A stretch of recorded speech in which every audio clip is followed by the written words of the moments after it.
This is To Squeeze a Prairie Dog, an American novel. Read by the author, me, Scott Semegran.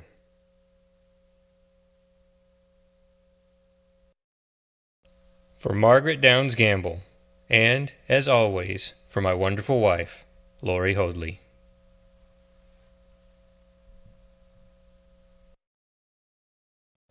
Part 1. 1. When J.D. Wiswall arrived outside the building of the Texas Department of Unemployment and Benefits in downtown Austin, Texas, he already needed to go to the bathroom, his bladder full from drinking 32 ounces of soda during lunch, something that sounded good at the time but had become an unfortunate inconvenience. He was excited to start his first day of work, but his excitement had gotten the best of him. He simply ate and drank too much, something he was prone to do all too often. Dang it, he thought. Even when he cussed in his mind, his cussing was toned down as if someone might hear him. He ascended the granite steps to the building entrance with trepidation, his left hand over his gut, his right hand clenching his lunchbox full of afternoon snacks, roasted pecans, pecan rolls, and pecan pralines. He loved pecans. They fondly reminded him of his rural hometown, Prairie, Texas. Inside the great granite building, the mustiness of decades of public service molested his nostrils, but he was determined to relieve his bladder before starting his new job. He approached the only person he thought could help him, a security guard. The black fellow in uniform manned a desk, holding a telephone receiver to the side of his weary head with one hand and supporting his body with the other hand planted on the desktop, and spotted J.D. as he frantically approached him. The security guard's name was Emmett, as stated on a name tag pinned to his starched white shirt. Emmett raised a patient index finger to J.D., indicating silently to wait for him to get off the phone. J.D. danced impatiently. Soon, Emmett hung up. "Can I help you?" he said, flashing a pleasant, toothy smile. "Is there a restroom I can use?" J.D. said, still dancing a urination two-step. "Well, that depends if you have business here today." "Excuse me?" J.D. said, his face flushed. "Do you have business here today at the Texas Department of Unemployment and Benefits?" "I start a new job today." Well, well, a new face for a new day. That's wonderful. Who is supposed to come down and get you?" he said, lifting a guest log from a drawer in the desk. He waited with a shiny grin for J.D. to answer. "Mr. Baker," he said, tiptoeing in place. "Can I use the restroom now? I really have to go." "I'll call him while you use the restroom," he said, pointing over J.D.'s shoulder. "It's right over there, down yonder." "Thank you," J.D. said, running down the hallway in the direction Emmett pointed, except when he got to the restroom, a sign perched on the door declared it closed for repairs. A similar sign was taped to the ladies' room as well. Dang it, J.D. thought. He couldn't wait another minute. He speed-walked back to where Emmett guarded the entrance. "Mr. Baker isn't answering the phone," the guard said. But J.D. didn't respond. He quickly turned and left the building. "Where are you going?" Outside, the warm afternoon sun hung high over the great Capitol lawn, an expansive garden of grass, oak, and pecan trees, statuaries and monuments, and shrubbery that separated the Texas Department of Unemployment and Benefits building and the Capitol building of Texas. J.D. hoped to find a building to run into so he could relieve himself, but, being from a small town in the country like Prairie, Texas, he also wasn't opposed to peeing in the out-of-doors if the need arose, emergency situation, accident, or otherwise. He preferred avoiding humiliation almost above all else, though, particularly on his first day of work. "Why is this happening to me?" he thought, as he scrambled to find a business or building. Seeing a nondescript building just beyond the Vietnam Veterans Memorial, he ran in that direction, pressing his palm against his belly. The St. Augustine grass was thick and lush, and treading across it was akin to running in wet sand. The pressure in his bladder increased to emergency level. But as he rounded the monument, something caught his eye that stopped him in his tracks, something very strange to see laying in the grass, jutting out from behind a granite bench. A foot. The pressure in his gut dissipated as he stared at the well-worn, leather men's dress shoe. "What the heck?" he thought, looking around to see if anyone else had seen what he'd seen, but no one else was around except an uninterested squirrel a few feet away in the grass, juggling a pecan in its paws. He slowly stepped toward the foot, thankful that it was still attached to a leg, which belonged to a man, laying on his back in the grass, a stranger sight J.D. had not seen in years, maybe even stranger than seeing one of his pet dogs trying to mate with a goat a while back at his parents' home. He knelt next to the middle-aged white man to see if he was alive, and it seemed to J.D. that he might be sleeping, except for the weird angle his head rested, twisted and bent at the end of his neck as if he had been sucker-punched by Mike Tyson and left for dead. His chest slowly raised and descended with his breathing, but he didn't look good. J.D. looked around again for someone to call to, someone to help him, but only the squirrel was close by, and it was more interested in cracking his pecan nut than helping this poor guy in the grass. J.D. wished at that moment that he was somewhere else, far away, ripping open the packaging of his own pecan snacks. Also, J.D. knew deep down that he had to do something, anything to help. So being the good young man he was, he ran back to the building of the Texas Department of Unemployment and Benefits to tell the security guard about who he had found outside in the grass and hoped, by God he hoped, that the restroom was finally available for him to relieve himself before he started his new job.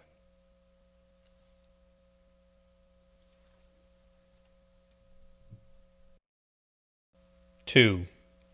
Emmett the security guard couldn't believe what J.D. was telling him. It just seemed too strange to be true. As he listened to J.D., his thin arms gesticulating and flapping like that of a baby bird, Emmett thought, "This white boy is crazy."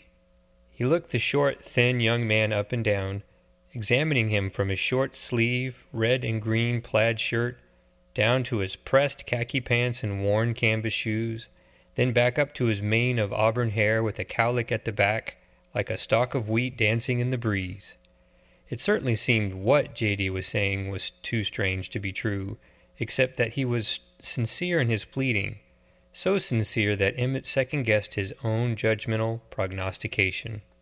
"Well, come on then," Emmett said sarcastically. "Show me this man in the grass." J.D. led the security guard across the great lawn toward the Vietnam Veterans Memorial, where he had left the stranger in the grass. The squirrel was still juggling a pecan nut, but in a new, safer location further from the trouble. As the two men approached where J.D. had witnessed the unconscious man on the ground, the foot was not where he had left it. "I'm certain it's back here," J.D. said, skepticism in his voice. The security guard said. "I'm not supposed to leave my post, you know." "He has to be back here." They rounded the back of the monument, and to J.D.'s relief, the unconscious man was still there, except this time not unconscious at all. He sat in the grass, rubbing his noggin with blades of grass sticking out from his hair like thorns of a cactus. He didn't seem to know what planet he was on, and he looked around in a confused state, but once Emmett the security guard recognized him, he looked relieved that he was being rescued. "Sir, sir," Emmett said, rushing to the ground to assist him. "Are you okay, sir?" Yes, I must have blacked out." "Oh no, not again," Emmett said, offering support. "I'm afraid so," the man said, again. "Let me help you up," Emmett said, assisting him to his feet, dusting blades of grass from his back and his shoulders. "Luckily, this young man found you and asked me to help." They both looked at J.D., who stood sheepishly a few feet away. He waved a limp acknowledgement. "I'm fine, really, I'm good," the man said, dusting off the front of his gray slacks. As he straightened his posture, he appeared to J.D. to be rather lanky and tall, his business attire starched yet worn at the ends of the sleeves and collar on his light blue shirt, the cuffs of his starched gray pants lightly frayed at the ends. The only thing he found unusual about the befuddled man were the bright tattoos around both of his wrists, one of a green lizard and the other of an orange fish. "Will you accompany me back to the building?" he said, putting his arm around Emmett's shoulder for support. "Of course, Mr. Baker, of course." The security guard escorted him back to the building of the Texas Department of Unemployment and Benefits as J.D. followed behind them, relieved that the man he had discovered in the grass on his back was not actually dead, just temporarily unconscious. He worried that this was a bad omen for his first day at work, a stranger thing he couldn't imagine happening. Back inside the lobby, Emmett manned his desk again while Mr. Baker straightened his shirt and lifted his pants in place. Then unceremoniously he said, Thanks again, Emmett, and began to walk away. Wait, sir, Emmett said, waving his arms. Mr. Baker stopped and turned around. I believe this man is here to see you. Emmett extended his arm towards J.D. to accentuate his presence. See me? He said, confused. He looked at J.D., examining his manner of dress from head to toe. Why would he want to see me? The uncomfortable pressure in J.D.'s bladder had returned, and he danced a little two-step again. He was embarrassed at his predicament. Today is my first day of employment, J.D. said, and I'm sorry to say I really have to go to the restroom. Mr. Baker looked at the security guard, who confirmed what J.D. had said, then added, he does need to tinkle. Yes, Mr. Baker said, approaching J.D. and then patting him on the back. You must be the new guy in our unit, and your name is? J.D. My name is J.D. Wiswall. Yes, that's it, J.D. Wiswall. The coolest name I've heard in a while. Want to use the facilities before I take you up to Unit 3? I would love to, J.D. said, but the restroom is closed. There's more than one restroom in this building, my man. There are many modern amenities here. It's 2005. Follow me. Mr. Baker offered a fist bump to Emmett, who enthusiastically bumped his fist in return, and then followed it with a routine too elaborate for Mr. Baker to follow. He then led J.D. to the elevators. After pushing the up button, the elevator door opened and the two got inside. Excited for your first day? Mr. Baker said, pushing the button labeled 3. The elevator herky-jerkied up. Oh yes, J.D. said, very excited. Are you from Austin? No, I'm from Brady, Texas, J.D. said, his hand over his bladder. Brady, huh? He said, noticing J.D.'s discomfort. The elevator bell dinged and the door slid open. I'll ask you more about Brady after you take a leak. Come on. Mr. Baker led him to the restroom nearby. Here you go. Thanks, Mr. Baker, J.D. said. Call me Brent. Okay, thanks, Brent, J.D. said. Then he entered the restroom. As J.D. placed his lunchbox on the plumbing pipes above the urinal and relieved himself, a finer feeling he hadn't experienced in quite some time, Brent appeared next to him, out of thin air, continuing their conversation as he peed into the other urinal.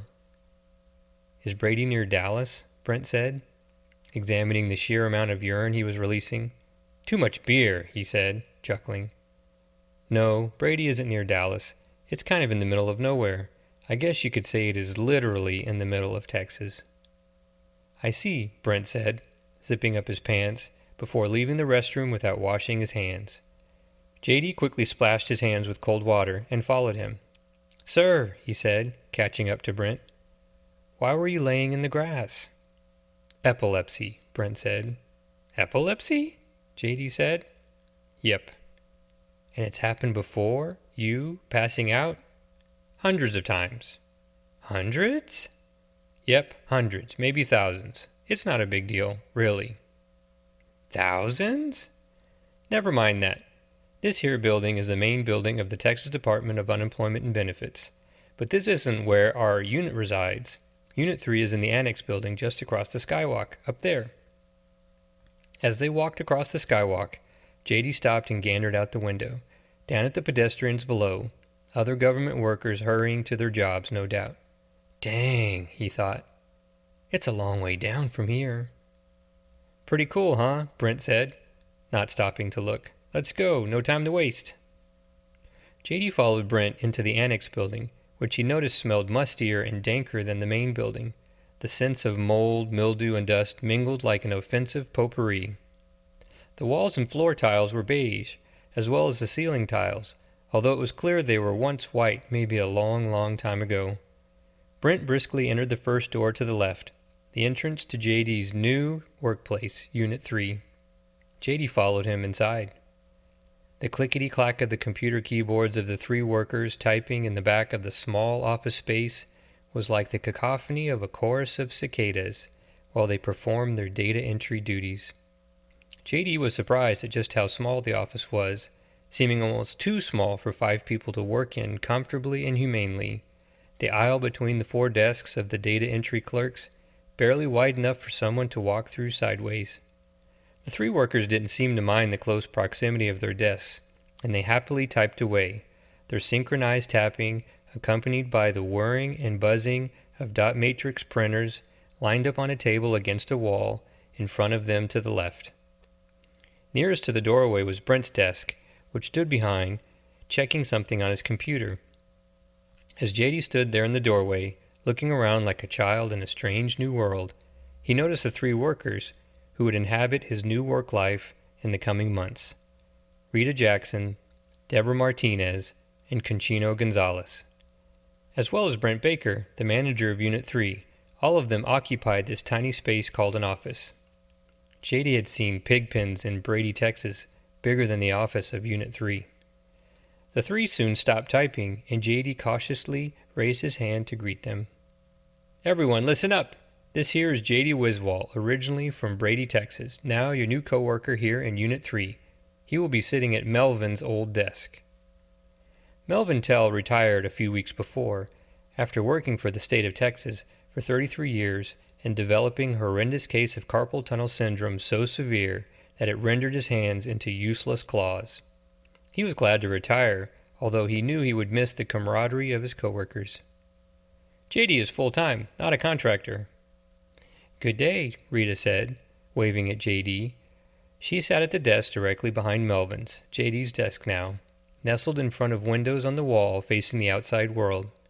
She was a black woman of portly proportions and a grandmotherly demeanor. Her black and white hair, neatly done in a shiny coif that resembled a small helmet of some sort. Her smile was bright and infectious, while her clothes revealed that she was a lot older than JD, the clothing style looking well suited for the late 1970s or early 1980s, around the time JD was born. "Howdy," said Deborah, a white woman of similar age and size to Rita, yet with a more boisterous hairdo of auburn and brown, lifting from her scalp with stiff peaks like a pile of meringue on a lemon pie. Her desk was also in front of the windows and to the left of Rita's. One of the panes was cracked open, allowing the outside breeze and an occasional leaf to come drifting into the office. "Glad to meet ya, and this is Conchino," she said, raising her hand to the young man sitting at the desk in front of her. "He doesn't talk much." Conchino appeared to be about JD's age, young and in his 20s. He stood up with his hands at his side, like Frankenstein's monster, tall and doughy and thick around the neck and arms, wearing a San Antonio Spurs t-shirt, baggy jeans, a burly black leather belt, and high-top sneakers, like the uniform of a street thug, his hair shorn close to his scalp, and a spiderweb tattooed on the side of his neck. He was of Japanese and Mexican descent, and almost tall enough for his head to scrape the ceiling. He tilted his head back to greet JD, as if to say, "I see you." Then he sat back down behind his desk and continued to enter data on his computer. "See," Deborah said, "he doesn't talk much." "He barely says a damn word," Rita said, snickering. "But don't let that fool you. He's a good boy." All right, Brent said. Enough about Conchino and his lack of communication skills. The attention from the others pleased Conchino, and he smiled slyly as he continued to type. "Does anyone need anything before I go?" "Where are you going now?" Rita said, adjusting the papers on her desk. "I have to go talk to the big boss," he said. "What about JD?" Deborah said. "What about him?" "Who's going to show him what to do?" "Thanks for volunteering, Deborah," Brent said, opening the door to the small office. "I'm sure you will do a great job training JD." He quickly left before she could protest, the heavy wood door slowly closing by the spring tension closer mounted at the top, then slamming at the last second, as it always did. "That son of a gun," Deborah said, adjusting her chair so she could continue working. "JD, sweetheart, why don't you sit at your desk and make yourself at home? There's not much to show you now. We're almost done with our day's workload, anyway." "Okay," JD said, as he set his lunchbox of afternoon snacks on his desk and then sat down. His office chair was set too low for him to sit comfortably at his desk, so he tried adjusting the seat with the levers underneath the cushion, but to no avail. The metal levers clicked and clacked, causing the seat to descend lower than it already was. "That seat never worked right for Melvin," Rita said, typing again. "If you're lucky, Mr. Baker will get you a new one, but I doubt it."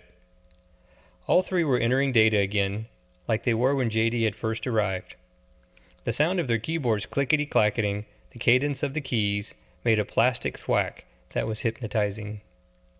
JD examined his ancient wood desk, opening empty drawers on the left and right sides and then closing them, an errant paperclip or a ballpoint pen here and there, then felt the cold wood desktop with the palms of his hands. The last drawer he opened was the middle drawer, one for pens and pencils and papers.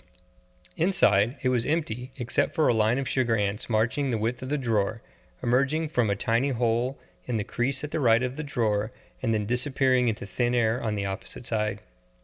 He slowly closed the middle drawer, not disturbing the ants. On the desktop sat a sleeping computer, a metal document holder for holding papers upright to be read, and a telephone. One of the bottom drawers was deep enough for his lunchbox, so he sat it in there. He looked around the office as the other three worked. "You can look around if you'd like," Deborah said. "Feast your eyes about, my boy," Rita said, then cackled. JD stood from his low-riding office chair, then walked over to the table where the dot matrix printers belched paper into neat piles, the result of the data being entered by his three coworkers. Each printer sat behind a deep metal basket where the paper piled inside, the ribbon housed within the yellowed plastic printers, zipping left and right as the data seared onto the striped paper. The printer squawked a terrible racket, accompanying the clickety-clack of the keyboards in the office buzz. At the left end of the table, a blue-tinted, clear glass cookie jar sat, halfway filled with cookies. Concino lurched to the table as JD examined it, quickly procuring a cookie from the antique jar, then sitting back down, eating the cookie while typing, both of his hands on the keyboard as he chewed the cookie with his gash of a mouth. JD noticed a bulletin board above the printers. It was covered with an assortment of flyers, brochures, and notices, many of which advertised nearby restaurants and cafes and pubs, their menus catering to the measly budgets of the thousands of underpaid state employees in the surrounding blocks. "The burger place is pretty good," Deborah said, not looking away from her computer screen as she typed. "If that's your kind of thing, do you like to eat out or bring your lunch?" "I like to bring my lunch," JD said. "You must like to watch your weight then. That's why you're so skinny." "We bring our lunch too," Rita said. "Why we not skinny?" She cackled again. "Good question," Deborah blurted. One notice on the bulletin board caught JD's eye, printed in glossy color on speckled paper with a blue award ribbon attached to the bottom right. It read, with gold embossed letters at the top, "State Employees Cost Savings Suggestion Program, $10,000 reward. For the best suggestion that saves the state of Texas money and time. Do you have an idea?" JD unpinned the notice and read the rest of it. "We've been trying to come up with ideas for years," Rita said. "We wants to win that money." "We have a pact," Deborah said. "If any of us comes up with a cost savings idea and wins that money, then we all will share it. Maybe you'll come up with a winning idea." "I don't know," JD said, pinning the notice back on the bulletin board. "I just started working here. I have no idea what I'm doing." "Who does?" Rita said, then cackled. Rita always cracked herself up. It was her way of lightening the mood. She wanted to lighten the mood for everyone. No one ever seemed to mind, since no one complained about her cracks, so she continued to make light of things. "Besides, if we don't win that prize, maybe we'll win the lottery. You going to contribute to our office pool?" She stopped typing and pulled a Ziploc sandwich bag from the middle drawer of her desk. It was filled with dollar bills and coins and lottery tickets. "The jackpot is $7 million this week. That's crazy money." "How much do I contribute?" JD said, patting his pockets. "I don't have much money on me." He pulled a ragged cloth wallet from his back pocket. He separated the Velcro holding the wallet together, dust spewing from it. There was one wrinkled, sad dollar bill inside, among the folded pieces of paper, business cards, and movie theater tickets. He pulled the limp bill out and offered it to Rita. "That'll do. Anything helps," she said, putting the sad bill in the Ziploc bag. "All for one and one for all, I always say. Ain't that right, Concino?" He nodded silently. "We have a lottery jackpot pact, too. Whatever money we win, we share. We won $72 once." "That's great," J.D. said, sitting back down at his desk. He surveyed the small office, pleased with what he saw, feeling the camaraderie from his coworkers. "I hope we win, then." "Me too," Deborah said, typing again, smiling. "Me too." Most people would have felt disillusioned and saddened sitting in that cramped office, engulfed in noise, with those lowly state employees, but not J.D. For the first time in his young life, he felt he was on his way to fulfilling his dream, branching out from his small-town family and their struggling small business, becoming a man in the big city all on his own. He was on his way to bigger and better things, and this was the first step. He knew he was where he was supposed to be. To celebrate, he ate a pecan log from his stash of snacks in his lunchbox as his coworkers furiously entered the last of the applications for unemployment so they could wrap up for their day, then go home. 3. J.D.'s landlord initially assumed he was a college student when he applied to rent the minuscule, one-bedroom, cinder-block house in the backyard behind her house because he looked so young and owned a bicycle. She was surprised to learn that he was a salaried employee of the state of Texas.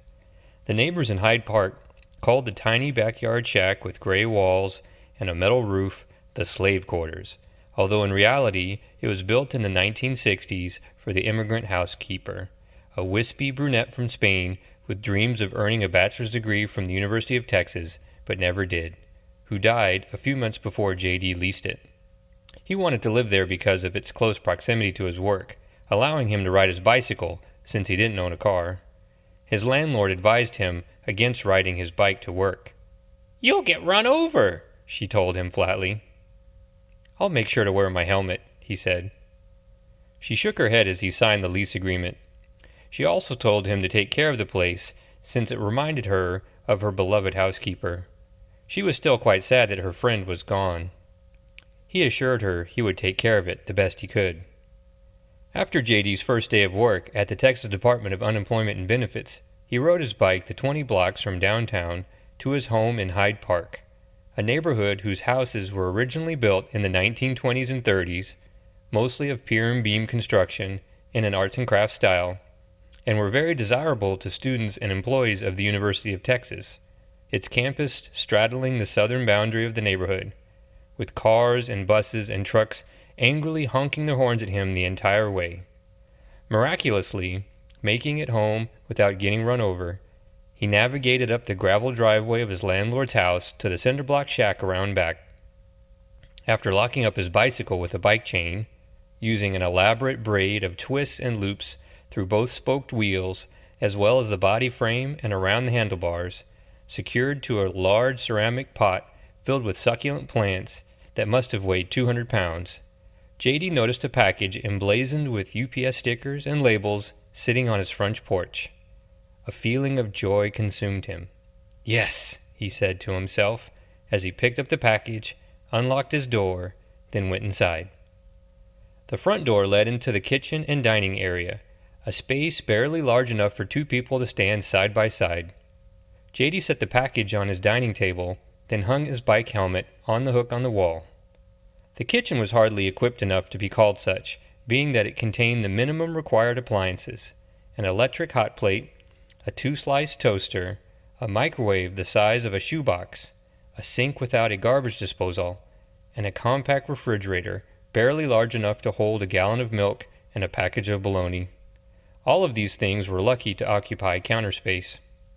He had to make do without a dishwasher, or conventional oven, or regular-sized refrigerator, basic modern conveniences most people had in their homes or apartments.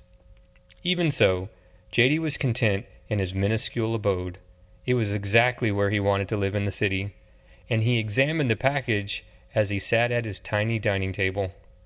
The package was addressed to him from his mother, her delicate cursive handwriting neatly inscribed on the shipping label. He had high hopes for what the package contained, and, as he ripped it open, his hopes were fulfilled. "Yes," he said, again to himself.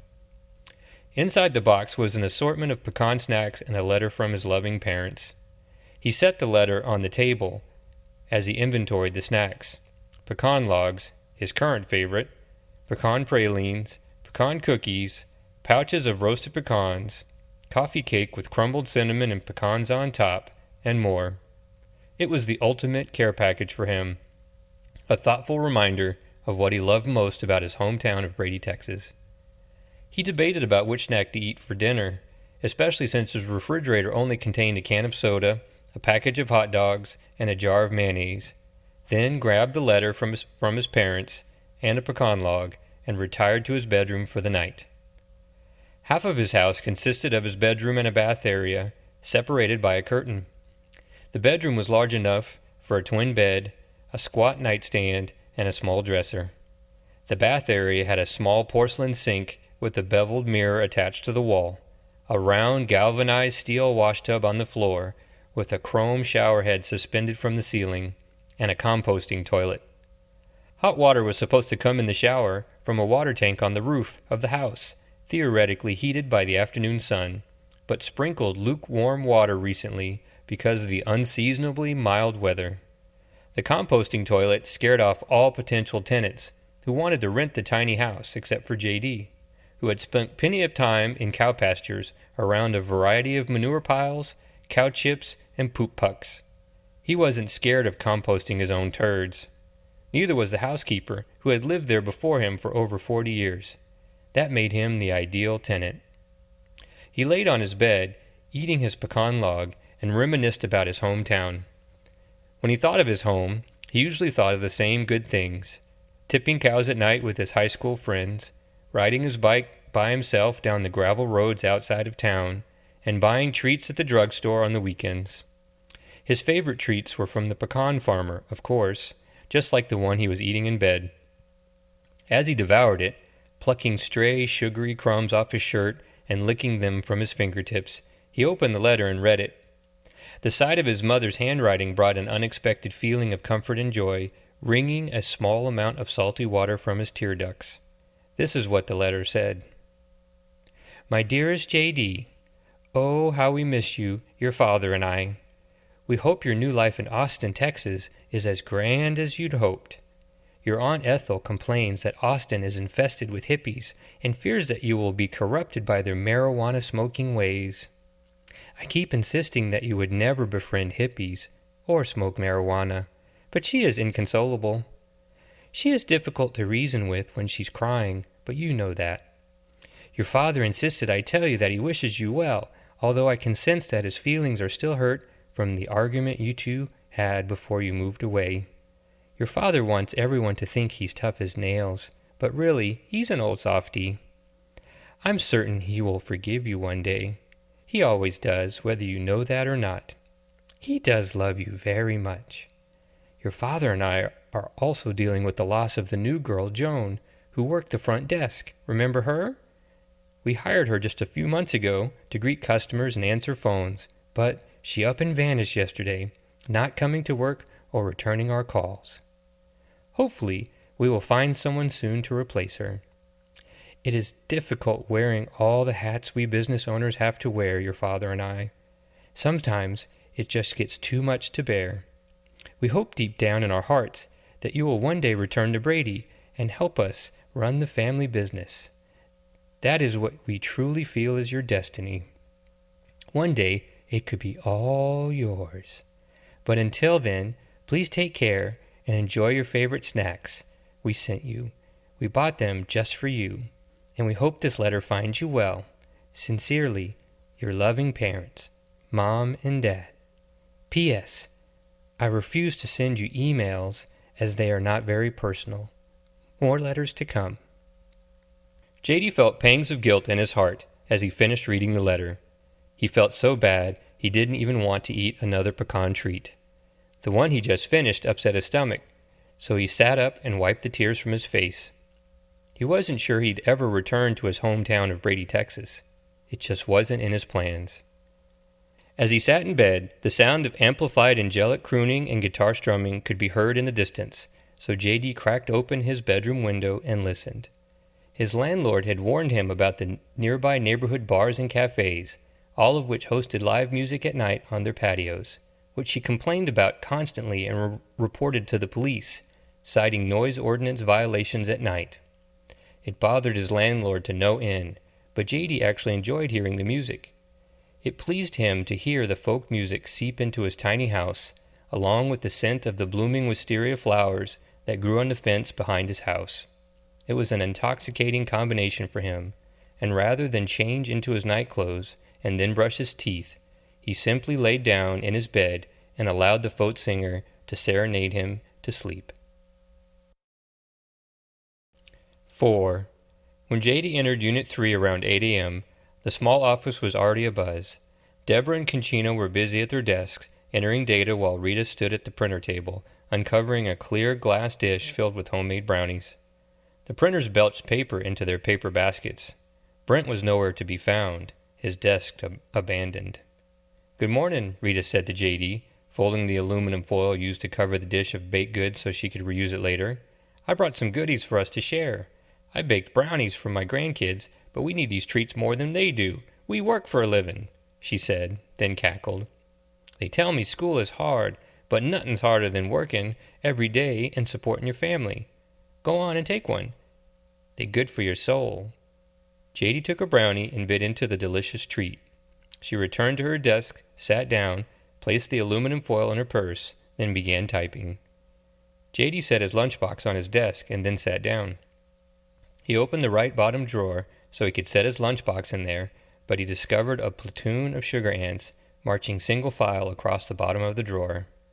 Deborah noticed JD staring into his desk drawer and said, "Our office is infested with sugar ants. We've tried everything to get rid of them, but they won't go away." "They now are sweet mates," Rita said. Both women giggled. "They don't bite, though. They're not fire ants." JD closed the drawer, not disturbing or killing the sugar ants, and kept his lunchbox where he sat it on the desktop. He tapped a few random keys on his keyboard, which awoke the computer sleeping on his desk. On the screen was an image of the state of Texas, drawn in green ASCII characters on a field of pitch black. JD stared at the image of Texas, mesmerized by its simple yet accurate depiction. "How long did it take to do that?" he thought to himself. "Will I be drawing pictures on the computer, too?" "Make yourself at home," Deborah said while typing. "I'll sit next to you in a bit and train you as soon as I get done with this batch of apps." "Okay," JD said, continuing to examine the ASCII image of Texas on his computer screen. "The cafe downstairs sells coffee," Deborah continued. "You can go down and grab some if you'd like." "That's okay," JD said, eating his brownie, crumbs falling into the folds of his shirt and pants, as he inventoried the various punctuation marks and characters of the border of Texas on the computer screen. "I don't drink coffee." "You don't drink coffee?" Rita blurted. Her exclamation interrupted Conchino's trance, the same hypnotic trance JD would learn to succumb to as he typed and entered data all day long at his new job, and he stared at JD, shaking his head in disbelief. Rita continued, "How are you going to get through your day without coffee? And nothing goes better with homemade brownies than coffee." "So true," Deborah said. Conchino agreed with an emphatic nod. "Nothing gets you through the boring routine of entering these unemployment applications than a good cup of coffee." "I can't agree more," Brent Baker said, the door to Unit 3 flying open, then smashing against the wall. He tossed his shoulder bag behind his desk, plopped in his chair, and slammed his head on the desktop. "Coffee sounds really good right now." "What's wrong? You hung over?" Rita said, sarcastically. "I wish," Brent said, covering his head with his arms, as if shielding himself from his obligations and duties. "You guys entering apps?" "Of course we are," Deborah said. "You could be helping us, you know. We're swamped." I will, he said, sitting up, then pushing his hair back into its usual style, controlled shagginess. "But first things first, coffee." "Anybody else want some?" he said, standing up, his hands plundering his pockets for money, then looking around the room for takers. A collective groan came from the old crew. JD smiled at Brent, then said, "No, thank you." "You bring your lunch today?" Brent said to JD while opening the door to Unit 3. "Yes, I did." "Don't bring tomorrow. I'll take you to lunch, how's that?" he said, punctuating the order with a thumbs up. "Sounds great," JD said, flattered. "I'll be back in a jiffy." Then he vanished from Unit 3. the door slamming closed behind him. Deborah pushed her chair from behind her desk, parked it next to J.D., then plopped down, setting a manila folder filled with papers on her lap. "Get used to it. He's always gone," she said, adjusting her sitting position in her chair, scooching closer to J.D.'s desk. "Ready to learn how to enter apps into the system?" "Sure," he said. "Okay. Well, before we start, let me tell you a little bit about our computer system." She went on to tell him about the Texas Application Processing Entry System, or TAPES, as most in the agency like to call it, since it was an easy-to-remember acronym. TAPES was a mainframe data entry application that had been around since the 1970s, used to enter unemployment applications from the citizens of Texas applying for unemployment benefits through a green screen terminal. In the 1990s, personal computers eventually replaced mainframe green screens, but the TAPES interface was converted into a terminal emulation, allowing the agency employees to still enter data into TAPES via their personal computers. J.D. was surprised at the specificity of Deborah's knowledge of TAPES, definitions of processes and steps of procedures rolling off her tongue like a comic book enthusiast, rattling off the superpowers and backstories of all the heroes in the Marvel Universe, except she wasn't a computer genius. She was a low-level, state government data entry clerk who looked like she was about to be a grandmother. She went on dryly for a good 15 to 20 minutes about the history of TAPES. J.D. struggled to focus, but at least absorbed some of what she had to say. "And that's everything you'll ever need to know about TAPES. Got any questions?" "Well," he said, pausing for a breath or two, "does Mr. Baker's epilepsy cause him a lot of—" "Epilepsy? Mr. Baker?" she said, cackling. "Boy, he doesn't have epilepsy. That's funny. Any other questions?" "No." "Good. So, what you do first is set a paper application on your paper holder, like so." She took the first application from the manila folder on her lap and clipped it on the metal paper holder on his desk, then turned it to face J.D. Then enter all the filled-in places on the app to the data fields on the screen. J.D. attempted to read the chicken-scratch handwriting on the application. The citizen's handwriting was barely legible, awful to the point of indecipherable, but, to J.D.'s amazement, Deborah was able to read it. "I'll read it out loud and you enter. Got it?" "Okay." Deborah rattled off all the information: first name, last name, address, so on and so forth. With 2 fingers, J.D. pecked at the keyboard like a farm hen gingerly searching for grubs on the ground. Deborah chuckled. "Boy, where did you learn to type like that?" "I did take keyboard class in high school." "Keyboard class? I've never heard of such a thing." "I really don't know how to type, if that's what you're getting at." "Well, I can see that. Don't worry about it. You'll be a pro before you know it. You'll just catch on." "Thank you," he said, grateful that she didn't tease him more about his abysmal typing skills. "You remind me of my son. You two are about the same age, too. Getting yourself in things when you don't know how to do things." J.D. turned to see Deborah smiling at him. "You're much nicer than my son, though. He's mean to me." "Why is he mean to you?" "Beats me. Spoiled, I guess. Anyways, let's keep going. The social security number is 459-55, she continued. J.D. typed as fast as his 2 fingers allowed him. Conchino examined the 2, first J.D., and then nodding at Deborah. She nodded back, then smiled. She continued to feed J.D. information from the application until she reached the end. He looked up at the computer screen. A prompt hung on the screen. He read it out loud. It said, "Submit data or save and print." "Which do I do?" J.D. said, looking for guidance. "Hit Control-Shift-P on the keyboard to save and print." "Okay," he said. "See, it's printing. Then you move on to the next applications. Any questions?" J.D. said, thinking. "Why not just submit the application?" "Submit? What do you mean?" "Well, the screen says, submit data or save and print. Why don't I just submit the application?" "Good question. We've always just saved and printed. I don't even know how to submit." "Rita?" she barked, over the typing of the other 2. "Yeah?" "Why don't we submit instead of save and print?" 'Cause there is no submit. Must be a typo or something on the screen." "Typo?" Deborah said, confused. "Yeah, a typo, a misspelling." "I know what a typo is, my dear." "Then why'd you ask me?" Rita said, halting her data entry, peering at Deborah. "Don't get your panties in a wad," Deborah said, rolling her eyes. "My panties are just fine," Rita said, typing again. "Pristine, even." "It's a typo," Deborah said to JD. "Just print and save." "Okay." "And that's it. Want to try yourself?" "Sure," JD said. He grabbed the next application, set it on the paper holder, and began to enter data on his own. Deborah was pleased. "Just to let everyone know," Rita called out while typing, "we weren't jackpot winners last night, but we did win $6. Deborah and Concino clapped softly, like the gallery of a golf tournament. Rita pulled the Ziploc bag from her middle desk drawer and opened it. "Everyone, pitch in the next one," she said, handing the bag to Deborah. "One of these days, we're going to hit it big. I can feel it." "Hallelujah," Deborah said. But in the meantime, they were just ordinary folks doing ordinary things at just another ordinary place of employment. 5.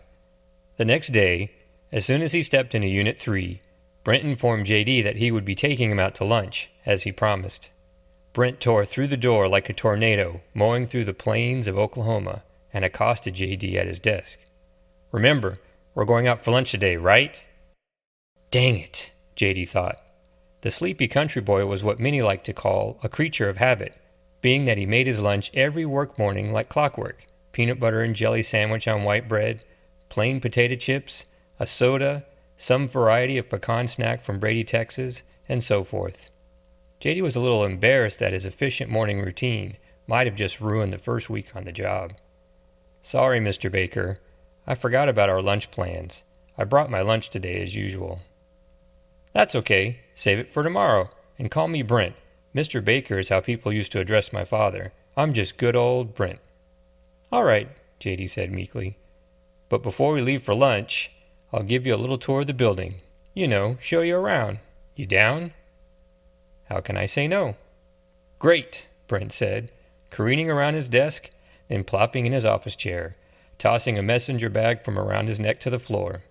He surveyed the pile of papers on his desk, monuments reminding him of the high unemployment of the state of Texas, as well as the endless amount of applications that poured in daily, and he sighed deeply. "This shit never ends, does it?"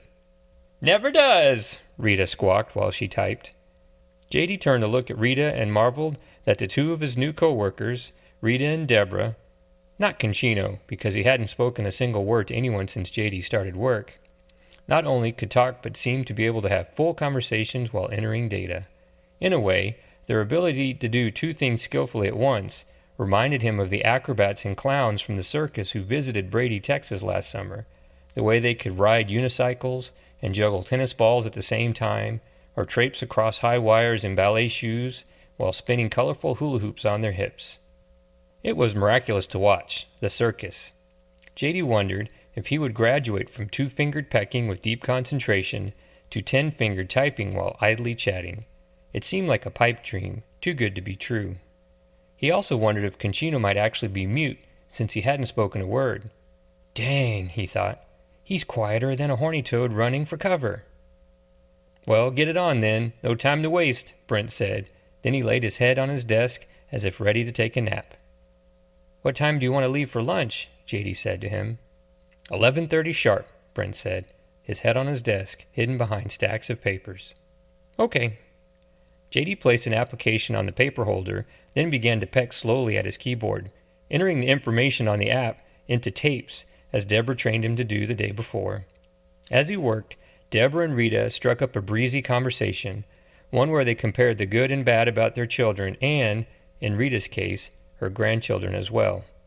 Turns out Deborah's son, who was close to JD's age, as she had mentioned before, enjoyed making extra money by selling questionable items in various ways, whether it was on the internet or through acquaintances. Some of the items he sold were run-of-the-mill household appliances or electronics, but some of the other things he sold placed him in precariously close to being categorized as a criminal, something which irked Deborah to no end. "He's just like his father," Deborah lamented. "That no-good son of a bitch. And yes, my former mother-in-law is a bitch. I said it." "Oh, my Reggie's mother was a saint. Rest her blessed soul," Rita said. "And Reggie, too. Lord, I miss his sweet face." Rita blew a kiss to the heavens, the place she felt her late husband and his late mother resided, where they were sitting together and waiting patiently for her. As it also turned out, Rita was widowed not long ago, her poor husband Reggie dying from heart disease and diabetes, both so malicious to his health that the doctors couldn't decide which actually caused his early demise. And she was left to live her elderly days as the matriarch of her large brood of 5 adult children and 13 grandchildren. The adjective she used most to describe her 5 children was worthless. The adjective she used most to describe her grandchildren was mischievous. But that didn't stop her from doing her best to be the greatest mother and grandmother to them all. "I just wish Reggie was still here to help me. I told him to eat better." "Amen, sister," Deborah said. J.D. learned a lot about Deborah and Rita just from listening to their idle chats. Concino, on the other hand, was still a mystery and would be for quite some time. He never said a word, except for occasional guttural grunts or conspicuous nods or headshakes when he's spoken to. Unlike Deborah and Rita, whose desks were covered with photos of their children and, in Rita's case, grandchildren, Concino did not decorate his work area with family memorabilia. What Concino loved most was his car. He was obsessed with street racing, and his work area reflected that. His desk was covered with car parts, car audio equipment, and tools. When he had a break from work, he piddled around with car parts and accessories at his desk, screwing and unscrewing things, snipping and then clamping other things. J.D. knew nothing about cars, so watching Concino silently mess around with these parts was mysterious and fascinating to him. "What kind of car does he drive?" J.D. thought. "I bet it's fast." The 4 coworkers entered applications all morning, the printers belching endless reams of serrated paper into metal baskets. Once 11:30 approached, a man entered Unit 3, a pale man with a balding pate, short-sleeved button-down shirt containing a bulbous stomach, thin and hairy arms, and legs as slender and frail as dried twigs. He slowly pushed a metal cart, which he parked next to the printer table, then watched the paper spill from the printers into their baskets. He waited patiently, his hands resting on his bony hips. When Rita noticed the odd-looking man, she said, "It's Ken, almost lunchtime." She stopped typing, then the others, including J.D., eventually followed suit. The printers soon stopped printing, then the man named Ken ripped each paper pile from their respective printers and stacked them on his cart. Once done gathering the printed applications, he slowly pushed the cart back to the door of Unit 3. "Have a great day, Ken," Deborah said. He raised his hand above his head, as if attempting to wave but not moving his hand, then closed the door behind him. The sound of the door slamming awoke Brent Baker, who had been snoozing on his desk. "Is it lunchtime?" he said, rubbing his crusty eyes and wiping drool from his mouth. "Sure is, Rumpelstiltskin," Deborah said, cackling. "Great," he said. "Ready to go, J.D.?"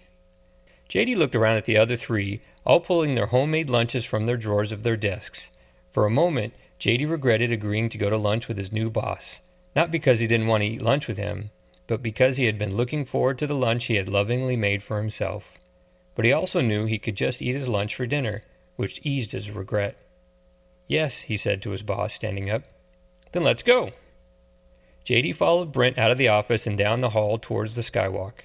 As they crossed over to the main building, J.D. could briefly see the pedestrians scurrying outside, walking around, appearing like ants on the ground. "Where are we going for lunch?" J.D. said.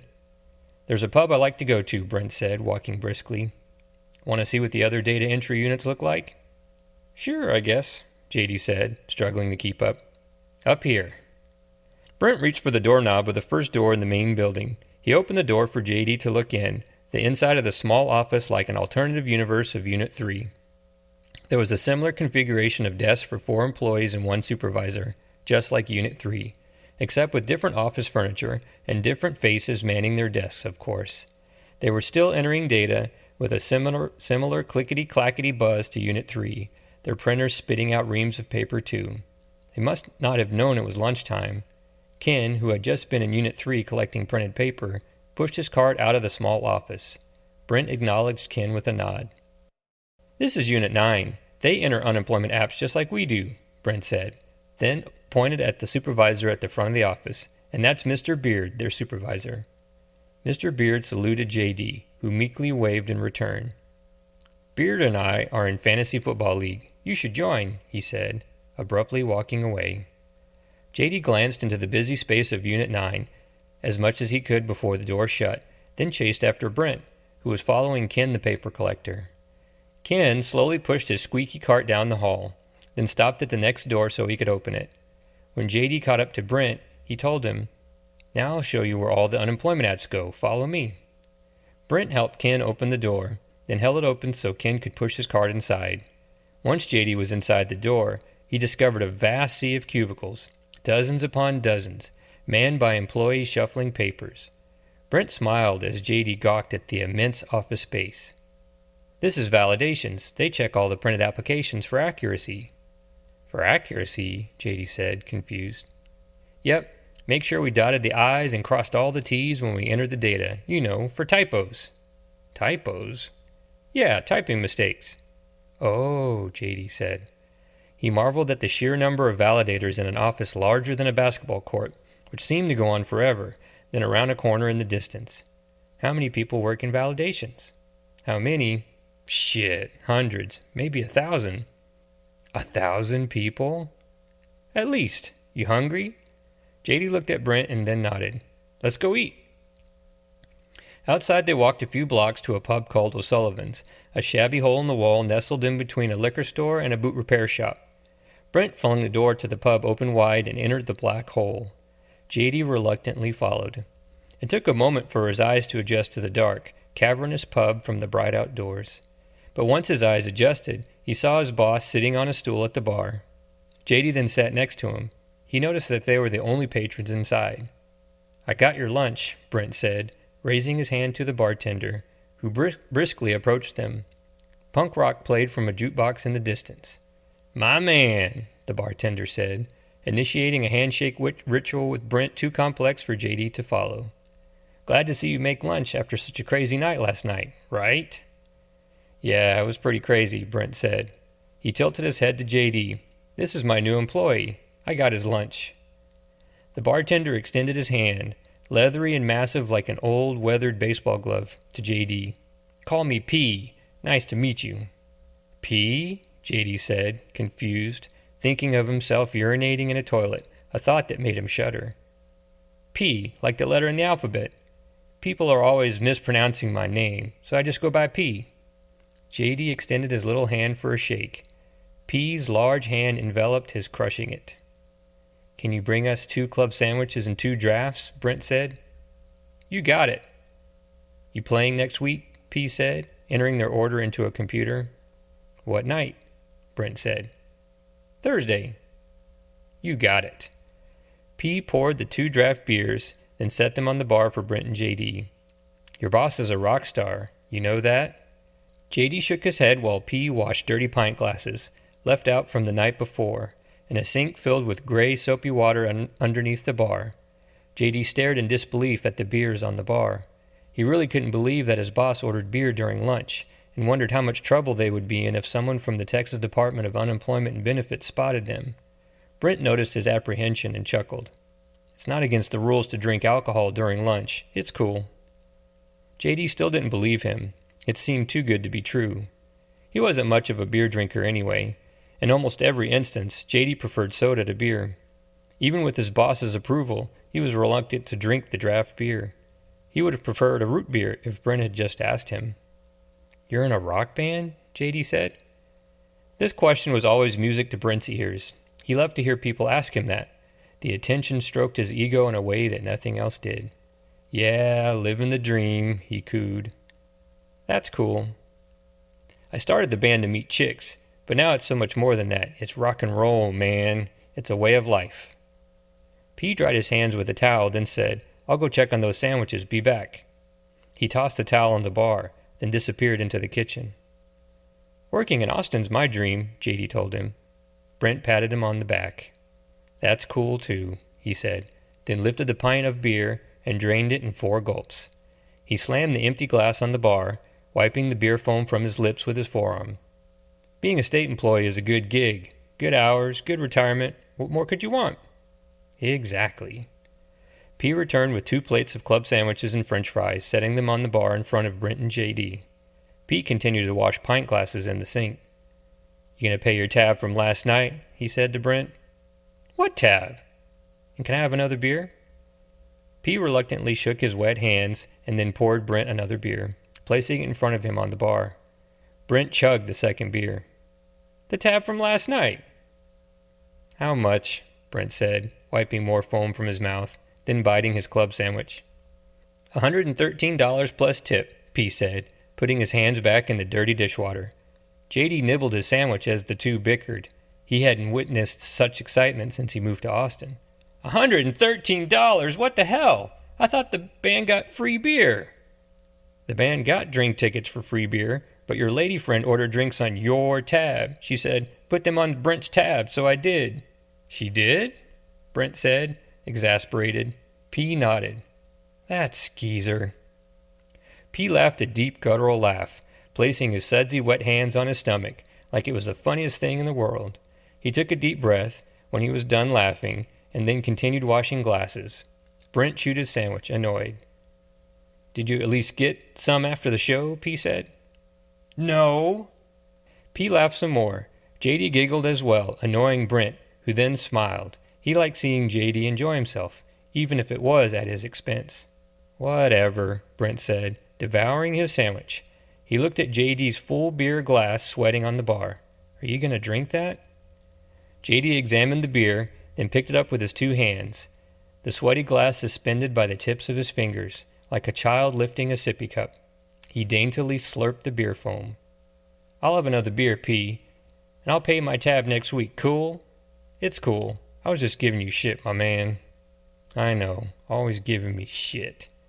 Always, P said, pouring Brent a third beer, then setting it on the bar. When do we have to be back at the office? J.D. said, his mouth full of food. Whenever, Brent said. But won't the others wonder where we're at? Nah, it's all good. Brent chugged his third beer while J.D. finished his sandwich and P finished washing the dirty pint glasses. 6. Rita sat in a rocking chair on the front porch of her ramshackle house, watching some of her grandchildren play and run around her fenced front yard, some of them spilling out the front gate to the surrounding sidewalk on their scooters and bicycles. This was her typical afternoon routine, waiting for her grown children to drop off their kids for Rita to watch while they worked evening shifts, some in retail, some in service, all struggling with low-paying jobs. Rita was the most successful of them all, living in the home she had grown up in and then inherited from her parents, as well as being employed as a longtime state employee. And she enjoyed watching the grandkids to help out. It was one of her joys in life. She loved being the matriarch of her family. She also loved scratching lottery tickets as she watched the kids on the front porch, the dream of hitting a big payday for her, her family, and her coworkers always in the back of her mind. She scratched them enthusiastically, looking up when she heard a child yelp or squeal, sometimes scolding Malik or Zion or Kiara. Malik, she commanded, no roughhousing. The little boy froze and then turned to his grandmother, realizing his clenched fist aimed at his cousin betrayed him. I'm Jordan, Granny. Don't you know my name? He said, hiding his clenched fist behind his back. I know who you are. Don't get sassy with me and quit roughhousing. Yes, Granny, Jordan said, continuing to play, monitoring his grandmother from the corner of his eye. After scratching off all the silver opaque layer that covered the numbers of the lottery ticket, Rita discovered that she had won $20, a result that never ceased to bring her joy and excitement, no matter the prize amount. She raised the ticket closer to her face, examining the winning numbers again, then rereading the game instructions to make sure she had really won, which she did. Oh, thank Lord, she said.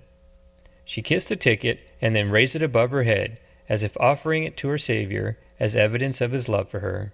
She shimmied in her seat, then grabbed a small metal recipe card box from the rusty metal side table, opened it, then sorted through the various cards and placards in it. Some were labeled for recipes, Others labeled 4 lottery tickets. She shuffled to a section labeled winners, past sections labeled to check, and Unit 3 lottery, and placed the winning scratch ticket in the back. She had other winning tickets to claim too, and would do that the next time she was at the grocery store. She had plenty of losing tickets as well, but those could be entered into second-hand drawings through the mail for special prizes. She kept those in a section labeled Second Chance. Some of her friends had hobbies like sewing or singing in the church choir or baking cakes for bake sales. Rita's hobby was playing the lottery. After placing the recipe card box back on the side table next to a framed photo of her late husband, Reggie Jackson Sr., one of the grandchildren appeared next to her, startling Rita. A squeal escaped unexpectedly from her mouth. She was in her dream world. She didn't expect a kid to appear so suddenly. "Oh, child, do you want to give your grandmother a heart attack?" she said, her hand covering her heaving breast. "No, Granny. Why would I want to do that?" she said. Her name was Jada, and her hair was meticulously made up in a swirl of braids on the top of her head, fastened with hairpins and barrettes. "'Cause I feel like I'm having a heart attack, my child." "When is dinner?" she said, excited, hopping up and down. "There's a pot roast in the kitchen," Rita said, thinking of the crock pot she had set to keep warm on the kitchen counter. She loved making dinner for the grandchildren with the crock pot.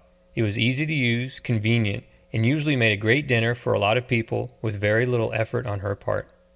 "You know Granny always has dinner ready." "Can I go eat some?" "Of course, go help yourself," she said, patting the girl on her arm. Jada ran inside, slamming the screen door behind her. "And quit slamming my door," she barked. "You see, Reggie," Rita said, out loud to herself, picking up the photo of her late husband, lovingly gazing at him. "You should be here helping me. Why did you have to leave this world so soon?" As she gazed at the photo of her loving husband, a car parked in the street in front of her house. The black American-made sedan with gold rims wheezed as the engine died. 2 more grandchildren hopped out, the real Malik and his sister Michaela, followed by their father Michael. His arrival always brought a smile to Rita's face. He was the baby of the family, and the one with the most striking resemblance to his father and her beloved husband Reggie. Both father and son, as handsome as can be with bright, alluring smiles and broad, sturdy shoulders. He sauntered across the lawn, winking at his nieces and nephews, enjoying their adulation. Rita stood to greet her youngest son with her arms wide. "My baby," she said, reaching out for a hug. "Come give your mama a hug." He ascended the front steps and obliged his mother, hugging her tightly. She leaned back and examined his face, both her hands on his cheeks. "Can I sit with you, Mama?" he said, smiling. "Of course, my boy. You hungry? There's a roast in the kitchen." "I'm good, Mama," he said, waiting for his mother to sit before he took a seat next to her. Once she sat, he did the same. "How you been?" he said. "You doing all right?" She gazed out at all the children playing in front of her house. It pleased her to see them buzzing around, like excited bees bumbling in a field of wildflowers. As she watched, Michael reached over and placed his hand in hers, squeezing it gently. "I'm just fine, my boy, just fine. How they treating you at the warehouse?" "All good," he said. Michael worked the night shift at a distribution warehouse for a high-end grocery store chain that specialized in selling organic foods and specialty food items like microbrewed beers and locally sourced vegetables. He liked his coworkers very much, even though he felt that management was slightly racist. He always wondered why the brown and black boys mostly worked the night shift, while the white boys mostly worked the day shift. His questions about scheduling always seemed to fall on deaf ears. But he enjoyed the steady manual labor, even though it only paid $10 per hour. It was difficult supporting a family on $10 per hour. But despite the meager wages, driving a forklift was enjoyable, and a couple of the dudes he regularly worked with made him laugh a lot. That meant something to Michael. "You ever hear back from your supervisor about working the day shift?" "Not yet, Mama." "I bet you will soon," she said, patting his hand gently. "You're a good man." The compliment made him smile and a little ashamed. He had an ulterior motive for his visit. "Thanks, Mama. Can I ask you for a favor?" "Of course, my boy," she said, patting his hand some more and watching the kids play in the yard. "Can I borrow a couple $100? The rent's due, and I don't get paid till next week. I'll pay you back when I get paid." Her head sagged down, as if the weight of his request was difficult to bear. She sighed, then reached for her recipe box, flipping the lid open after resting it on her lap. "Your wife found a job yet?" "No, not yet. She's still looking, though." Rita flipped through the cards until she reached the section labeled winners. She pulled the first card out and quickly handed it to her son, as if she didn't want the grandchildren to see what she was giving him. An astonished look appeared on his face, with a smile bright and white like the glow from a lightning bug. "Go to the store down the street and cash it. Worth $500, I think." "Thanks, Mama," he said, leaning over and hugging her. "And tell your wife that the state is hiring. They always hiring." "Yes, Mama," he said, jumping up and slipping the winning lottery ticket in his shirt pocket. "I'll remind her again when I get home." "You do that," she said, slowly standing up and closing the recipe box, then cradling it in the nook of her arm. "Send her my warmest regards as well." "I will. Bye, Mama," he said. He ran to his car, then called out to her before getting in. "I love you." She waved to him as he drove away. It warmed her heart to help him, even though it uneased her mind. "When will he be a man and stop asking me for money?" she thought. But she didn't worry about it too much. It was getting dark, and it was time for the grandchildren to eat dinner. "Time for dinner, come inside," she called out. They came up to the porch from the yard and sidewalk. As they filed inside, another car parked on the street in front of her house, a maroon Japanese-made sedan that was lowered to the ground with dark-tinted windows. Two more grandchildren jumped out, Aaliyah and Destiny. Their mother, Janice, followed them and then corralled the girls to the front door. She smiled at Rita, who returned a concerned look. She could see that Janice appeared flustered, and it worried her. "You all right, child?" "Yes, Mama," Janet said. "Are the girls late for dinner?" "It's never too late for dinner at my house." "Great," Janet said, giving her girls quick hugs, then pushing them through the front door. Once the girls were inside, she turned to her mother and said, "Do you have a minute to talk?" "I always have a minute for my babies. Is everything okay?" "Well, I need to ask you for a favor." "Are you hungry?" she said, placing her hand on her daughter's shoulder. "Smells like roast. Can I have some?" "Of course, my dear." She smiled and patted her daughter on the back. Janet stepped inside. Rita stood there for a moment, holding the door open. She looked around the yard to make sure there weren't any more young stragglers left outside. Also, she opened the recipe box and sorted through the winning lottery tickets, pulled one out, and closed the box. Once satisfied that there were no more grandchildren outside, and ready to give some charity to her daughter if she needed it, she went inside to serve herself some roast and eat dinner with her family. 7. J.D. opened the bottom drawer to his desk as soon as he sat down. After a long, stressful bike ride to work, he was glad to be sitting still without aggressive drivers honking and yelling at him. "Why are they so angry?" he thought, while he casually rode his bike. "It's such a beautiful morning." But when he looked in the bottom desk drawer so he could place his lunchbox in there, he noticed 2 lines of ants this time, marching parallel but in opposite directions. The fluid motion of their marching mesmerized him, and he sat there spellbound, his lunchbox sitting in his lap. Rita noticed that he was hypnotized by something unusual and deduced what caused him trepidation. "If you got ants in your desk, then get used to it," she said, typing as she spoke to him. "They've been here since the day I started decades ago." "We all have ants in our desk," Deborah said. "You do?" J.D. said, surprised.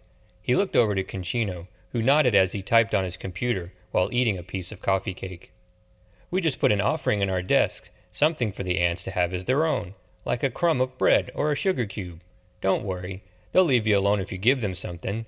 Here," Rita said, handing J.D. a sugar cube from the coffee supply she kept stashed in her desk. "Set this in the back of your drawer, then put your lunchbox at the front.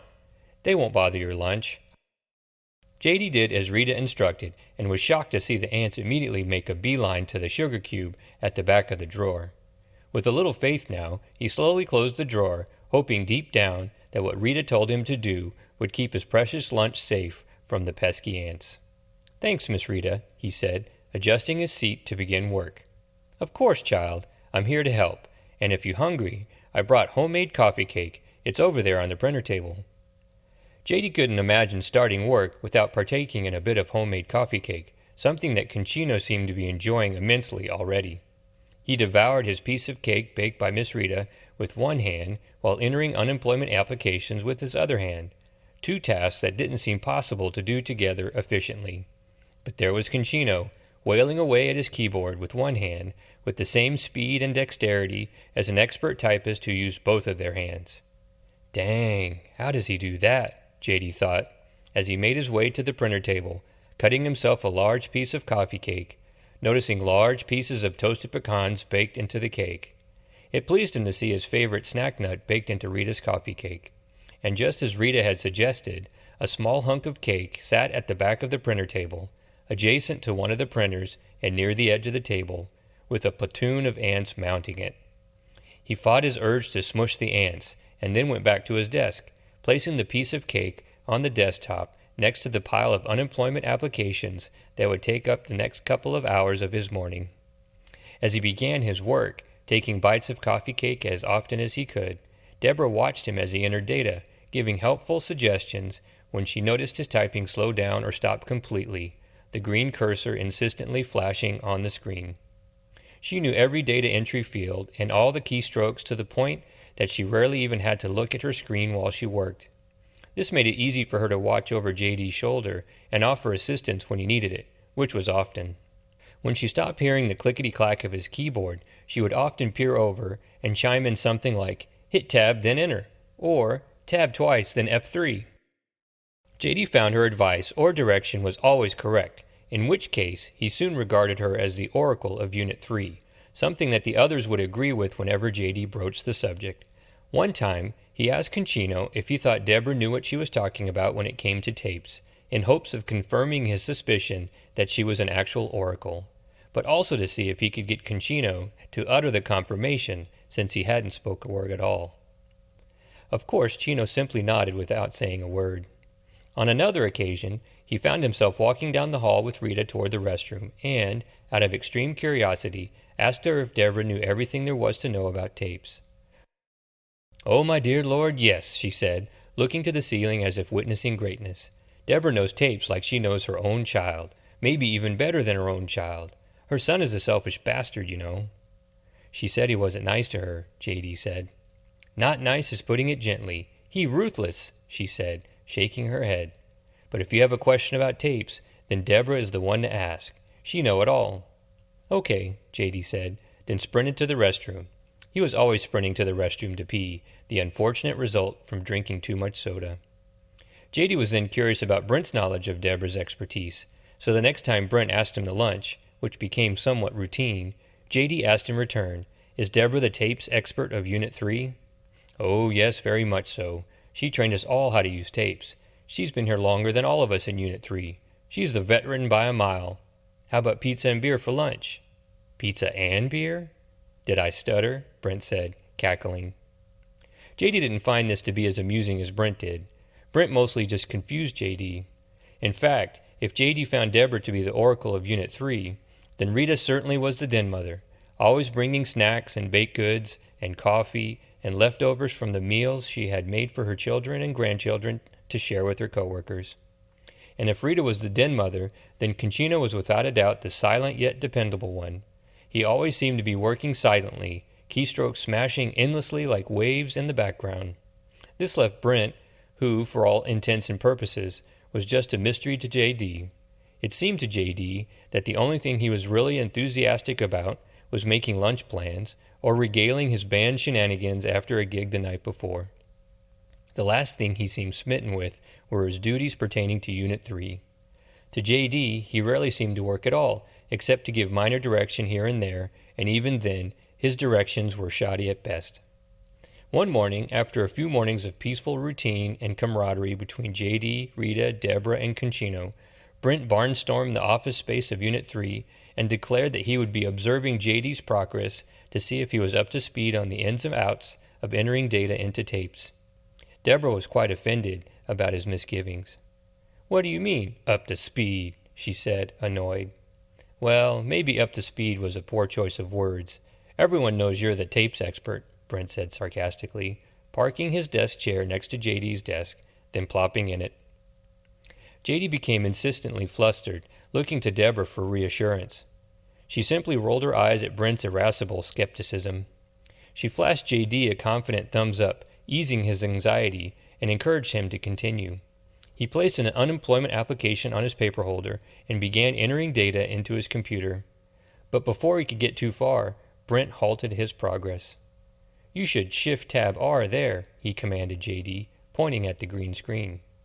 "No," Deborah insisted. "Shift-Tab-Z is the correct keystroke combination, Mr. Baker."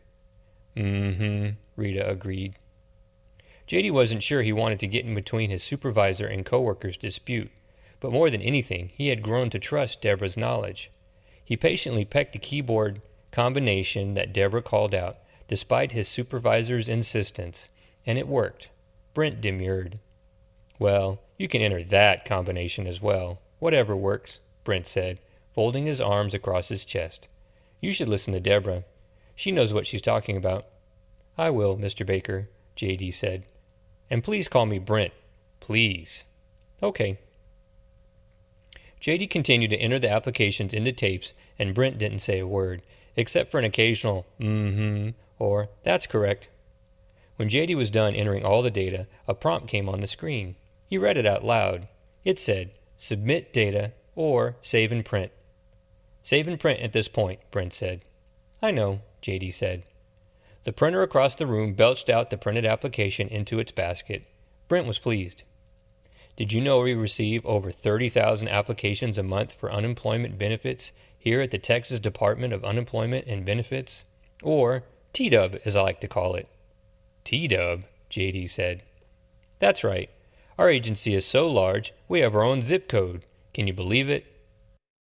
"No, I can't believe it, sir," JD said, baffled. He pondered the enormity of the Texas Department of Unemployment and Benefits, or T-Dub, which he contrasted to some of the cattle ranches back home in Brady, Texas, some of which were thousands of acres in size, but did not have their own zip codes. How could a 7,000-acre cattle ranch not have its own zip code? Dang, he thought. "We have over 10,000 employees. We're the largest state agency in Texas." "That's incredible," JD said. "Keep it up, JD. You're doing just fine," Brent said, standing up and pushing his office chair back to his desk. "Lunch tomorrow?" "Sure." "Great. Pizza and beer," he said, then immediately recognized his mistake. "Root beer. I meant root beer." Conchino snickered, then shook his head at his supervisor's faux pas. The amused reaction startled JD. That was the first sound of any kind at all he had heard come out of Conchino's mouth since he began working at T-Dub, and hopefully it wouldn't be the last. JD placed the next application on the paper holder and continued to work. 8. The next morning, JD personally struggled to not make his lunch, a routine he enjoyed doing every morning before work. He knew he was going to lunch with his supervisor, Brent, that day, but for some reason, he felt uneasy about going with him, mainly because he had witnessed him drink beer while lunching. Also, Conchino had snickered at the slight mention of beer the day before. The thought of the consumption of alcohol during a work lunch gnawed at JD's soul. He didn't know why, for certain. It just did. He felt bad for judging his supervisor, too, so he tried not to do that. JD hated the thought of anybody judging him for any reason. But the more he thought about the beer drinking, the more the pangs of guilt wore him down. Just thinking about it exhausted him. So, rather than ruin his morning thinking too much about it, he decided to put on his helmet and enjoy his bike ride to work. The commute to work was calmer than normal. The cacophony of car horns and brake squeals and screaming commuters was almost non-existent, and the roadway clear of aggressive drivers. It made for a peaceful bike ride for JD, allowing him to gander at the neighborhood homes and apartment buildings of his neighborhood, Hyde Park. He became so enthralled with the old homes and buildings, most he had never noticed before because of the horrible traffic, that he came within inches of sideswiping the one car that drove a tad too close to him. The driver honked the horn and then swerved away, avoiding a collision. JD stopped as fast as he could and watched the car retreat, a woman who looked remarkably like his coworker Rita in the back seat peering out the back window. "Dang it," he thought. "I almost got smushed." That would have ruined his morning for sure. When he finally got to work and entered Unit 3, setting his helmet and lunchbox on his desk, Rita confirmed her worst fear. "We almost killed you on the way to work," she said. "Forgive us. Concino swears he did his best to avoid hitting you." "It was you," J.D. said, sitting in his chair and wiping his brow. "It's all good. I forgive you." He looked at Concino, who was sitting at his desk, fumbling with a carburetor or alternator or something. J.D. didn't know for sure. When Concino realized he was being watched, he set the car engine contraption on his desk, put his hands together as in prayer, and bowed his head. J.D. mimicked the gesture in return. "You should join our carpool. We have a spare seat in Concino's car," Rita said, setting a plate of cookies on the printer table. "Carpool?" J.D. said. "Yes, he gives Deborah and me lifts most days. We carpool to save money." "Cookie?" she said, offering one to J.D. He gladly accepted it. "It's better than getting killed on a bicycle," Deborah said.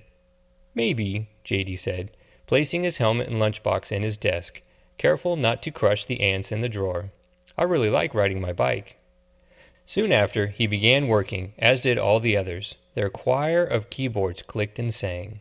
Before they knew it, as it happened some mornings as the time flew by from busy work, Ken the paper collector arrived, pushing his squeaky cart into Unit 3 to collect the reams of paper containing all the personal information of dozens of unemployment applicants from across the great state of Texas.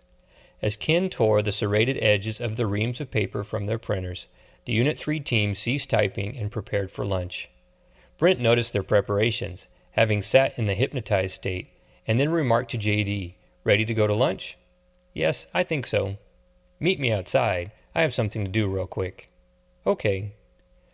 Brent jumped up to hold the door open for Ken the paper collector, then followed him quickly out the door. Concino ate the last of the cookies, while Rita and Deborah gathered their things. It appeared they would be going on a picnic, their lunches contained in 2 large wicker baskets. "Can I accompany you ladies outside?" J.D. said to them. "Of course," Deborah said. "You can sit with us while you wait for Mr. Baker." "He likes to be called Brent," J.D. said. "I know," she said, slyly. Outside the building on the great lawn behind the Texas Department of Unemployment and Benefits, or T-Dub as Brent claimed everyone called it, Rita and Deborah made their way to the Vietnam Veterans Memorial, a tranquil place with surrounding shade trees and benches to sit on, as well as the site where J.D. discovered Brent on his back in the grass the afternoon of his first day at work.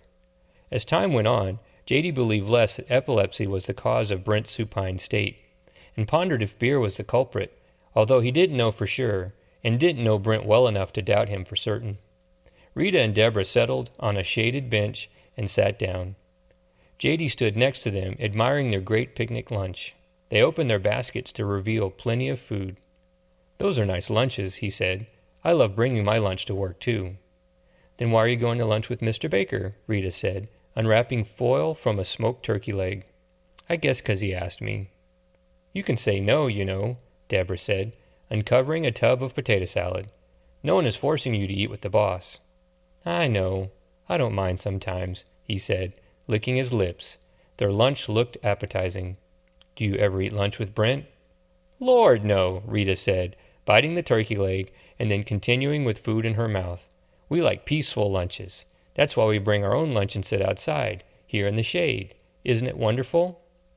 J.D. gazed around the great lawn. Besides a few pedestrians and squirrels, they were the only ones out on the lawn. It was peaceful and quiet. J.D. wondered what Rita was alluding to by contrasting their peaceful lunch to his suggestion she eat with their boss, but didn't pursue the topic further. "It is wonderful out here." "Right," Deborah said, chewing potato salad. "Do you have any questions about work so far?" J.D. pondered her question for a moment, but the only thing he could think of to ask was about his other quiet coworker. "Is Concino one of those people that doesn't talk?" "Like a mute?" Rita said, cackling. She thought that was the funniest thing she had heard all day. "Oh, that boy talks all right, just not out loud very often. Do you like to sing in front of other people?" "No, not really," he said. "Well, Concino prefers not talking in front of most people. Don't ask me why." "He prefers to text message," Deborah said. "He sends us little messages about rides or work or whatever, all the time." An electronic sound dinged from inside Deborah's basket. She reached in and pulled out a cell phone, flipping it open. She read something on the screen, chuckled, then showed J.D. "See, he messaged me asking the time to leave work today. I'll probably get a dozen more messages from him before the day is over." "Me too," Rita said. "Really? What else does he message about?" J.D. said. Deborah pondered his question and then said, "Advice about girls." "Girls?" he said. "And he asked me about recipes," Rita said. "Recipes?" he said, then noticed Brent coming out of T-Dub and jogging across the great lawn toward them. J.D. waved at him to come over, which he soon did. "Good afternoon, ladies," Brent said to them. "Enjoying your lunch?" "Yes, sir," Rita said. "Immensely." Brent turned to J.D. and then said, "Ready?" "See you after lunch," J.D. said to Rita and Deborah. "Be good," Deborah said to J.D. "I will." J.D. followed Brent across the lawn, and the two old friends watched them disappear around the building. "Looks like trouble," Deborah said. "Mm-hmm," Rita said, taking another bite from the turkey leg. 9. As the sun set, Deborah stood in her front yard, a water hose in one hand and a glass of cheap red wine in the other hand, watering her grass. It was one of her greatest pleasures in life, taking care of her lawn. Ever since she moved into the small 2-bedroom, 2-bath home 33 years ago, the property boundary barely extended a few feet past the exterior of the house. Watering the lawn while drinking wine was something she did most evenings after washing the dinner dishes. She enjoyed the peace and quiet of standing in the wet grass. She also watched the neighbors come home from work and mill about in their yards too, just like she did. Her son Ricky was a newborn baby when she bought the home, the down payment reluctantly supplied by her parents. Before Ricky could stand up on his own, she would set him in a baby hammock on the driveway so he could watch her water the grass. He loved that and would coo and giggle, especially when she lightly sprayed him with cold water. As the years passed and Ricky grew, she spent less and less time in the front yard with his mother, although he never left their home. He still lived there as an adult, occupying the same room he did when she first set up his crib in there, soon after she divorced his father. His room didn't look much different from when he was in high school. His walls were decorated with the ephemera of his senior year, posters of rock bands and NBA basketball players, photos of various female classmates long since gone, dusty sports medals and ribbons, handwritten notes of self-motivational quotes and the like. It was as if these useful remnants calcified onto the drywall, becoming permanent fixtures of his bedroom. And just like when he was a teenager, he rarely picked up after himself or cleaned his room. Deborah wasn't going to clean the pigsty for him either. She had too much on her plate anyway as a single mother. So, rather than do extra chores in the house, like washing the dirty laundry or unclogging her toilet or caulking the back patio sliding door, she poured herself a large glass of wine instead and wandered out to the front lawn, watering the grass with her hose and dousing her soul with the red wine as the setting sun bathed her property in gauzy shades of pink, orange, and yellow, enveloping her baby blue 1983 Bronco 2 until it almost seemed to turn lavender in color. She sneered at her pastel jalopy. Just the sight of it made her angrier than a trapped, scared raccoon. "Piece of shit," she thought. "Why can't I catch a break?" The Bronco's tires were deflated from sitting in place for over 4 months, and the windshield was splatter-painted with bird shit. It needed a new alternator and a new battery to bring it back to life, but since she still owed $947 for the title loan she received the week before it died, the alternator and battery were just out of the question. Her and Ricky still had to eat, and, besides, Concino graciously gave her rides to and from work. She enjoyed riding to work with Concino and Rita. She only had to contribute what she could for gas, which wasn't very much. "Oh well, I'll get it fixed one of these days," she thought, while watering a brown patch of the corner of her yard. As darkness consumed her neighborhood street, the wooden garage door to her house screeched as it ascended the rusty rails, pulled by a tired, cobweb-covered garage door opener. Ricky's shiny sports car roared to life, then slowly backed out of the garage, stopping next to Deborah's jalopy. Just the sight of Ricky's operational vehicle made her madder than hell. "Where does he get the money for that?" she thought. She wasn't aware that her son was leaving for the evening, so she dropped the water hose in the grass, tiptoed to his sports car and rapped her knuckles on the passenger side window. The power window slid down inside the door. Deborah leaned closer to the car as its engine gurgled. "Where are you going?" she barked. "Out," he said, pulling the visor down, then fixing his hair. "When will you be home?" she said.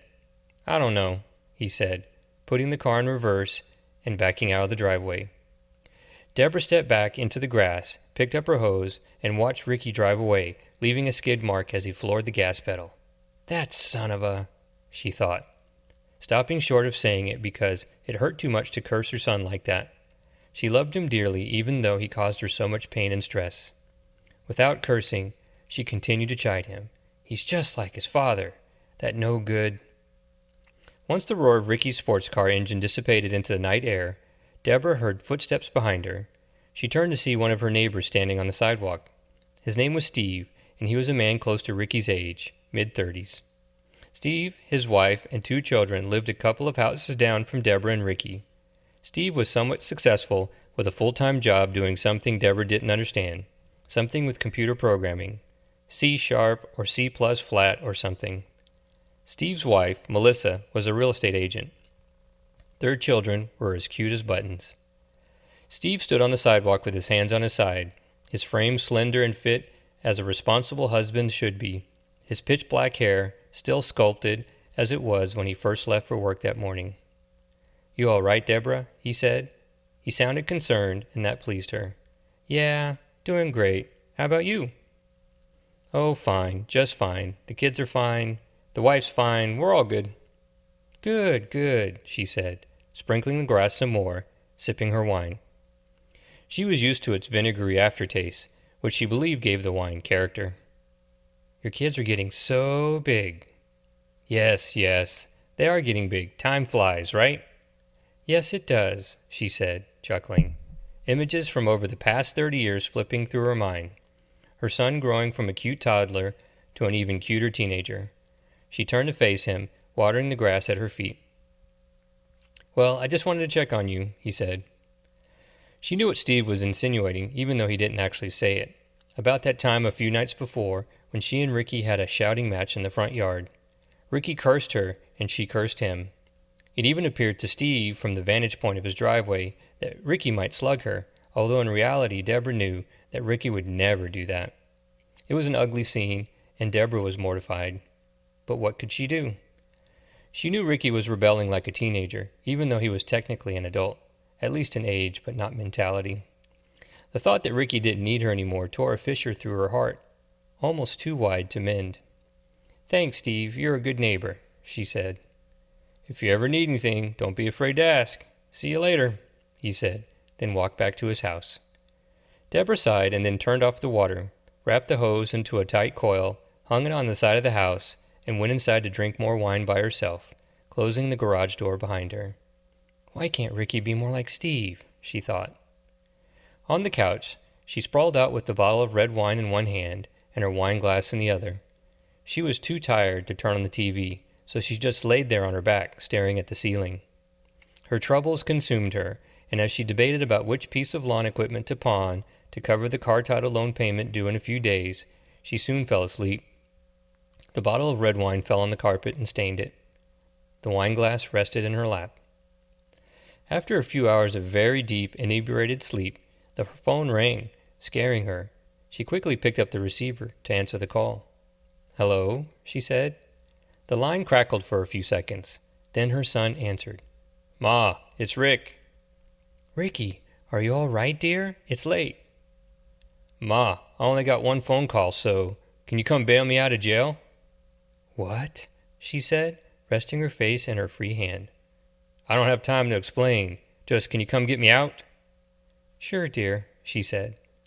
The line went dead. She sat on the couch for a few tense minutes, debating if she should try to bounce a check to get him out of jail or show the bail clerk some cleavage. She decided she had a little bit of dignity left and opted for the bounce check. As she washed her face and then brushed her hair, she thought, "Ricky still needs me." She grabbed her purse and worthless checkbook before locking up the house, then walked over to her neighbor Steve's house in the dark to kindly ask him for a ride downtown to the police station. 10. When the members of Unit 3 settled into their morning routines, they all discovered that their workload was larger than usual. The piles of unemployment applications on their desks were thicker than any of them expected, and it stressed them all out. The banter between Rita and Deborah was less jolly, which in turn radiated a sense of urgency and uneasiness to the other three in the office. Even Brent felt the stress of the unexpected situation and offered to enter applications into tapes to assist his team. "It's been a while since I entered apps into tapes," he said, shoving stacks of paper around his desk, looking for his paper holder to prop up his work. Once he found it, he placed his stack of applications on the paper holder and began entering data, just like the rest of his team. "I hope I can remember how to do it." "Like riding a bike," Rita said, smirking as she typed. Deborah typed furiously as well, peeking occasionally over at J.D., like a mother watching her nervous child ascend the ladder of a searing hot slide on a treacherous playscape. "You doing okay, J.D.?" she said. "Yes, ma'am, thanks to your excellent training." His compliment warmed her heart, especially after what had happened to her son Ricky the night before. It had been a late night, one that she would love to forget. Her son failed to thank her after bailing him out, an unsettling lack of decorum she was still very upset about. She didn't even make her son breakfast that morning. She was that mad. If only Ricky could be more like J.D., she thought, then blushed. Such a nice young man, and hard-working. Even Concino's stoicism was more cryptic than usual, his hulking frame hunched over his empty desktop, his occasional smirks and grimaces replaced with consternation and stress. That hectic morning, there was no time for tinkering with car parts and components, or even text messaging Rita or Deborah. It made for a somber morning. But before too long, Rita remembered that she had brought a treat for her coworkers and hoped that telling them so would lift their spirits. "I forgot to say," she said, pulling a wad of aluminum foil from her purse, unwrapping it to reveal a dozen oatmeal and raisin cookies. She set the cookies at the end of her desk. "I made extra for everybody. My grandkids don't get to eat all the cookies," she said, snickering.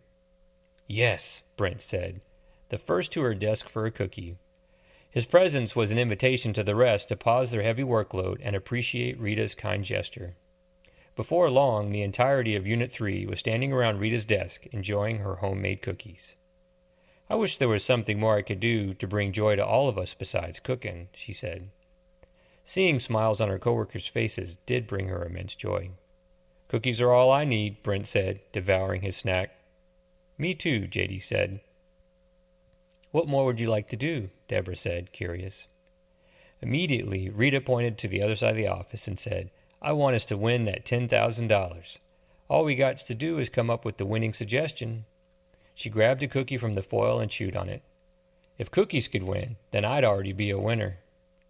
Concino nodded while eating his cookie, confirming Rita's statement.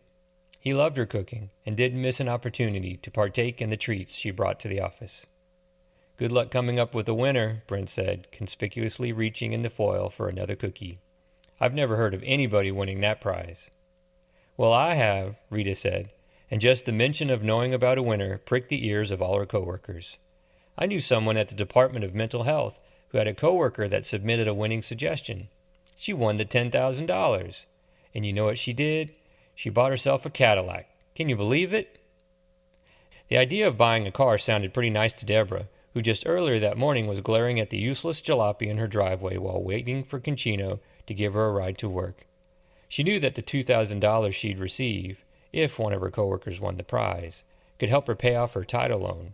Then she could use the rest for a down payment for a new car, at least one that was new to her.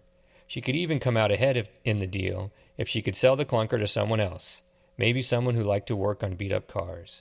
She knew that Unit 3 had a sincere pact to share the prize, but also felt, deep down inside, that the likelihood of any of them winning it was close to zilch. But that didn't stop her from feeling excited nonetheless. It was very exciting to talk about what-ifs that involved buying herself nicer things. "What would you buy if you won that prize, Rita?" Deborah said. A serene smile slid across her face as she contemplated the fortune of $2,000 dropping in her lap. "There's so much I'd do," she said. "So much." "I'd buy a new amp for my guitar," Brent blurted. He had been using a small amp he had bought cheap at a pawn shop. It was underpowered and amateurish compared to the gear his bandmates had. It made him self-conscious and feel he wasn't good enough to be in the band, let alone the front man. A vintage tube amp would fix that dilemma, he suggested. While Brent went on and on about tube amps, Concino made his way to his desk, quietly sat down, then picked up his cell phone. He pecked a sentence into his messaging app, then sent it to Deborah. He leaned back in his chair and fell into a trance. Deborah's phone dinged a notification, and the group went silent. She pulled her phone from her purse and read the message, one that everyone assumed was from Concino, since he never spoke out loud. She read his message to the group. "I'd buy a performance chip and air intake system for my car," she said. The group oohed and awed, confirming their knowledge about his passion for the cars and street racing. Makes sense. She put her phone back in her purse. Rita noticed that no one had asked JD what he'd buy, so she asked him, "What would you do? What would you buy yourself?" JD had been contemplating this question since the group began their fantasy session.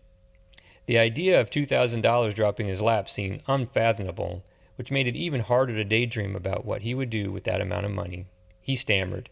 "Oh, I don't know," he said, putting his hands in his pockets, wanting nothing more than to deflect the attention from his coworkers and maybe eat another cookie. "You don't have any idea?" Brent said, a little shocked. "I could think of a dozen things right off the top of my head." "Then I'd guess I'd give the $2,000 to you." This shocked Brent even more, rendering him speechless. Rita laughed, a deep belly laugh. "You could do a lot better than giving your money to Mr. Baker with all the poor kids in the world." "Thanks, Rita," Brent said sarcastically, his pride crushed. "I'm just saying." "What about this?" she said, pausing to add emphasis to her new question. Her coworkers were intrigued. "What if we won that lottery prize? What if we won the jackpot? What would you do then?" The group collectively gasped. Even Concino vocally acknowledged just how exciting that prospect would be. How could they all not be excited about that idea? It was potentially a lot of money, more than any of them would ever have, even to the point of being ludicrous. Rita was beside herself. "I mean, sometimes that jackpot gets to $25 million, $26 million. Can you imagine it?" she said. Certainly, she could imagine it. Joyous thoughts of grand prize excursions and purchases danced through her head. "I'd buy an apartment building and put all my children and grandbabies in it. I'd name it Rita's Retreat, or something like that." "Your family would love that," Deborah said. "What would you do?" Rita replied, smiling. "I know you would buy yourself a new car, wouldn't you?" "Yes, I would, and probably pay off my mortgage and then put the rest away." "What about your son?" Rita said. "What about him?" Deborah said, perturbed. "He already has a new car, and he's grown. He needs to take care of himself." Rita laughed, then turned to Brent and said, "What about you?" Brent pondered her question while walking back to his desk. He sat in his chair and threw his legs on his desk, leaning back to narrate his daydream. "You know, I know exactly what I'd do. I'd buy some barbecue joint, build a big stage, install a killer sound system, and my band would be the house band. We'd play every Friday night.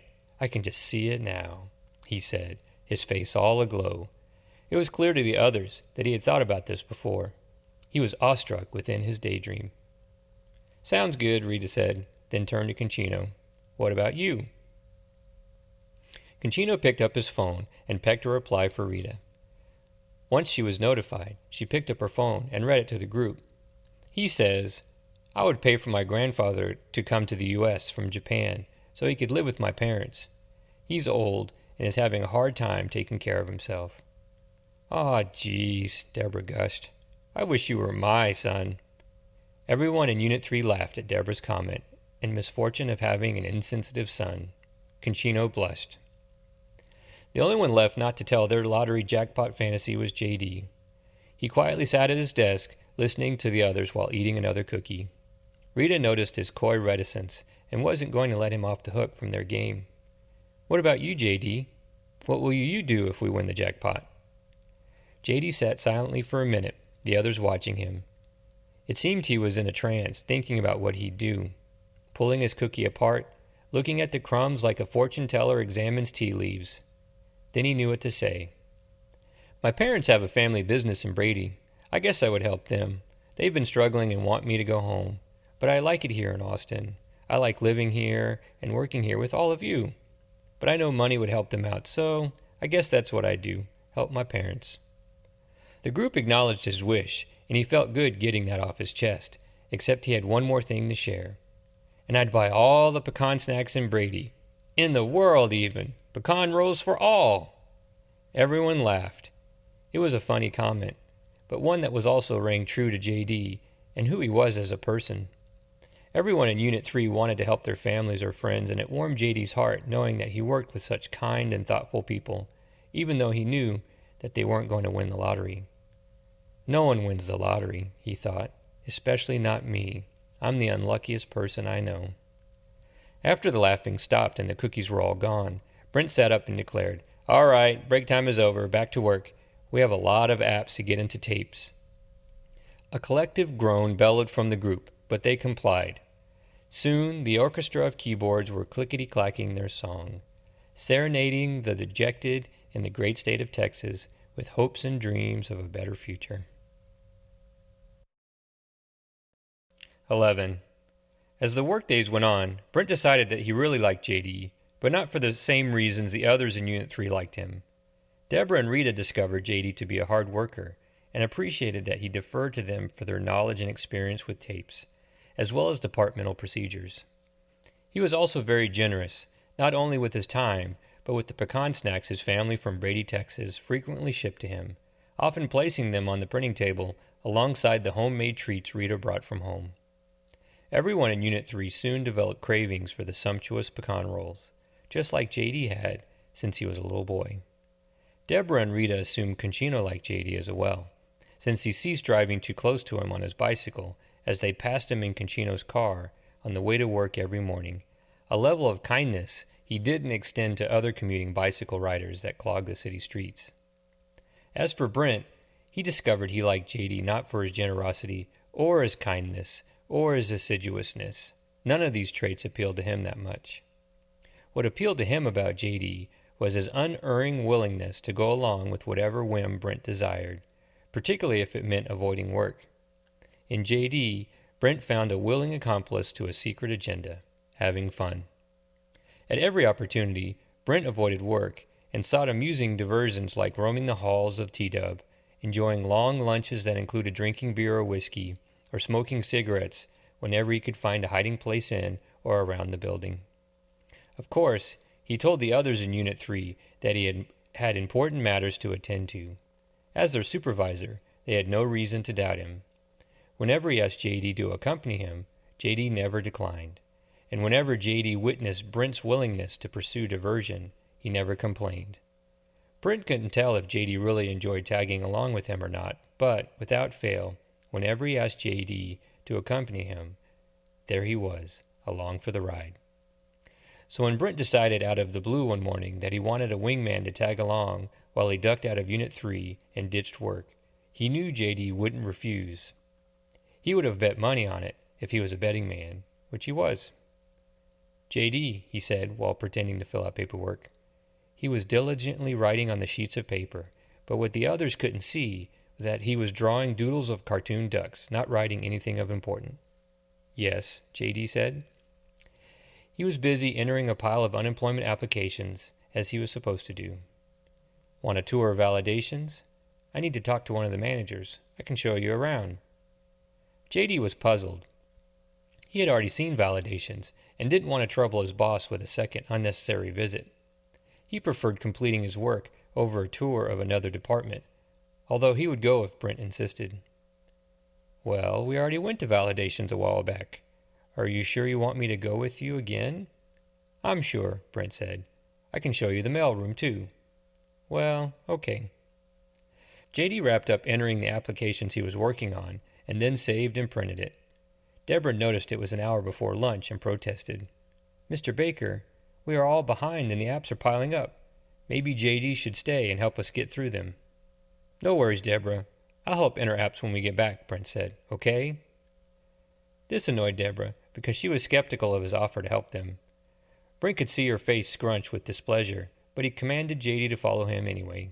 "Let's go, J.D.," he said, and the two quickly left the office. Conchino turned to Deborah and Rita, quietly shaking his head. His 2 workers agreed with him. "I smell trouble," Deborah said. "Mm-hmm," Rita agreed. "That's some stinky shit right there." Out in the hall, Brent speedwalked like he was on an important mission. JD didn't realize quite yet that this was a simple ruse. He really thought Brent wanted to take him on a tour of validations. He didn't even second-guess it. "Is something the matter?" JD called out, trying to catch up to Brent, who was a few paces ahead of him. He didn't slow down when he heard JD. "Keep up, my man," he said. As they approached the door that JD remembered was the entrance to the validations department, Brent pointed at the door, then said, "And there's validations." But he kept on walking past the door. JD peered at the door for validations with confusion. Where is he going, he thought. He just passed the door. At the end of the hallway was a door labeled stairs, and Brent crashed through the door, shoulder first. JD followed him down the 3 flights of stairs, Brent skipping steps and sliding down the handrails. When they reached the bottom of the staircase, they burst through a door that led them into the underground parking garage.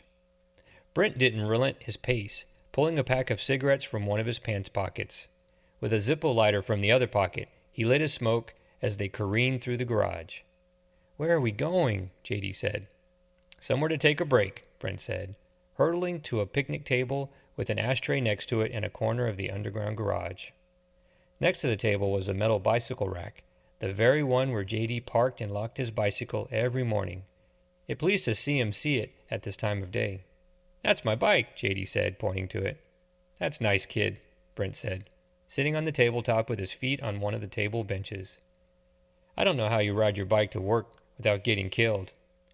Smoke from his cigarette poured out of his nostrils like a dragon releasing steam from its sinus cavity. "I'm a careful bicycle rider," JD said. "It's fun." "What other things do you do for fun?" Brent said, sucking on a cigarette. "Oh, I don't know. Listen to the singer at the cafe near my house." "You go see live music?" "Oh, no," JD said, snickering. "I can hear her sing in my room when I open the window." Brent sucked on his cigarette some more, looking at JD with an inquisitive eye. "That's a little weird, JD." "I know, but I like it. What about you? What do you like to do for fun?" Brent absorbed his question and then finished his cigarette. He flicked the extinguished cigarette butt into the metal ashtray next to the table and said, "I try to have fun whenever I can. I even try to have fun at work. Life is too short to be working all the time. Don't you think?" "Life is short," JD said. He briefly remembered being at the funeral of a high school classmate who had died while riding a bucking bronco at the county fair. He remembered he thought the exact same thing back in. Life is short. JD's eyes glazed over as he remembered his poor classmate who died too young. "I know the others in Unit 3 probably tell you that I skip out all the time, but that's only partly true." This startled JD out of his trance. He blinked and said, "Well, they've never said that to me." "I'm sure they think it even though they don't tell you. I try to be a good boss, but I'm always approving their leave requests and sick days and whatever, without question. I just wish it was more fun. I can't help it if this place can be super boring." "I like it here," JD said. "I'm glad to work here." "I'm glad you work here too, buddy. Want to grab some lunch?" JD felt guilty for not returning to Unit 3 to complete his workload. He knew Deborah would still be mad, or at least displeased. He didn't like to annoy her. He preferred pleasing her. It made for a nicer work environment when his coworkers were happy. "Should we get back to the office so we can finish my work?" A sly smile slid across Brent's face. Then he said, "Nah, I'll help you when we get back. Come on," he insisted. "There's a great beer garden a couple blocks down. Are you in?"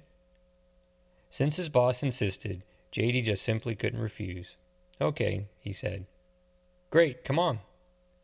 JD followed Brent out of the underground garage and down the street, huffing the 2 blocks in the sun to Schertz's Beer Garden, a food and beer hall that was established in the 1860s and was renowned as the oldest operating business in Texas. It could be a raucous place at times, depending on the disposition of the bartenders and the generosity of their pouring hands. Inside, JD quickly discovered a large dining area filled with rows of picnic-style tables covered with red and white gingham tablecloths, all the tables packed with patrons. The ceiling was high like the interior of a barn, with speakers mounted up in the rafters, perched like barn owls. Country music played while the patrons drank beer and devoured sausages or tacos, the preferred alcoholic accompaniments. Brent was already at the bar, nestled in a nook at the right of the dining room, ordering beer and food for the two of them. He waved at J.D. to find a place to sit, which he did at the end of one of the rows, a spot barely large enough for the two coworkers. He sat on one side of the table, sliding a napkin holder across to the other side, as if reserving the place for his supervisor.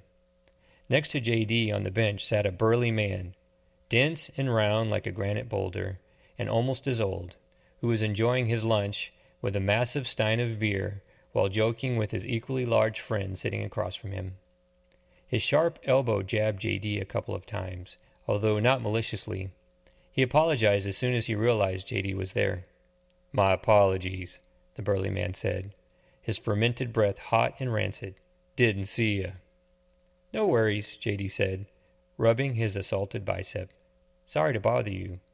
"You didn't bother me. Like I said, didn't know you were there." "Okay," J.D. said. He certainly didn't want to antagonize the giant, being that he must have been 3 or 4 times his size and 200 pounds heavier. J.D. favored non-confrontational ways whenever possible. Once in high school, he was pounded by a senior football player simply because he looked in this general direction. J.D.'s face was puffy and bruised for weeks. He didn't want something like that to happen to him again.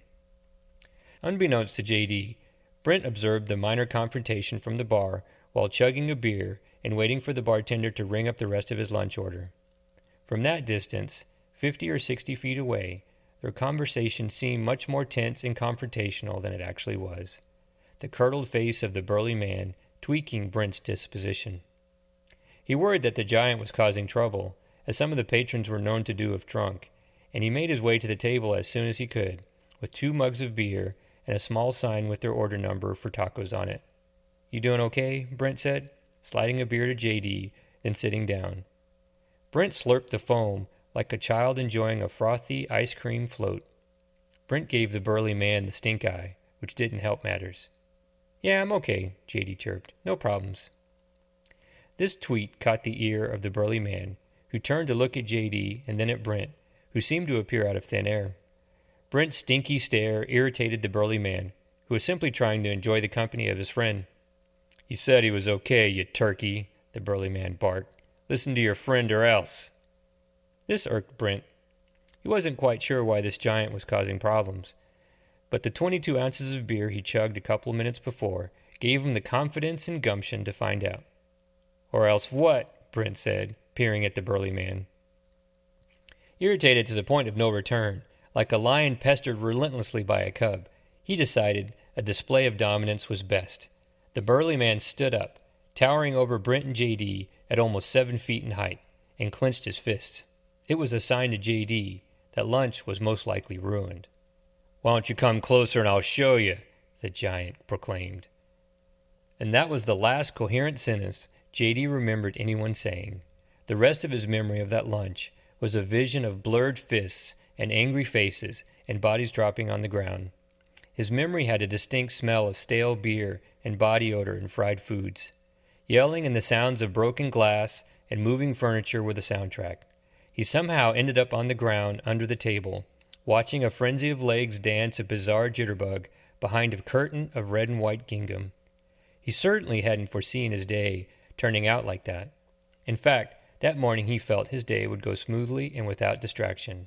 But as he later learned, spending time with Brent meant knowing that there was a level of uncertainty and a possibility for chaos that came along with his company, and this lunch at Schertz's Beer Garden was the genesis of that precious nugget of knowledge. "Deborah's going to be really mad," he thought, as he sat under the table, his knees held tightly to his chest, "if we don't get back soon and enter apps into tapes."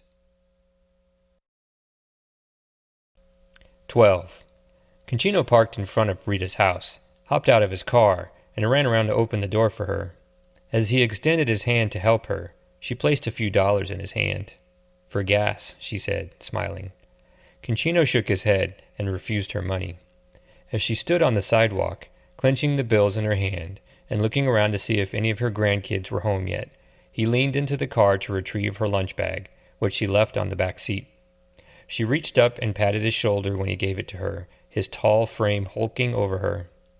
"If you won't take my money for gas, then I'll put it in the lottery pool," she said, looking up to him. "See you in the morning." She turned around and shuffled to the house, through the metal gate, and up the stairs to her front porch. Concino jumped back in his car and sped off. With his car empty of passengers, he was free to drive the way he preferred, fast and aggressively. He pushed and pulled on the gear shifter, as if trying to snap it from the console, stomping the clutch pedal when ready to shift gears. He loved to drive his car more than anything, and maneuvered fiercely north on the interstate highway. When the power of the car's engine vibrated through the floor into his feet, he felt free. He watched the other commuters on the highway in his rearview mirror fade away as he listened to the original gangsta rapper Ice-T boom from the speakers. By the time he arrived home and parked in the driveway, the evening setting sun bathed the house he shared with his parents in warm pastels. He opened the garage door with a remote clipped to his sun visor. Inside the garage, the walls were lined with tool chests, some red and some black, wooden chests of drawers, all from the second-hand store outside the neighborhood, and a refrigerator that had seen better days, its scaly exterior infected with rust and mold. Concino peeled his work shirt off his back as he stepped into the garage, replacing it with a black T-shirt he had left in there the night before. The front of the T-shirt said hate, and the back said love. He grabbed a can of Mexican beer from the fridge and sipped it while turning on a lamp that illuminated his evening's task, a new alternator and cables laying on the workbench like a beached squid. He pressed play on the boombox, also on the workbench, playing the original song that Ice-T sampled, Pusher Man by Curtis Mayfield.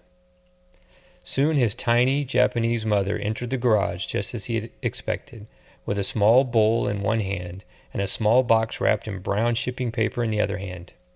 She offered the bowl to her son, setting the box on the work table. Even though he was a full-grown man, she still loved to cater to him. "Hungry?" she said. Concino nodded, sucking one of the steamed dumplings into his mouth. The slurping noise that escaped from his lips pleased his mother. He raised the box closer to his face so he could read the label. "It's from your grandfather," she sighed. "He's not doing so well." Concino examined the shipping label and stickers on the box, emblazoned with both Japanese and English letters, then set it on the workbench. "We'll get him here one day to live with us," she said, patting her son's back. He grunted. "Don't say anything. I know how much it hurts you to know he's suffering. But he likes sending you these mementos. Enjoy them." She beamed a smile for her son, then left him alone in the garage, his sanctuary. Outside in the front yard, lightning bugs began floating above the grass, their rear ends illuminating their night dance. Crickets continued playing the night song, where the cicadas left off, chirping and creaking. Sitting on a stool at his workbench, Concino stared at the small box, pondering if he should open it or save it for another time. He decided to open it and slice it apart with a razor blade. Inside the box were things he immediately loved: precious vintage Honda accessories from the 1960s and 70s, a chrome Honda emblem, a gear shifter knob, seat belt buckles, and more. Cool, he thought. Maybe I can make them work. His Honda was newer than the models these accessories were originally intended for, but that wouldn't stop him from at least trying to fit them in his car somewhere. He was too sentimental to not try. He envied that his grandfather was a retired auto worker from a Honda auto factory in Japan, although his working conditions were nothing to be envious of. Still, there was a romantic lilt in the way he used to describe the factory in letters to Concino when he was a small boy. He made the factory sound like a place that Willy Wonka would have created. Not too long after his mother disappeared into the house, his father appeared in the garage. Squat and round and hairy like an armadillo, his dad shared his son's passion for automobiles, although his love for cars skewed toward older American makes and models. His father was Latino to his core, and always took the opportunity to remind his son of that, even at Concino's expense. "¿Qué pasó, Holmes?" he said, his accent of Spanish words morphing into a Cheech and Chong parody. Some of Concino's generation thought that type of accent offensive. Others of his father's generation thought it endearing. Conchino's feelings about it sat on the fence. That's just the way his father was, silly. When are you going to sell your rice burner and buy Americano? Conchino was offended now, not because of the silly accent, but because of the content of the question.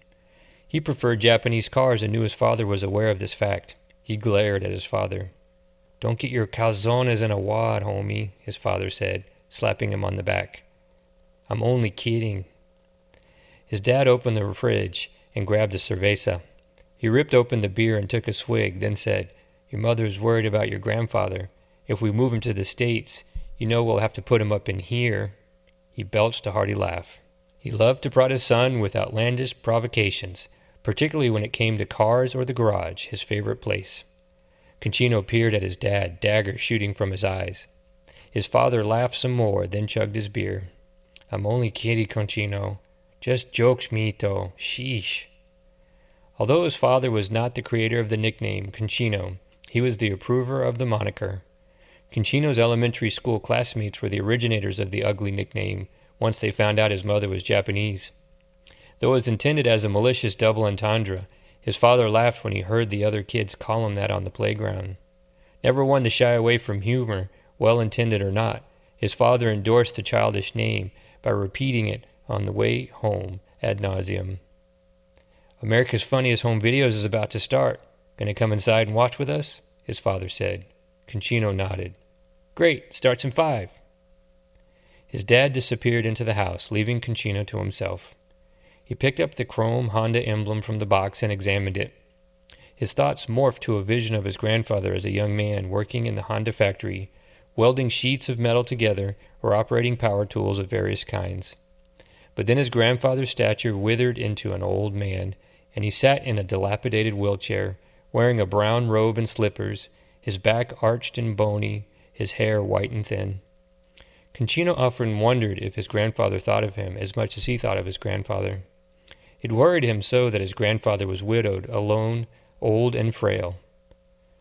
How can I help him move here? He thought. We have plenty of room. He could live in my dad's room.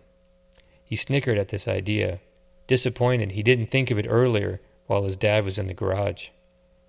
He decided he would go inside and prod his dad with that zinger, as well as enjoy watching America's Funniest Home Videos with his parents. So he locked his car, closed the garage door, and disappeared into the house, leaving the Honda mementos on the workbench. 13. The next morning, the day after the Shirts beer garden melee, Brent walked lackadaisically into Unit 3, completely forgetting that the shiner around his right eye was still there, swollen, purple, and dreadful. His damaged eye was so hideous that Rita yelped when she witnessed it while unwrapping homemade donuts at the printer table. Mr. Baker, she cried out, what happened to your eye? What do you mean? He said, then realized that his hope that the others in Unit 3 simply wouldn't notice the unfortunate bruise rendered by the fists of the irritable, burly man. He scrambled for an explanation. Oh, that. Sorry. I fell down a flight of stairs yesterday, just an accident. Rita turned to face the others and noticed J.D.'s face was white and gaunt with shock. She assumed J.D. hadn't noticed his black eye either, but, in fact, he was startled at the false explanation Brent had just given her for his shiner. He knew its real origin. Deborah and Conchino got a look too and were equally shocked. It was a gruesome surprise for them all, except for J.D. He clearly remembered the burly man clobbering Brent's face with his rocky fists. Right, J.D.? Brent said, looking for J.D. to corroborate his excuse. That's right, J.D. said reluctantly. It'll heal up soon, Brent said, shuffling papers on his desk as if nothing happened. Rita was still in shock. You should put some ice on it to help the swelling. I can get you some ice in a bag from the cafe downstairs. Thanks, Rita, but I'm really okay, he said. Rita slowly made her way back to her desk, wincing when seeing his shiner again, and then looking at Deborah for a confirmation at what she was witnessing. Deborah shrugged, then said to Brent, Those stairs must have been very angry with you. Looks like they won the argument, she chuckled. Brent sighed. Ha ha, he said, annoyed. Soon enough, Unit 3 was in the throes of data entry, busy with the morning's workload of new unemployment applications, to Brent's relief. He hoped everyone would just forget about his facial injury, although that would be hard to do. The shiner stood out like an explosion on his pale white face. He'd also hoped that his white lie about falling down the stairs would alleviate any suspicions from the others. After a few hours of shifty glances and spontaneous giggles from his coworkers, he'd had enough. "JD," he blurted, "come with me." "Okay, but let me finish this app. I'm almost done." "Fine," Brent said, standing and then waiting by the door, tapping his foot impatiently. Once JD completed the app, he printed it, then followed Brent into the hallway. His supervisor stomped away from Unit 3.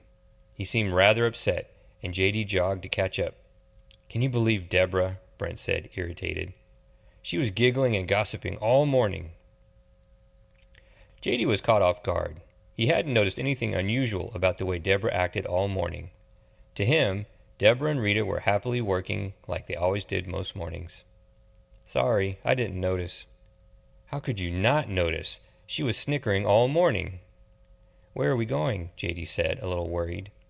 He didn't want to fall behind in his work for a second day in a row. "To the warehouse." "The warehouse?" "That's right. It's just a few blocks away." "I didn't know we had a warehouse," JD said, following his supervisor down the stairs and out the building. "Yepers, we do." Brent continued to mumble under his breath to himself. "All the things I do. For them. Always approving their shit." The two workers trudged a few hot blocks and then reached their destination, a building similar to several they had lunched at before, this one with a sign that read, "The Warehouse." JD was confused, as usual. "I thought we were going to the T-Dub warehouse," he said. Brent laughed. "You are so literal. Are you always this way?" "Yes," JD said blankly. "You need to stop that," Brent said, then went inside. JD followed. He found himself in another pub, another time, another place, same vibe, with his supervisor. He started to wonder if this was Brent's usual routine, telling his coworkers they had somewhere important to go, then going somewhere that was not really important at all. He also hoped to God that Brent wouldn't ask him to drink more beer with him, not because he didn't want to enjoy another freewheeling lunch, but because he wasn't used to drinking so much beer. He was tired of it, and wanting nothing more than to enjoy his favorite drink, a soda. Finding himself at the bar standing behind Brent, he thought he would intervene before unwittingly being asked to drink another cheap beer. "Can I have a root beer?" JD said. "Are you sure?" Brent said, puzzled. "I'm your boss, you know. You won't get into trouble." "Root beer sounds nice." "Okay," he said, ordering their drinks and some sandwiches. JD found a table to sit at. Brent soon joined him. Then what followed was something JD didn't expect. A catharsis from Brent. Through the course of their lunch, Brent unleashed a laundry list of pet peeves, mostly about Deborah, some about Rita, and not much about Concino, through spittle of sandwich bits and droplets of beer. Brent was riled up, and he wanted to vent, and, of course, drink more beer. JD was enthralled as he listened. "She's always asking for time off, blaming her son for everything," Brent said, while finishing his sandwich, then chugging his third beer. He raised his hand for a fourth, which came a few minutes later, courtesy of the waitress. She patted Brent on the shoulder, indicating to JD that they must have known each other. "And Rita has been late so many times, it's unbelievable." "I've never seen them late to work," JD said, surprised. "Well, you haven't been here very long. I guess when Concino started carpooling them, then their tardiness subsided. But for a while, it was almost every day. This is such bullshit," he said, chugging his beer. "I'm sorry you feel that way." Whatever. Thanks for letting me vent." "Sure," JD said, proudly. "I wish I had $2,000 or $3,000 so my band can hit the studio some more. That's what really makes me happy, making music," Brent said, then belched. He waved his hand for another beer, but the waitress refused him. Irritated, he paid the tab, tossing some cash on the table, then stumbled back to their building, JD walking next to him. Brent was thoroughly intoxicated, and JD found himself assisting his boss. mostly keeping him from tripping and falling in the street. JD feared that he'd get run over on the way back to T-Dub and didn't want to be held responsible. He helped his boss the best he could. Once they bumbled up the stairs and reached Unit 3, Brent plopped into his chair while JD went back to his desk. No one else was in the office, and JD figured that the other three were still outside eating their lunch near the Vietnam Veterans Memorial, as Rita and Deborah enjoyed doing. It seemed plausible that Conchina was with them too. JD promptly got his workload in order, stacking the applications and organizing them in a neat stack, while Brent laid his head on his desk. He attempted to say something, and then lunged for his trash can next to his desk, vomiting profusely in it. JD was horrified, and the smell of the retching made him gag. Brent wiped his mouth with his sleeve, then laid his head back on his desk, right next to the computer keyboard. "I'm just going to rest a bit before everyone gets back," he said, slurring his words. A moment later, he was snoring. JD felt terrible for his boss, but also, more than anything, didn't want to appear to his other coworkers to be Brent's accomplice. So, before the other three returned from lunch, JD quickly picked up the trash can Brent had barfed in and carried it to the basement garage, where he knew a dumpster sat back in one dark corner. He tossed the trash can into the gaping, black opening of the dumpster, then went back up to Unit 3 to get ready to work before everyone else returned from lunch.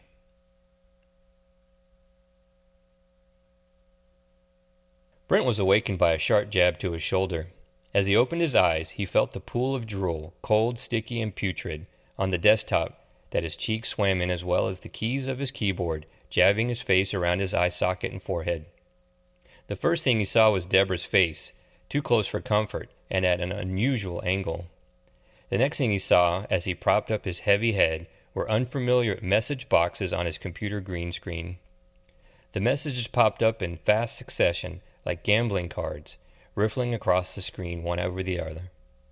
He was very confused, and his brain did exactly what it was used to doing in situations like this. It conjured a white lie.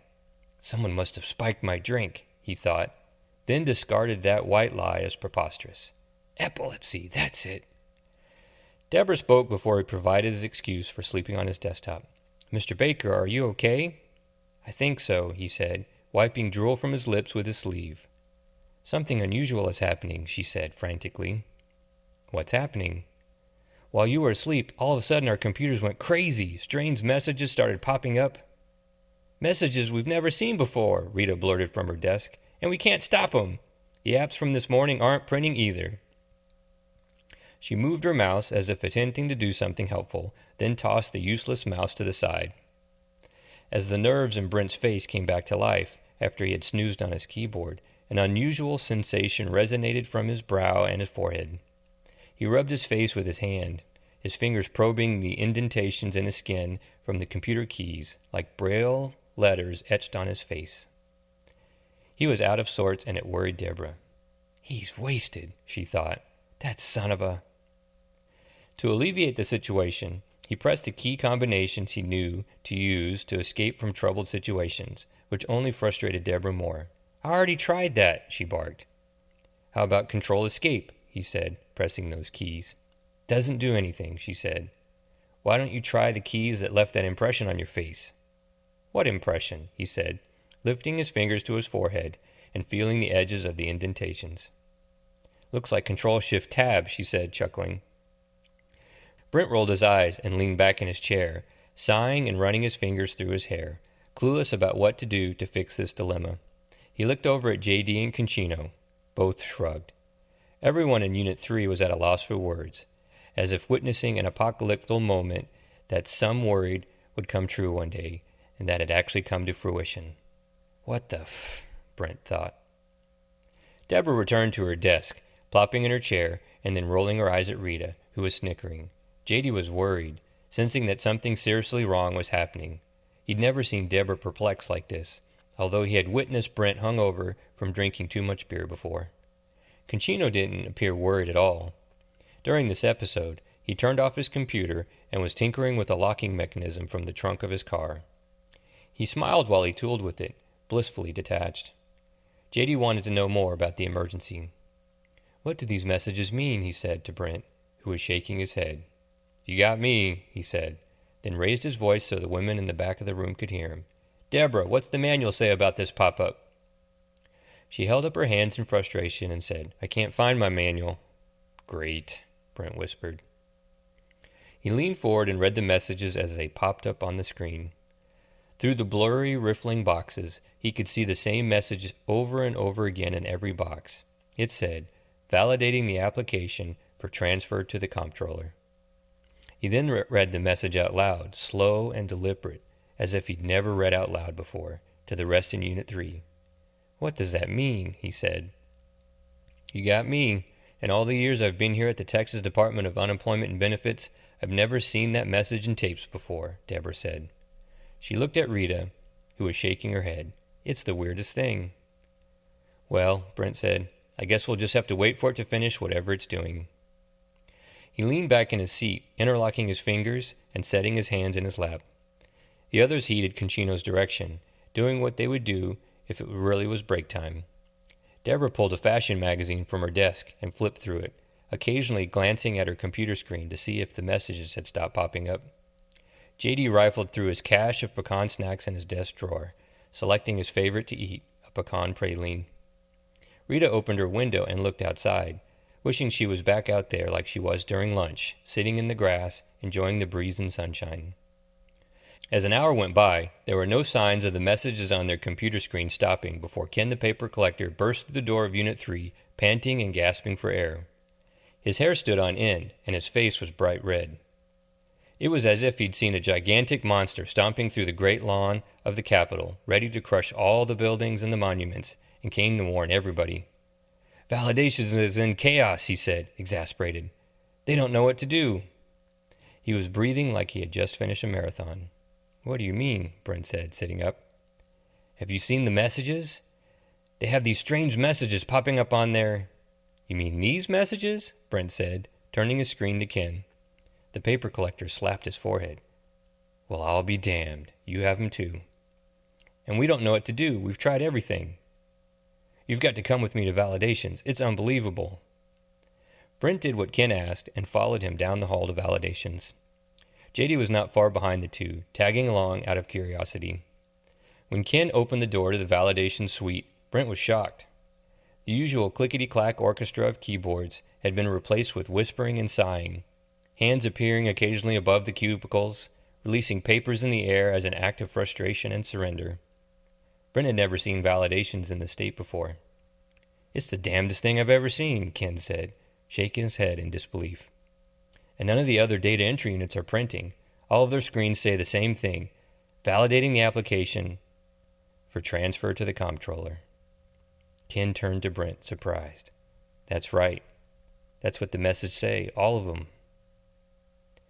"Thanks, Ken," Brent said, patting his shoulder and walking back to Unit 3. J.D. followed close behind. Back in their office, J.D. sat down while Brent stood at the door, his hands on his hips. The others kept on doing what they had been doing, taking a break. "There's only one thing left for me to do," Brent said, tapping his foot. Deborah curiously looked up from her magazine. "Oh yeah? And what's that?" "I have to go talk to the big boss," he said, saluting his group of data entry clerks, then leaving the office, the door slamming shut behind him. "A lot of good that'll do," Deborah said sarcastically.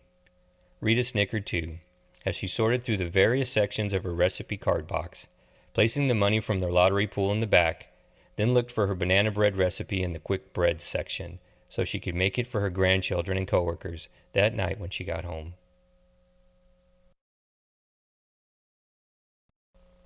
14. Brent stood in the dank alley between the rental truck and the nightclub, drinking his free beer from a plastic cup and smoking a Pall Mall cigarette. His band had just finished its sparsely attended show, and he was commiserating with the bass player of the band, Chip, chubby with a long red beard that matched his thinning hair on his freckled scalp, who also drank his free beer, but avoided Brent's cigarette smoke as if it was toxic. "Can you blow that shit the other way?" he said, wafting the smoke away from his face with his free hand. Brent purposely exhaled his next nicotine cloud in Chip's direction, engulfing him in a yellow smoke and infuriating him. "You son of a bitch." Calm down, John Paul Jones. Don't get your panties in a wad, Brent said, sarcastically.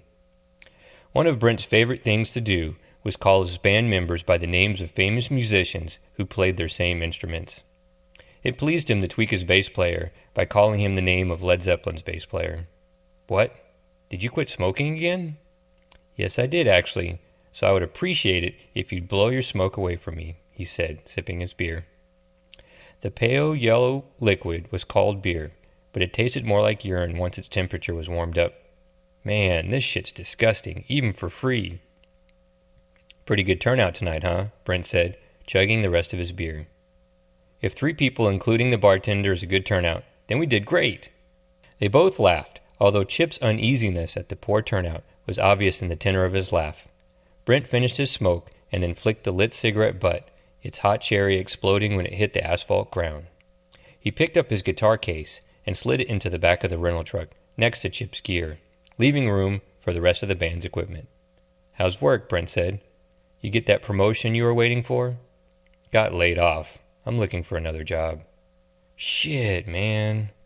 He unsheathed another cigarette from the pack in his pants pocket and placed it over his right ear. Yeah, the wife's pissed too. I bet. The door to the back of the club careened open, slamming against the back of the building. Out strolled Jeff, the guitar player, a guitar case in one hand and a beer in the other hand, attempting to drink and walk at the same time. Before he could get to the truck, half of his beer spilled down the front of his black t-shirt. He stopped and watched the spilled liquid absorb into the material. Figures, he said, sighing. Nice job, Eddie Van Halen. Fuck you, Jeff said, sliding his guitar in the truck and turning to the others, attempting to wipe the stinky beer from his t-shirt. It was futile. Did Ralph tell you guys yet? Tell us what? Brent said. He pulled another cigarette out from his pack and handed it to Jeff, who gladly took it and lit it with his own lighter, standing next to his 2 bandmates. Tall and lanky, with a round gut like a basketball shoved under his wet t-shirt, his freshly shaved pate concealing the fact that his hairline receded sometime in his mid-20s. His 6.5-foot frame towered over his friends. He's quitting the band now that Jackie had the baby. Jackie was Ralph's pestering wife and the nemesis of the band, although their enemy only through Ralph's messages from his distant wife. She never came out to watch them play anymore, and finally had gotten the upper hand by giving birth to their second child. Shit, Brent said, looking up at Chip, who returned a limp shrug. He can't quit. He's our secret weapon. I know, Jeff said, exhaling smoke over Brent and Chip, who swatted at the toxic cloud. You quit smoking again? He said to Chip. Yes, damn it. Sorry, he said, continuing to smoke. I'm sure he'll tell you more about it when he comes out. I'm going in to help pack up his kit. Jeff walked back into the club, his stride long and sweeping like a giraffe. Chip glared at Brent, his eyes transmitting his displeasure. That's not good, man. You know how hard it is to find a shit-hot drummer like Ralph? We're screwed if he quits. Our album will go down the toilet too, Brent said, lighting the cigarette that was perched above his ear. He tipped the plastic cup to his lips for more beer to guzzle, but soon discovered his cup was empty. He crumpled it, then tossed it to the ground. What a waste of $5,000. At least you have a good job, and with a pension to boot. Yeah, Brent sighed. A good boring job. I'd take a good boring job with a pension any day. Yeah. How's it going anyway? Chip said, sipping his stinky beer. Brent eyed him as he drank it. There's more beer inside, you know. I know, it's just so far. Chip finished his precious free beer, then tossed the crumpled cup to the ground next to Brent's, then said, The job. How's it going? It's fine, although the weirdest thing happened the other day. Oh yeah? Chip said, his interest piqued. What happened? I accidentally pressed some random key combination on my computer and the system went crazy. Messages no one had ever seen before were popping up on everybody's screen. Oh shit, Chip blurted. He knew just how many people worked at the T-Dub. The idea that this mistake affected all those employees astounded him. Did you get in trouble? Not really. At first I thought I would get in trouble, so I went to talk to the big boss. He was really freaked out. I bet. Then what happened? Brent sucked on his smoke and inhaled straight up into the sky away from Chip. Then he continued. So my big boss started calling around, freaking the shit out, because no one at our agency understood what was going on. But then someone suggested he call the comptroller and see what was going on at their end. The weird messages said that the data was being verified to send over there, and he wanted to see if they had received anything. Brent slowly sucked on his cigarette some more. Tripp grew more impatient for his story to continue. Well, did they receive anything? Turns out they did. Millions of backlogged applications were sent straight to the comptroller without printing out on our end or going through validations or being mailed. Wait a minute, Chip said, confounded, putting his hands on his hips. You're telling me that your random fat-fingered keyboard flub bypassed all those departments at your agency? Brent finished his cigarette and flicked it on the ground, then said, That's what the big boss told me. Sounds like you accidentally are going to save your agency millions of dollars. Did your big boss tell you that? Brent absorbed what his bass player had told him in his slightly intoxicated brain. Millions of dollars? Millions? He thought. You think so? Brent said, scratching his scalp. Yep, millions. Think about it. All those people in all those departments, and your keyboard combo bypassed them all, and no one knew about it? Wow. Crazy, right? Brent said, uneasy. Totally. It doesn't suck to be you right now, Chip said, patting Brent on the back, then walking back to the club. I'm getting another beer before we go home. Want one? Yeah, Brent said, looking up at the night sky, an illuminated plane flying above the clouds, and the pale yellow moon glowing brightly. I'll be right there. Chip disappeared inside the club, leaving Brent to himself. He thought of what he would say to his drummer Ralph about the rumor that he was quitting the band, then thought about what Chip said to him. Millions, he thought. Millions. It had been several years since just the idea of going to work the next day excited him, but that's just how Brent felt at that moment. He thought about strolling into the big boss's office to find out if this was true. Would this fortunate accident save the Texas Department of Unemployment and Benefits millions of dollars? He couldn't wait to find out. Feeling renewed, he skipped back inside the club for another free beer and to ask his drummer if he was really going to quit the band or stay to finish what they had all started, their rock and roll dream. Part 2. 15. The gaggle of reporters waited patiently for the governor of Texas, Dwayne Bennett, to make his highly anticipated appearance at the press conference.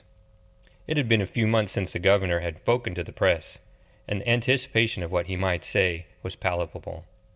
The reporters sat in metallic gold folding chairs with navy blue seat cushions in the lavishly furnished conference room, the podium surrounded by navy blue curtains of velvet, 2 oversized ferns in gilded pots, 2 flags, one for Texas, of course, and one for the United States, on golden rods, and a gold plaque of the Texas seal mounted high behind the podium with the name Bennett emblazoned under the shiny emblem of Texas.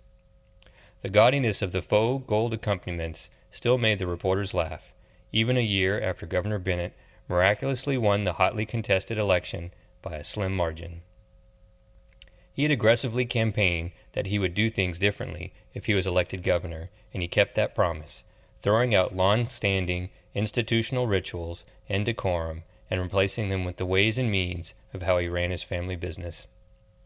Bennett was known to say, "They will think you're successful as long as you make them believe you're successful." That's when the faux gold fixtures began to appear everywhere in the governor's mansion, and to this day it irked reporter Esther Jean Stinson. Not one to fall prey to fool's gold, Esther Jean scoffed at the governor's gaudy interior design choices. She leaned over to the reporter sitting next to her and said, "I bet his toilet is gold-plated." The reporter, Bob Davis from the Weekly Alternative newspaper, chuckled. The gold-folding chairs in the conference room were tightly set together, and Bob struggled to keep his limbs from accidentally touching Esther Jean as he folded his scrawny, hairy arms across his Western-styled shirt with pearl snaps. "With a velvet-covered toilet seat," he blurted. Esther Jean laughed as she leaned back in her seat, crossed her long, slender legs, and pushed a chunk of straight brunette hair from her elegantly made-up face, a few strands having stuck to her freshly applied lip balm. She preferred glossy lips to tinted lips for occasions like this. She had decided earlier that morning to wear her immaculately tailored dark gray suit but was irritated that she unconsciously chose a navy blue silk shirt to accompany it, not thinking at the time, while standing drowsily in her closet, that she would match the fixtures and dressings of the conference room, an error she chalked up to the lack of adequate caffeine to kickstart her brain. Bob noticed the similarity in color of her blouse to the curtains and prodded her. "Are you kissing up to Bennett's people?" he said, elbowing her. "Whatever," she scoffed. "I'd rather offer sexual favors than appear complicit with these people." He replied, then suddenly sat up. A commotion at the front of the room excited the gaggle of reporters, stirring the conference room to life. "He's coming in." All the reporters stood and watched Governor Bennett entering the room, driving his gold-plated, leather-clad wheelchair, his trademark mode of transportation that gave him the appearance of gliding across the room, up a small ramp. He parked behind the podium, accidentally bumping it and knocking it askew, then barked at an unsuspecting assistant to put it back in place. He didn't stand due to paralysis in both of his legs, an infirmity whose origin was related to an unknown childhood illness that was never revealed during the campaign, but which didn't impede him from ascending to the highest office in the state of Texas. A smattering of applause and camera flashes greeted the governor, who returned a toothy smile to the room full of reporters, one of his front teeth capped in gold. His pitch-black hair, dark and glossy like newly laid asphalt glimmering in the summer heat of West Texas, crested high on his head, reminiscent of the hairstyles popular during his youth in the 1950s, his puerile notion of cool a permanent fixture of his adulthood. "Good morning," he said to the reporters. "Please be seated. Now, let's hope this press conference doesn't turn out like the last one. You vultures better behave yourselves." He wagged an indignant index finger at the gaggle of reporters, which was met with equal parts gasps and snickers. All soon sat down and then raised their reporting tool of choice, cell phone, tape recorder, legal pad, and the like. Governor Bennett cleared his phlegmy throat, then spit on one of the potted ferns. The vulgar gesture didn't seem to surprise the reporters, who were used to such ugly mannerisms from the boorish politician. "Who's first?" Many hands rose, some more enthusiastic than others, but Bennett's eyes were trained on a black woman wearing a red business suit with Afrocentric flourishes, a green and yellow handkerchief blossoming from her breast pocket, her hair plucked tall into a large afro. Her hand was not raised to ask a question. She sat in her chair with her arms and legs crossed in a self-protective, defensive posture like a turtle bracing for a predator's attack. But Governor Bennett called on her anyway. "You there, Frizzy! You ask the first question." The woman was embarrassed and not prepared at all to ask the odious politician a question of any sort. Consequently, she solely stood and asked the first thing that popped into her head, something that most in the room were curious about. "Governor Bennett, what is your strategy for increasing your historically low poll numbers? It seems—" "I see where this is already going. I will not give your stupid question the dignity of an answer, and your press pass is revoked immediately. Get her out of here."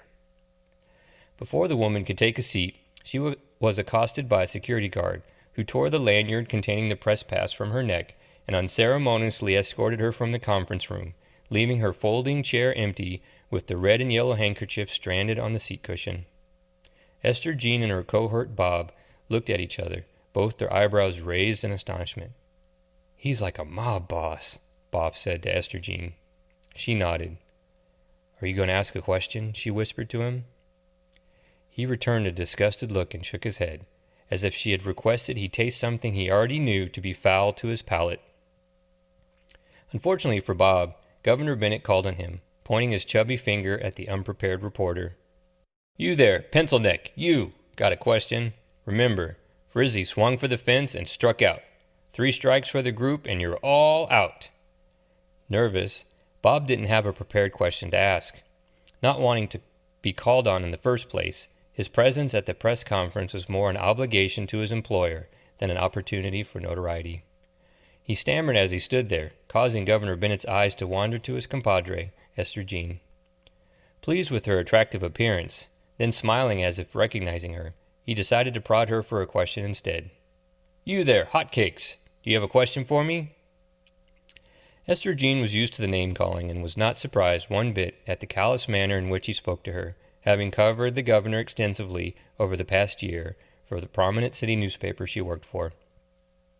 Her political columns were often the talk of the town, and she was always prepared to ask a politician a pointed question, particularly the gruff and crude Governor Bennett. She was well aware of his reputation for bad behavior fueled her career, one that provided her a small amount of celebrity and job stability in return. "Yes, I do," she said, standing up while her embarrassed cohort quickly sat back down. There were reports coming from many border towns that citizens there are quite pleased with the presence of newly deployed National Guard, as well as contracted security details to curtail the rash of invading illegal immigrants. Can you give us more information about your exciting yet controversial border security plans? This question pleased Bennett, and he commenced to give a rambling answer, one without cohesion or substance. When Esther Jean sat down, her cohort elbowed her again. "Exciting?" he said to her. His face twisted with irritation. She rolled her eyes. Esther knew there wasn't much truth in her question, but she asked it anyway, hoping the press conference would continue without any more strikes against the group. "I got his attention, didn't I?" she said. The governor rambled for a few minutes, spouting unproven statistics and recounting campaign transgressions by his treasonous political opponent that were irrelevant to Esther Jean's question. But she didn't care about the content of his answer. She smiled at her confused colleague, then said, "Check this out." Wanting to end the press conference on a high note, Governor Bennett wrapped up without soliciting any more questions or giving any specifics about solutions to the current ills of the state of Texas, most of which were of greater importance than supposed immigrants supposedly flooding the border towns. He waved goodbye, projecting both thumbs up triumphantly in the air, and drove down the small ramp, exiting behind the navy blue velvet curtains like a genie retreating back into its bottle. Not long after his disappearance, a security guard approached Esther Jean and asked her to follow him. Bob was shocked. "Sexual favors indeed," he said sarcastically. Esther Jean winked at him, then followed the security guard. Walking around the throng of reporters and behind the velvet curtains, she was surprised to see that the opulent decorations enveloping the conference room were simply propped up by planks of wood and duct tape, a facade so weak, fragile, and shoddy that a breeze from the hill country could knock it over effortlessly. She followed the security guard, his hulking frame and buzz-cut hair raising her hackles, down a long corridor whose windows offered a glimpse of the manicured lawn and garden outside. She soon found herself in Governor Bennett's office, deep inside the governor's mansion, though the governor himself was not present. The security guard insisted she sit in the leather-covered wood chair in front of his massive wood desk. As the guard retreated from the governor's office to stand watch outside, leaving the door cracked open a skosh, Esther Jean attempted to make herself comfortable in the stiff navy blue chair, but found herself irked once again that her silk blouse matched the decor of the gaudy office. "Damn it," she thought, attempting to conceal the blouse under her jacket, but doing so made it appear as if she wasn't wearing a shirt at all, so she decided to leave it be. Interrupting her preening was the sound of a toilet flush. Governor Bennett soon emerged from a door to a private bathroom, drove his gold-plated wheelchair to his massive desk, then parked behind it. To get the chair close enough to the desk, he had to raise one arm of the motorized chair, the one with the remote control on it. He then laid the arm on top of the desk, awkwardly pointing upwards. Esther Jean craned her neck to see if she could catch a glimpse of the bathroom, but she could only see the door ajar and a small section of white floor tile. Governor Bennett set his hands on his glass desktop, his fingers interlaced. "Nice to see you again, Esther," he said. He smirked, flashing his gold-capped tooth wedged within a row of brown kernels.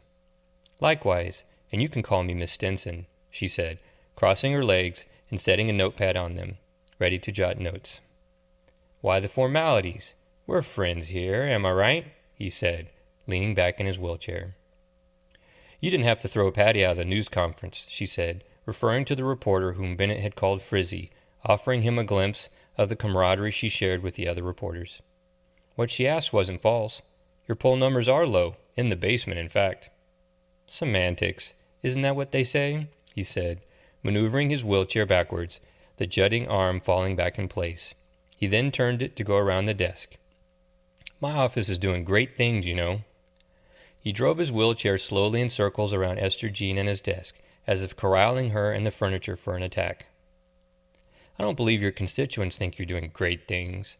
Texans just hear you spouting ugliness. You promised change in your campaign, yet you're the same as the rest." "And how is that?" he said, still circling her, keeping his eyes trained on her. "It's just self-serving BS." "BS? Ha!" This exchange excited Governor Bennett.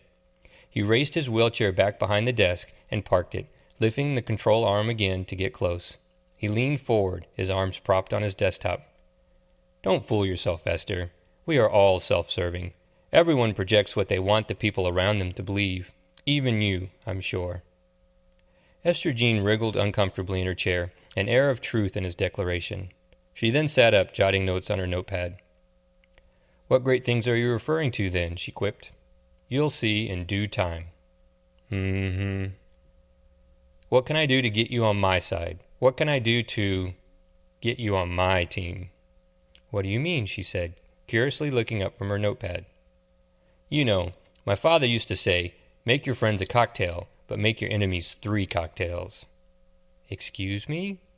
"Do you like whiskey?" he said, extending his arm to reveal a bar under a window at the side of his office.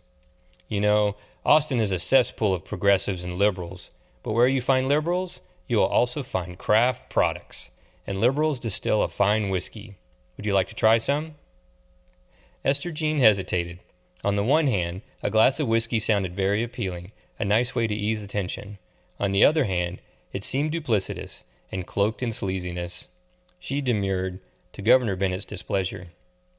"Tell you what, if in the future you have something special for me, something really great for Texas, a great exclusive story for me to tell, then call me. I'll gladly cover that story," she said, pulling a business card from her coat breast pocket.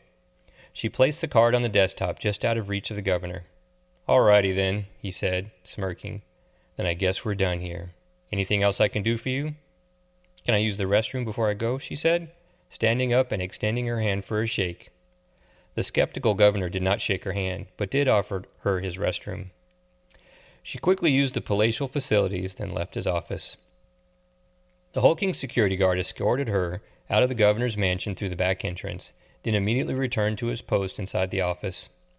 Governor Bennett called to him to his desk, then commanded, "Keep an eye on her. However you need to do it, just do it." The security guard nodded.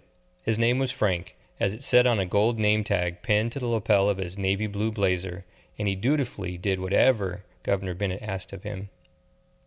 Outside the governor's mansion, Esther Jean walked a few blocks under the warm sun to her favorite cafe, the one with exceptional espresso and affectionate cats roaming around inside. She loved to park her weary butt there in the afternoon sometimes, refilling her caffeine levels and stroking a pussycat or 3. She ordered an espresso and sat down, spotting her favorite kitty, the one named Rascal, as well as a few familiar human faces from the press conference, including Bob, the alt-weekly reporter.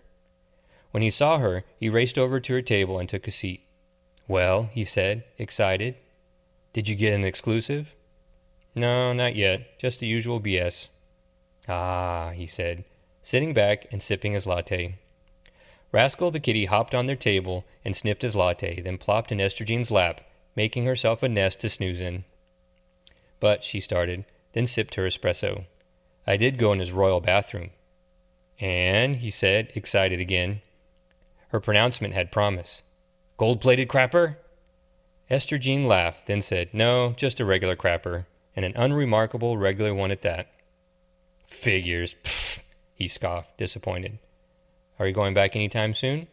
"Maybe," she said, stroking Rascal in her lap. He wound himself tight like a cinnamon bun. "Not sure." The two reporters drank their coffees, surrounded by chatting patrons and desperate house cats waiting to be adopted. 16. Esther Jean sat on her couch. One leg sprawled the length of the overstuffed cushions, the other stretched over the leather ottoman where her cat, Bartholomew, napped on a fuzzy blanket, in her downtown apartment, while reading emails on her laptop computer. She took a break from applying makeup and choosing an outfit for the evening to reply to a few pressing emails from her boss, D. Jameson, the editor of the Texas News and Politics section of the city paper, the Austin Journal. He sent her emails at all hours of the day, some in an effort to micromanage her assignments, others like tiny revelations sent to her confessional inbox. but she didn't mind the deluge of information and oversharing. She liked chatting with her boss. He had been kind with the shepherding he had provided her career, and the fatherly tenor of his advice and instructions provided her the mentorship she had desired from her own father, but had never received. As she typed on her computer, she stroked her cat with her bare foot. He purred vigorously, flipping on his side so she could reach his soft belly, his favorite place for her to pet him. His aggressive harlotry amused Esther Jean very much. "You're such a whore, Mew," she squealed, calling him by his nickname, the last syllable of his full name, Bartholomew. Her saucy declaration didn't hurt his feline pride. He continued to shamelessly flip over to expose his belly and purr. "But you're distracting me." She raised a stuffed toy mouse above her head so he could see it, the little bell inside it tinkling. The sight and sound of his favorite toy excited him, his whiskers stiff and his eyes aglow as he stared at it suspended above his owner.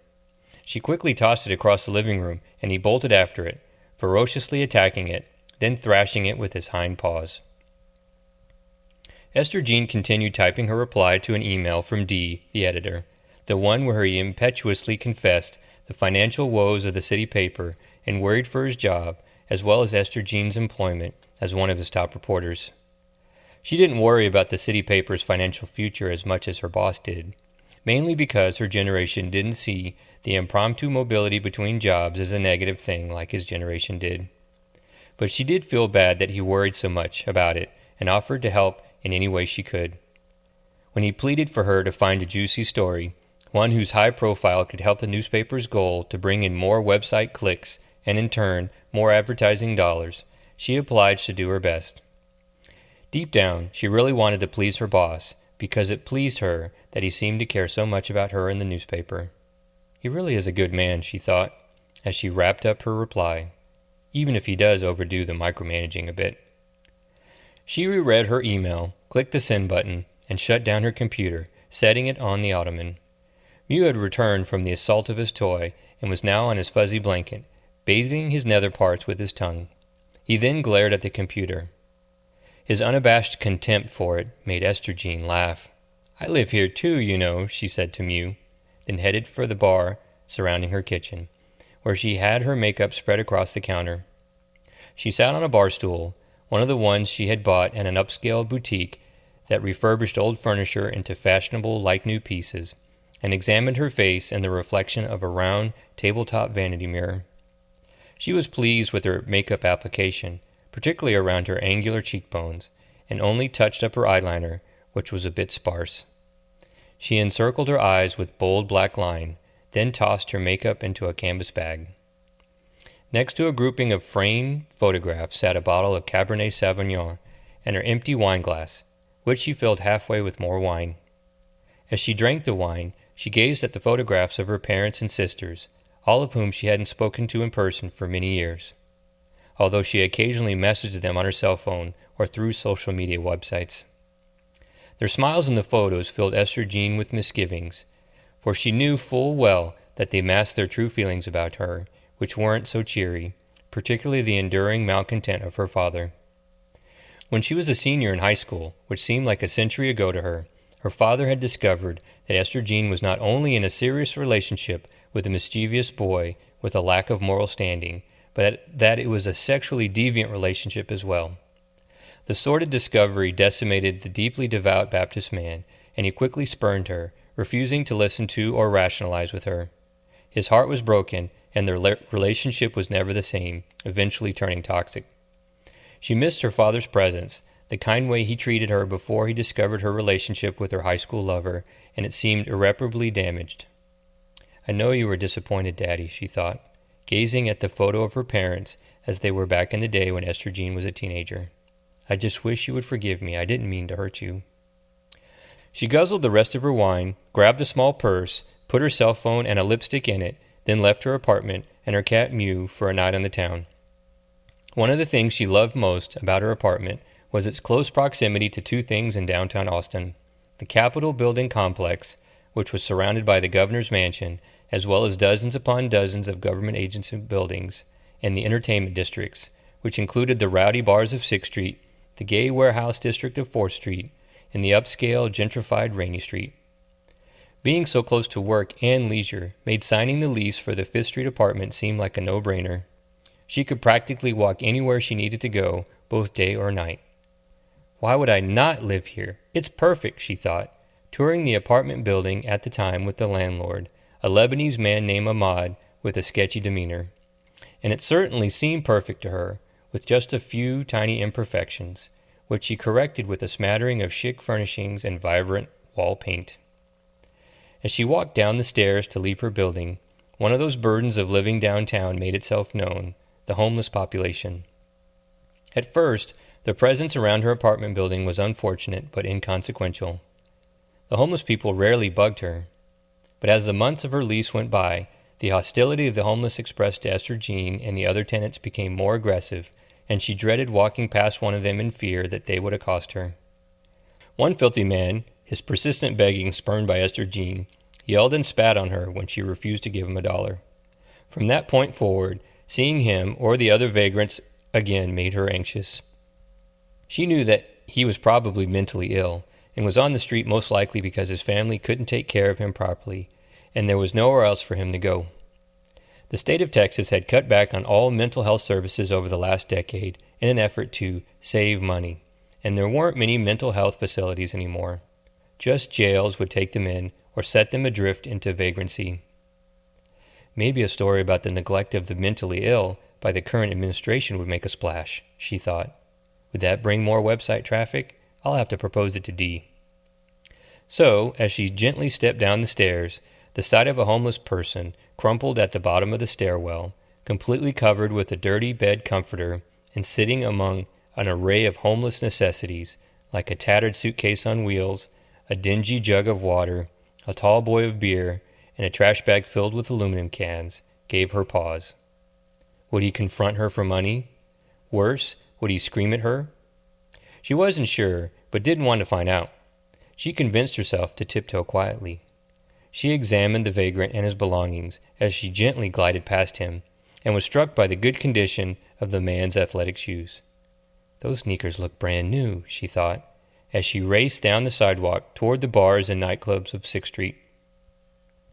When the clacking of her stiletto heels blew away with the night breeze, the homeless person uncovered his head, revealing a hulking man much cleaner than Esther Jean would have expected, his buzz-cut hairdo mostly in place, except for a few strands pushed askew by the weight of the dirty comforter.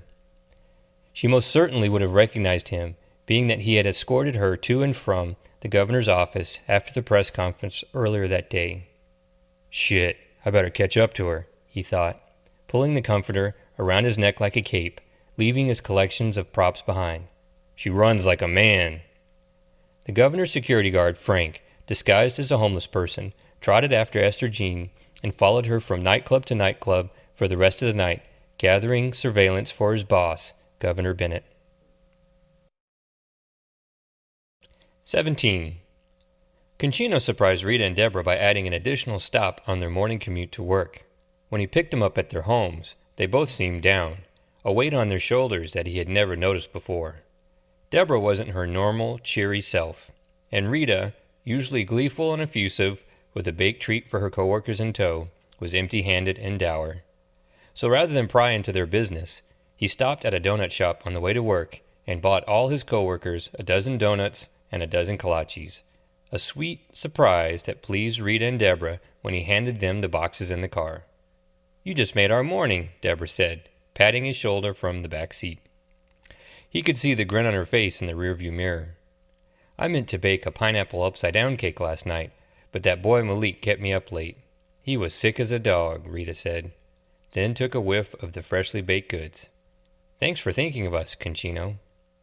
It warmed his heart that he could lift their spirits by simply buying donuts and kolaches, knowing that their home life was sometimes not ideal.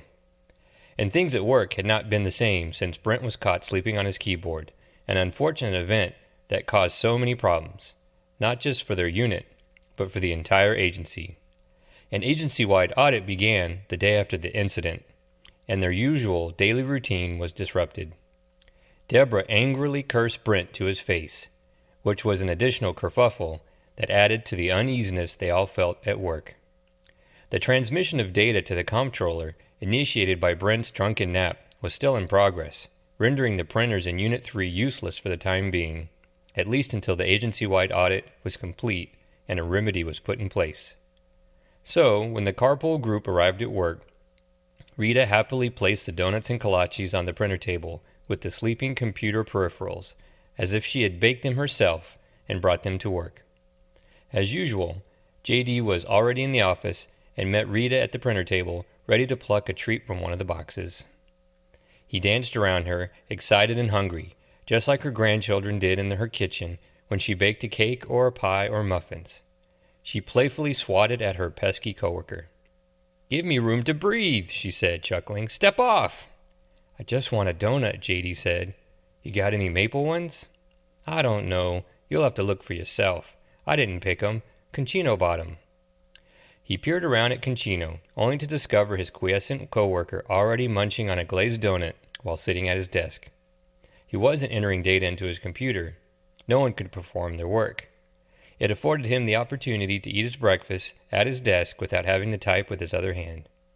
He leaned back in his chair and propped his feet on his desk, just like Brent would do.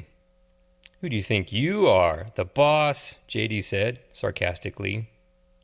And as soon as his playful tease fell from his lips, Brent burst into Unit 3, the door slamming against the wall, sheets of paper in his hand that he shook above his head as if he had just discovered something miraculous, like a long-lost papyrus found in the dunes of a desert. "No, I'm the boss," he declared triumphantly, "and you all are going to love me." He plopped down in his chair, slapping the desktop with the papers in his hand, a big grin on his face. Deborah, still irritated with her so-called superior, rolled her eyes.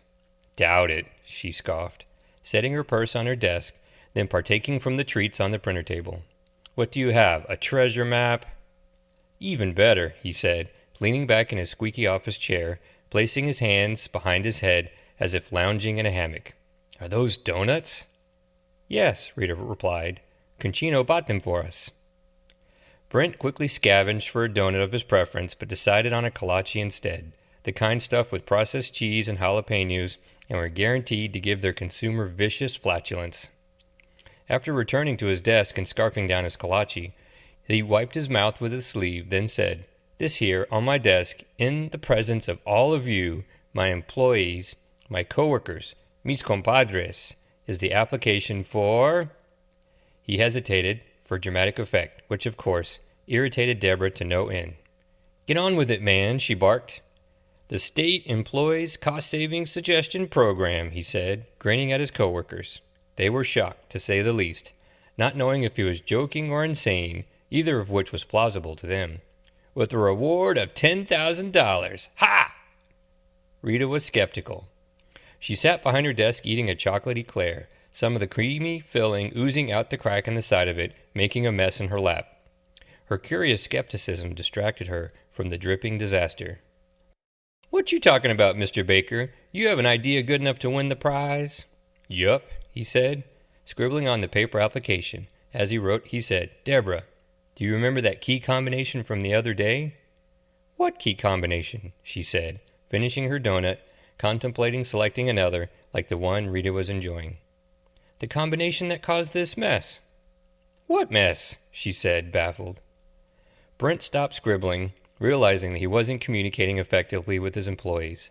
Something he was vaguely aware of was an issue for him sometimes. He gently set his pen down on his desk and turned his chair to the rest of Unit 3. They all stared blankly at him, equally as baffled as Deborah, and he was confused as to why they weren't on the same page as he was, so he clarified it for them. "The pop-up's on the screen, mess. Duh," he said. The others still didn't get what he was trying to say, and it hurt his feelings at the thought that he was going to have to recap everything he had learned about the incident to his employees. There was a rather long explanation to be given, and the idea of explaining it all sounded about as fun as a root canal or a prostate exam. But just like these unpleasant medical procedures, he knew he would just have to suck it up and do it, so he did. All right, let me explain it to you."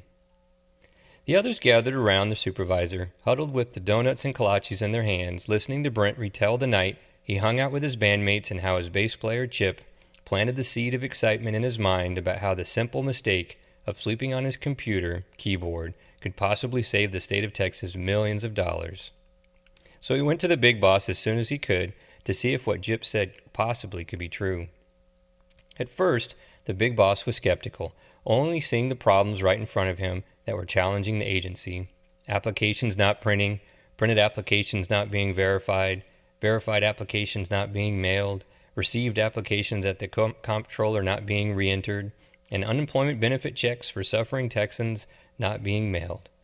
But then a funny thing happened.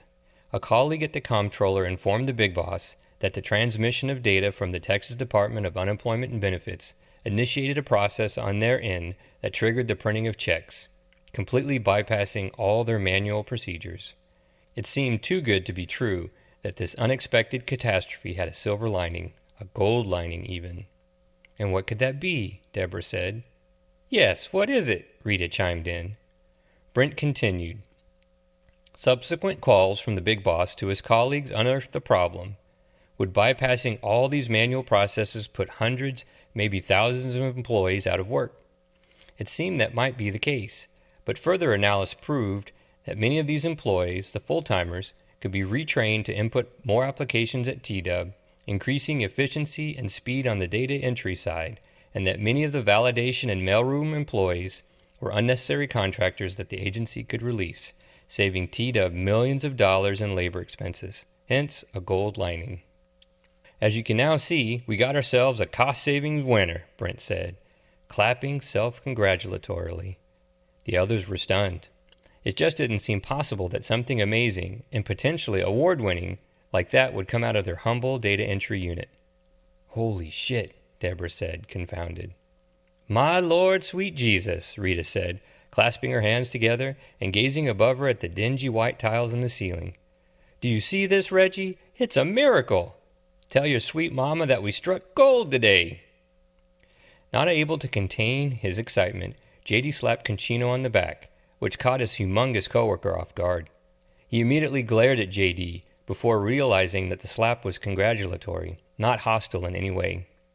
He acknowledged J.D.'s gesture with a wink. Brent took his place behind his desk, continuing to fill out the application for the cost savings prize. I need to submit this application before someone else tries to take credit for it, he said, scribbling on the paper application. So, Deborah, what was that key combo? Do you remember? Control-Shift-Tap. That's the key combo. It was imprinted right there on your noggin, Deborah said. Like you were branded, Rita said, snickering.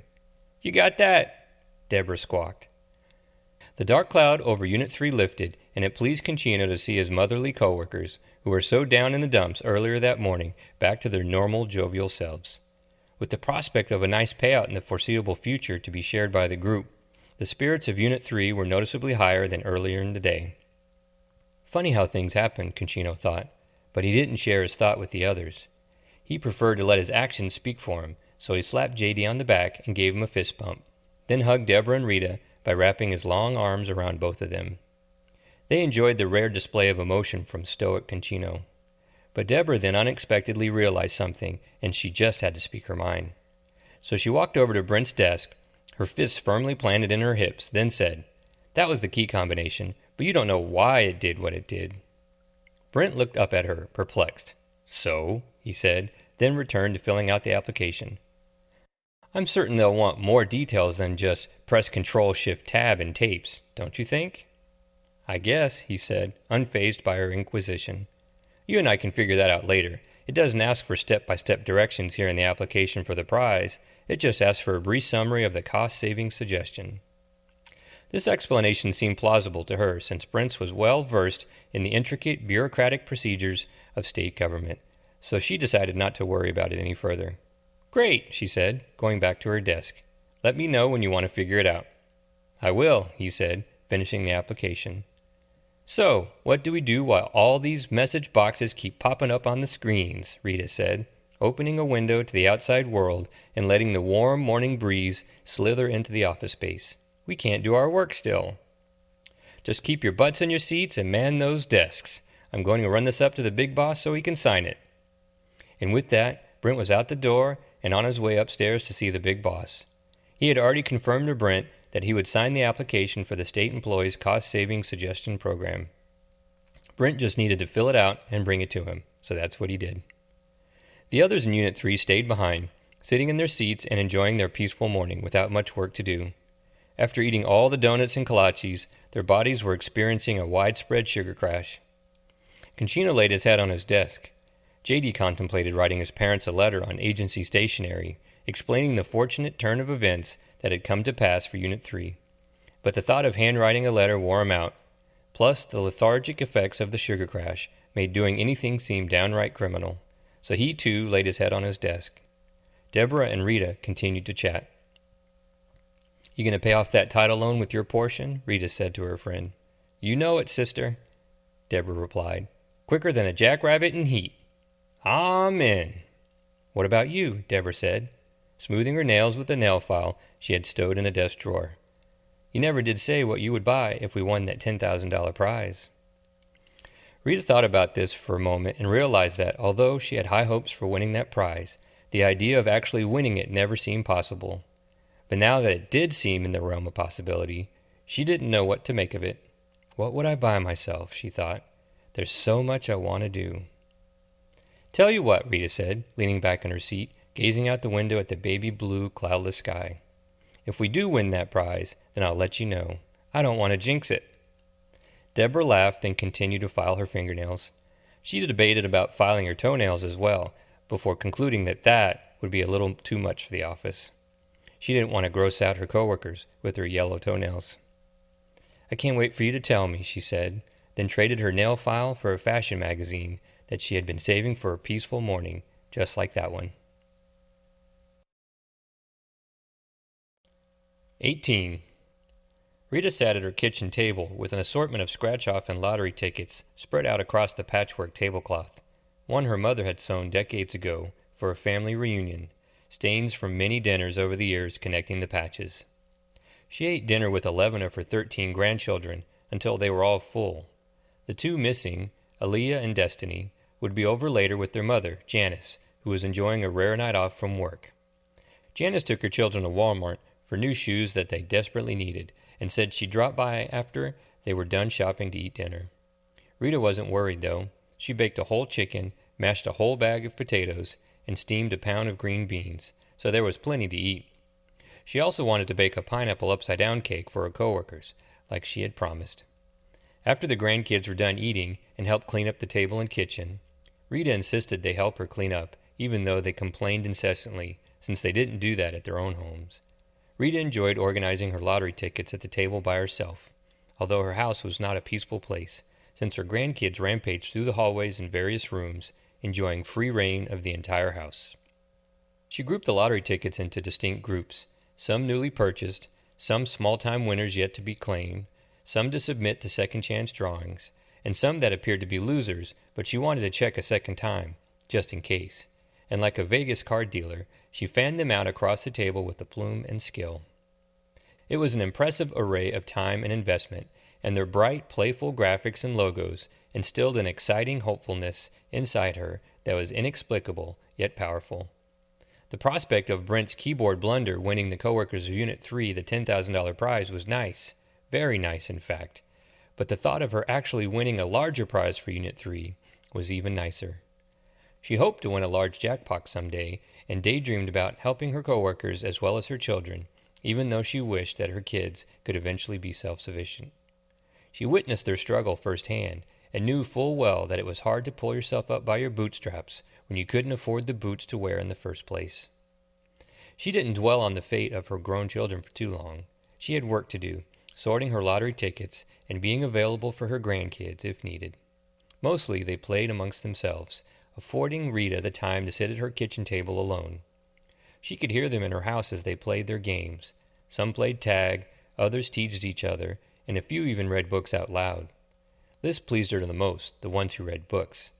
She hoped that all her grandchildren would be studious and motivated, some of them even displaying this recessive trait despite their lack of parental support. She had kept a small library of childhood hardcover favorites, including Nancy Drew mysteries and Hardy Boys collections for them to read.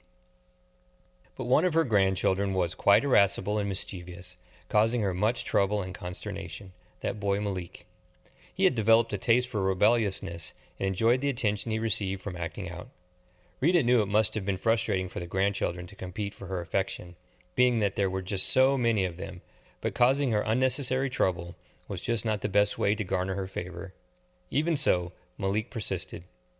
She could recognize the distinctive pitch and tenor of his voice, like the squeal of an air horn piercing through the din of a large crowd. His protestations against his siblings and cousins pricked up Rita's ears. That boy got's the devil in him, she thought, sighing. He gonna be the death of me for sure. But as long as she didn't hear any kids crying or furniture crashing or upholstery ripping, she assumed Malik was just being a pest, and a pest was better than a vandal or anarchist in her opinion. As she sat at her table, the grandkids would float in and out of the kitchen, hoping to be the first one to get a slice of the delicious-smelling cake. But Rita dashed their hopes. She repeatedly told all of them that the cake was for her coworkers, not them. And when they asked why she wasn't baking a cake for them, she said, "'Cause Grandma don't feel like it." She eventually tired of their implorations and placed a bowl of leftover Easter candies on the kitchen table for her grandchildren to pillage, which, of course, they did. Whenever she told them that the cake was not for them, they would ransack the bowl, taking fistfuls of candy with them to wherever they were playing. Suddenly, her intuition got the best of her when Malik's voice went silent, and she didn't seem to partake from the candy bowl. So when his sister Michaela came into the kitchen, singing a Janet Jackson song as loud as she could, Rita grabbed her by the wrist and pulled her close. "Aye, what did I do, Grandma?" she said, wiggling as if ready to duck a blow to the head from her stern grandmother. Rita chuckled, then said, "Nothing yet. Where's your brother at?" "He in the back trying to get Anthony to challenge him in an eating contest." "An eating contest? What you talking about, Michaela?" "I already told you. Am I in trouble?" she said, trying to escape from Rita's grasp. "You will be if you don't tell Malik to come see his grandma. Got it?" "Yes, Grandma. Can I have more candy?" She scanned the bowl for her favorite candy, jelly beans. "Of course, baby," she said, releasing Michaela from her grasp, then smiling. The grandchild plunged her hand into the candy bowl before sprinting out of the kitchen to tell her brother what her grandmother commanded him to do. "I hope she don't catch what her brother has," she thought. "He's a rascal." But Malik didn't come into the kitchen as she wanted. She quickly lost interest in her wily grandson as the minutes went by. She had more important things to do, like sort her lottery tickets and pull the cake from the oven when it was done. And before another thought of Malik entered her mind, her two absent granddaughters, Aaliyah and Destiny, suddenly appeared in the kitchen. They ambushed their grandmother, hugging and kissing her, before grabbing some candy and joining their cousins on the other side of the house. She didn't even have time to tell them about the leftover dinner in the refrigerator, which she had thoughtfully saved for them and their mother, Janice, who wearily entered the kitchen, looking tired, as if she had hiked to her mother's house from Walmart instead of driving her car.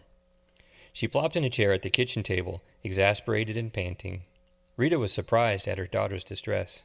"What's wrong with you?" she said, gathering all of her lottery tickets and placing them in her recipe box to organize another time. She quickly closed the box. "I thought you'd just gone to Walmart. You look like you've been running from the po-po." Rita laughed while her daughter gave her some sassy side-eye. They could have passed for sisters, being that they looked so similar in size, with comparable facial features and skin tone. Only their radically different hairstyles gave away their age difference, as well as a few of Rita's errant gray hairs.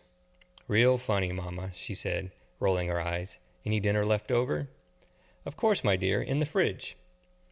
Janice went to the fridge and pulled out a plate, then put it in the microwave to warm it up. She turned to face her mother, her arms crossed and her backside resting against the counter. "How's work?" she said to her mother. "Fine, just fine. That wise-ass Mr. Baker said our unit may win a prize for saving the state money. I'm praying to sweet Lord that it come true." "That's amazing, Mama," Janice said, pulling her plate from the microwave, then joining Rita at the kitchen table. "How much you gonna get?" "The prize is $10,000. $10,000? That's dope," she said, a bit of food clinging to the corner of her mouth. "Yup," Rita said, sitting back in her chair, enjoying the rare company of one of her children. Usually, they didn't spend much time with her anymore. Most of her familial company was with grandchildren, but she craved the company of her own babies.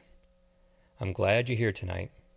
"Me too, Mama," she said, devouring the plate of lovingly prepared food, like she hadn't had a home-cooked meal in months. These kids driving you crazy?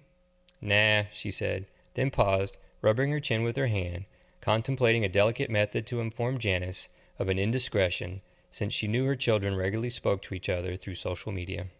Well, except that boy Malik. He's a handful. Janice snickered, then said, True that. He's a rascal, just like his father.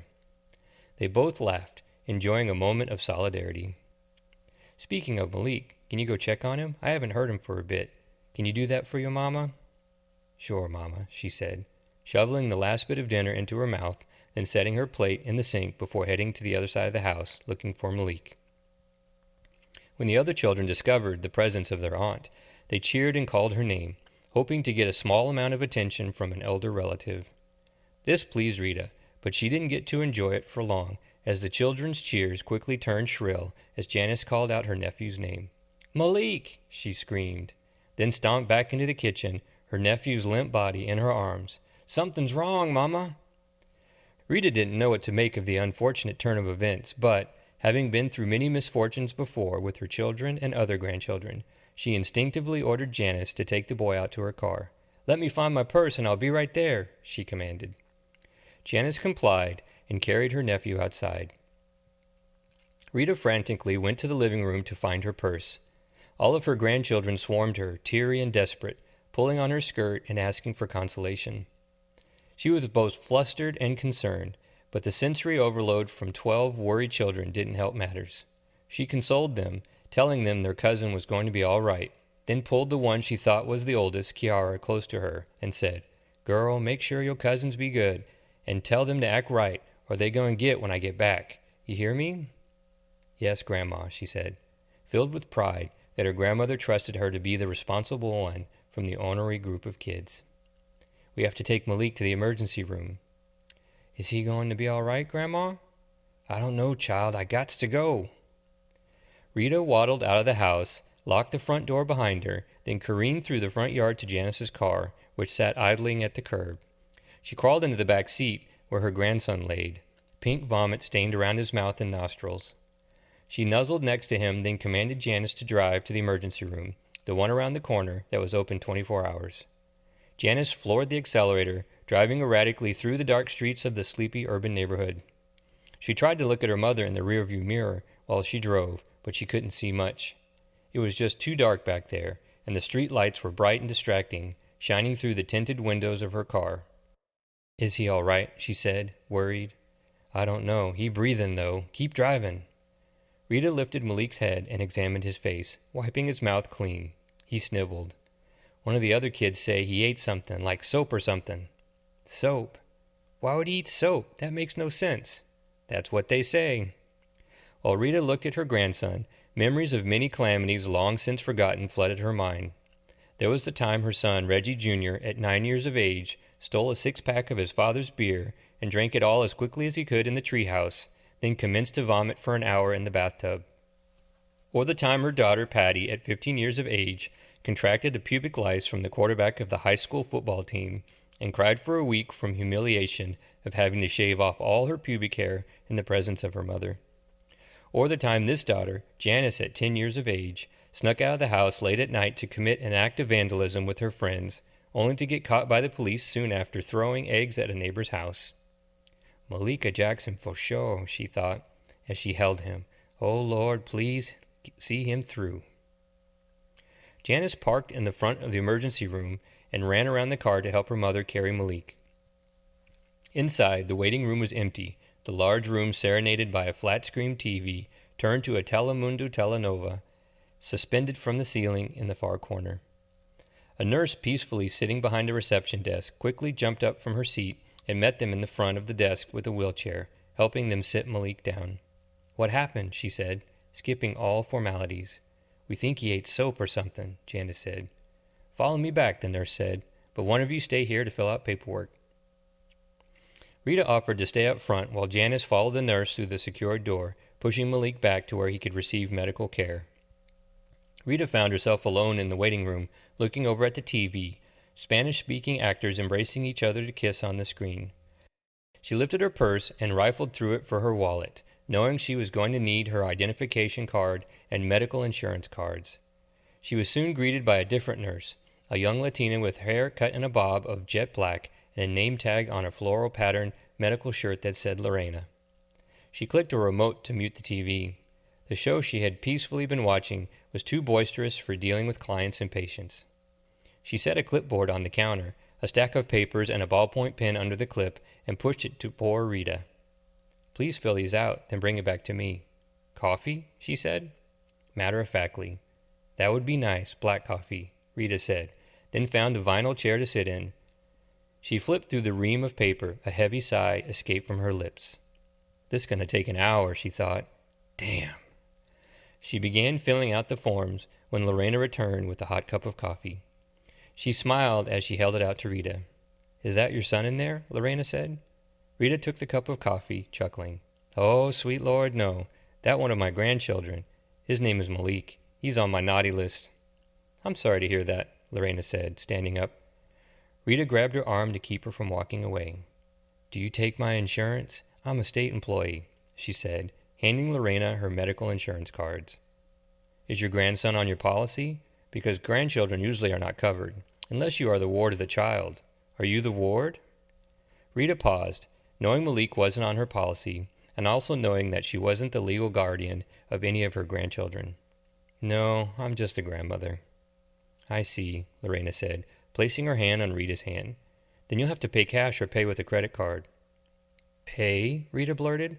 "How much it gonna be?" She returned an inquisitive yet worried look. "Minor emergencies are usually at least $1,000. More serious ones can be $2,000 or more." $2,000? Rita cried. "You hear that, Reggie?"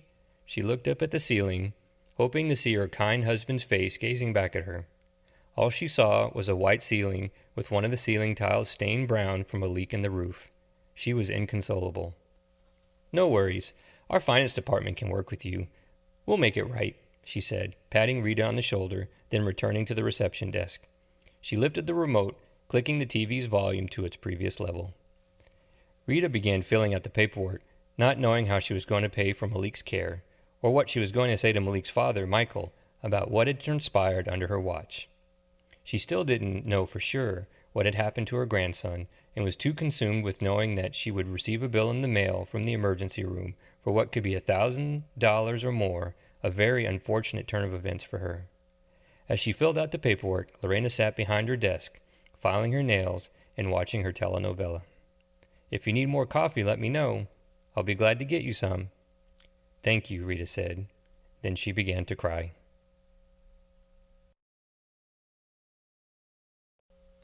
19. The big boss had an actual name, but JD hadn't heard him called by his real name before. Brent always referred to him as the big boss, no matter what, like he was a guru or shaman perched in a throne in an executive suite up on the 4th floor. And JD had never met, seen, or interacted with him.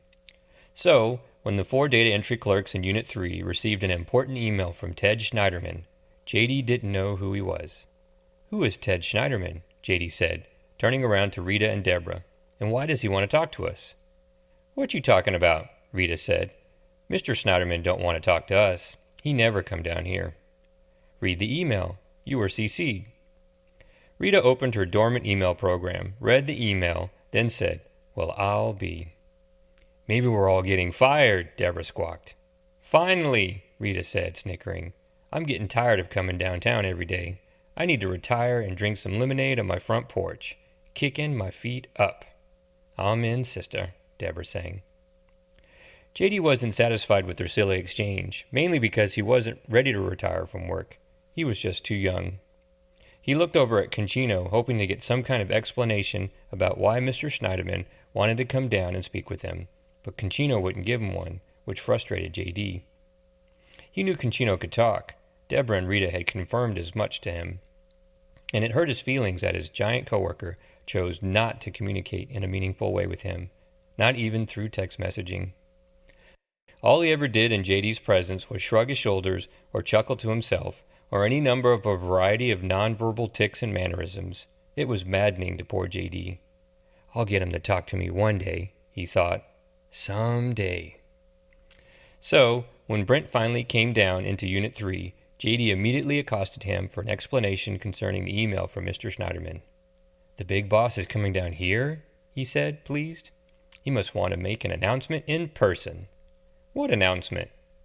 "You'll see." JD returned to his desk and sulked in his chair. He watched his boss bounce in his office chair, happier than a grackle bathing in a puddle of muddy water. JD wasn't quite sure what to make of all this, but Brent's excitement was contagious, and he soon found himself bouncing in his own chair, looking forward to the announcement from Mr. Schneiderman. Soon enough, a slender man in a tan suit with a balding pate and a bushy mustache came into Unit 3, his skin worn like tan leather from hours in the Texas sun, from hunting deer on leased land in the hill country. It could only have been Mr. Schneiderman, the man everyone had been waiting for with anticipation, the big boss. He stood by Brent's desk, his hands plundering the depths of his pants pocket, a politician's smile stretched across his furrowed face. "Good morning," he said. Unit 3 replied the same. "Please excuse my presence. I know you have lots of important work to do. Data entry is the cornerstone of what we do here at the Texas Department of Unemployment and Benefits." "You got that right," Deborah chimed in. The outburst caught Mr. Schneiderman off guard, and he stumbled to restart his carefully prepared speech. A little flustered, he carried on. "As you may know, your supervisor, the esteemed Mr. Baker," he said, extending his arm like a TV game show hostess to Brent. "He is submitting a cost savings idea to the state employees' cost savings suggestion program, and I'm certain it will be a winner." The 4 clerks in Unit 3 clapped somewhat enthusiastically, like the audience of a high school talent show, both enthused and obligated to cheer. Brent beamed from the attention, with a grin so wide it barely could be contained within the contours of his face. Mr. Schneiderman pulled an envelope from one of his pants pockets, holding it up for all to see. "I've signed the application for the state employees' cost savings suggestion program, and I'm certain, without a doubt, that Mr. Baker's suggestion will win, as well as receive the prize of $10,000, and bring great honor to himself, as well as to all the employees of the Texas Department of Unemployment and Benefits, including those of you here in Unit 3. The 4 clerks clapped again, this time with more enthusiasm, since, in essence, they were clapping for themselves. "Or, as I call it, my best unit. Let's hear it for Mr. Brent Baker." Brent stood up and took in the smattering of applause from his employees, bowing first to Conchino and Deborah on his left, then to J.D. and Rita on his right. After a few more seconds, he motioned for them to stop, as if pushing the applause down into a quiet place. "Thank you, Mr. Schneiderman," he said to the big boss. "No problem, my boy. Now I'm off to submit the application to the Cost Savings Committee." He waved to everyone in Unit 3, shoved the envelope back in his pocket, and left the office, the door slamming behind him. Brent plopped down in his chair and smiled as he swiveled, pleased with himself. Deborah glared at him. When he noticed her mean eyes burning through him, he said, "Can I help you, Deborah?" "You're going to share that prize with us, aren't you?" she said, tapping her desktop with an agitated index finger. "Of course I will. That's our pact, right?" "That's right," Rita said. "We got's a pact." I will, Brent said, shuffling some papers on his desk. Sheesh. Rita sighed. Deborah looked over at her friend, noticing weariness and discomfort in Rita's posture, and felt compelled to ask her what was the matter. "You okay?" she said, concerned. "You look worn out." "I'm fine. Just stayed up past my bedtime. Again." "Malik?" "Yup." Deborah didn't prod further. She knew the toll family could take on your soul, children and grandchildren alike, so she simply nodded, and the 2 friends continued their work, the clickety-clacking of the 5 keyboards in Unit 3 percussing their work song. At that moment, outside their building, Mr. Schneiderman walked hastily across the great lawn of the Capitol, the envelope in his clenched fist, toward the governor's mansion, which sat across the street on the other side of the Capitol building. He traversed the lawn as fast as he could, or, to put it more plainly, as fast as his hips would allow. A lingering sports injury kept him from jogging and made him feel older than he was, but he marched through the pain. He just had to see Governor Bennett at that moment, if possible. At the security desk inside the governor's mansion, Mr. Schneiderman explained to the security guard why he was there, flashing his state-issued badge. When the guard scoffed and began his routine of stating how busy the governor was and how people, even state employees with state-issued badges, couldn't just walk in unsolicited, Mr. Schneiderman interrupted him. I'm on the list, he said, winking. The list?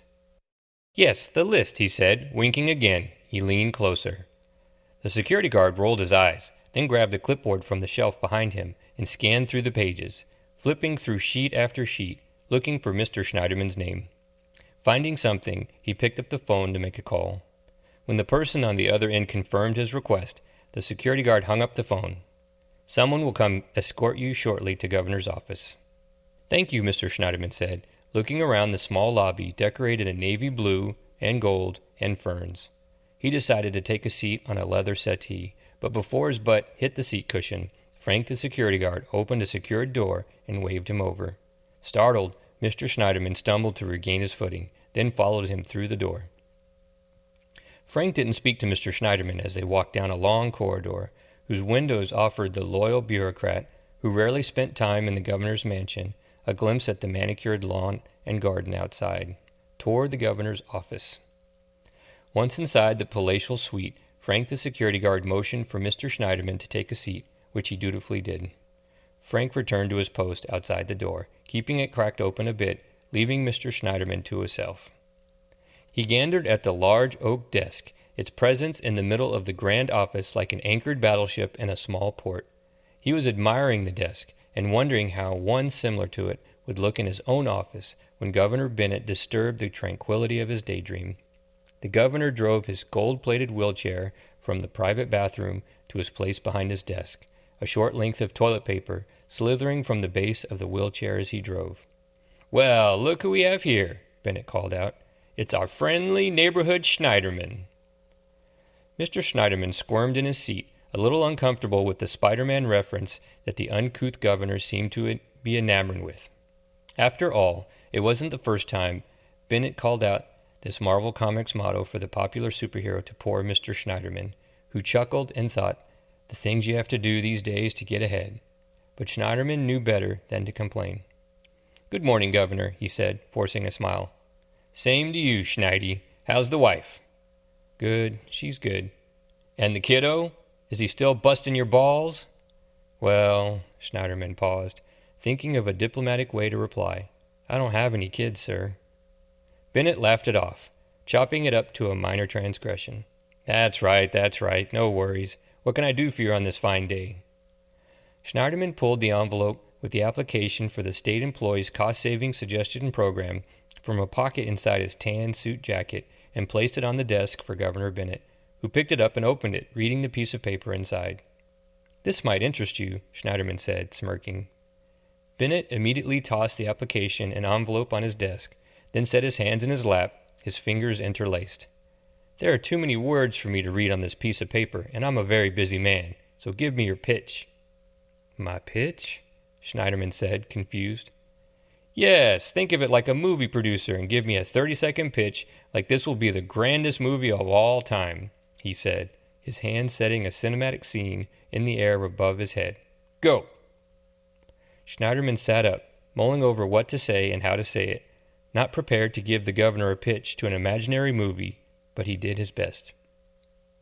"Well, as you know, the state of Texas has a state employees cost-saving suggestion program where state employees can offer suggestions to save the state money, and I have an employee who has one that could save the state a lot of money." This pricked the governor's curiosity. He leaned forward and said, "I see. How much is a lot?" "Millions," Schneiderman said. "Possibly tens of millions. Maybe hundreds." "Hundreds of millions?" Bennett blurted. "Are you sure?" "Yes, an internal audit at our agency was conducted and confirmed this." Bennett picked up the application and pretended to read the information on it, then eyed his loyal crony. Schneiderman continued enthusiastically. "This could be a huge political win for you. Saving the state of Texas hundreds of millions of taxpayer dollars would make a great headline, don't you think?"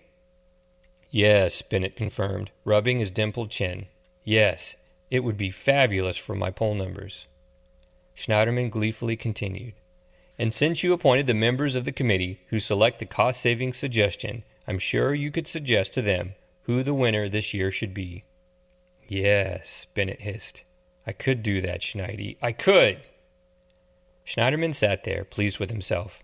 He smiled at the governor, who was also pleased, and the two sat there briefly, gazing at each other, with an air of self-esteem and importance circulating around them. I hope this helps your poll numbers. And I'm sure this means you would like something in return for your loyalty. Schneiderman grinned, then said, Well, that would be totally up to you. It's not for me to suggest. You know what sounds nice to me? No, sir. What would that be? Schneiderman said, leaning forward with anticipation.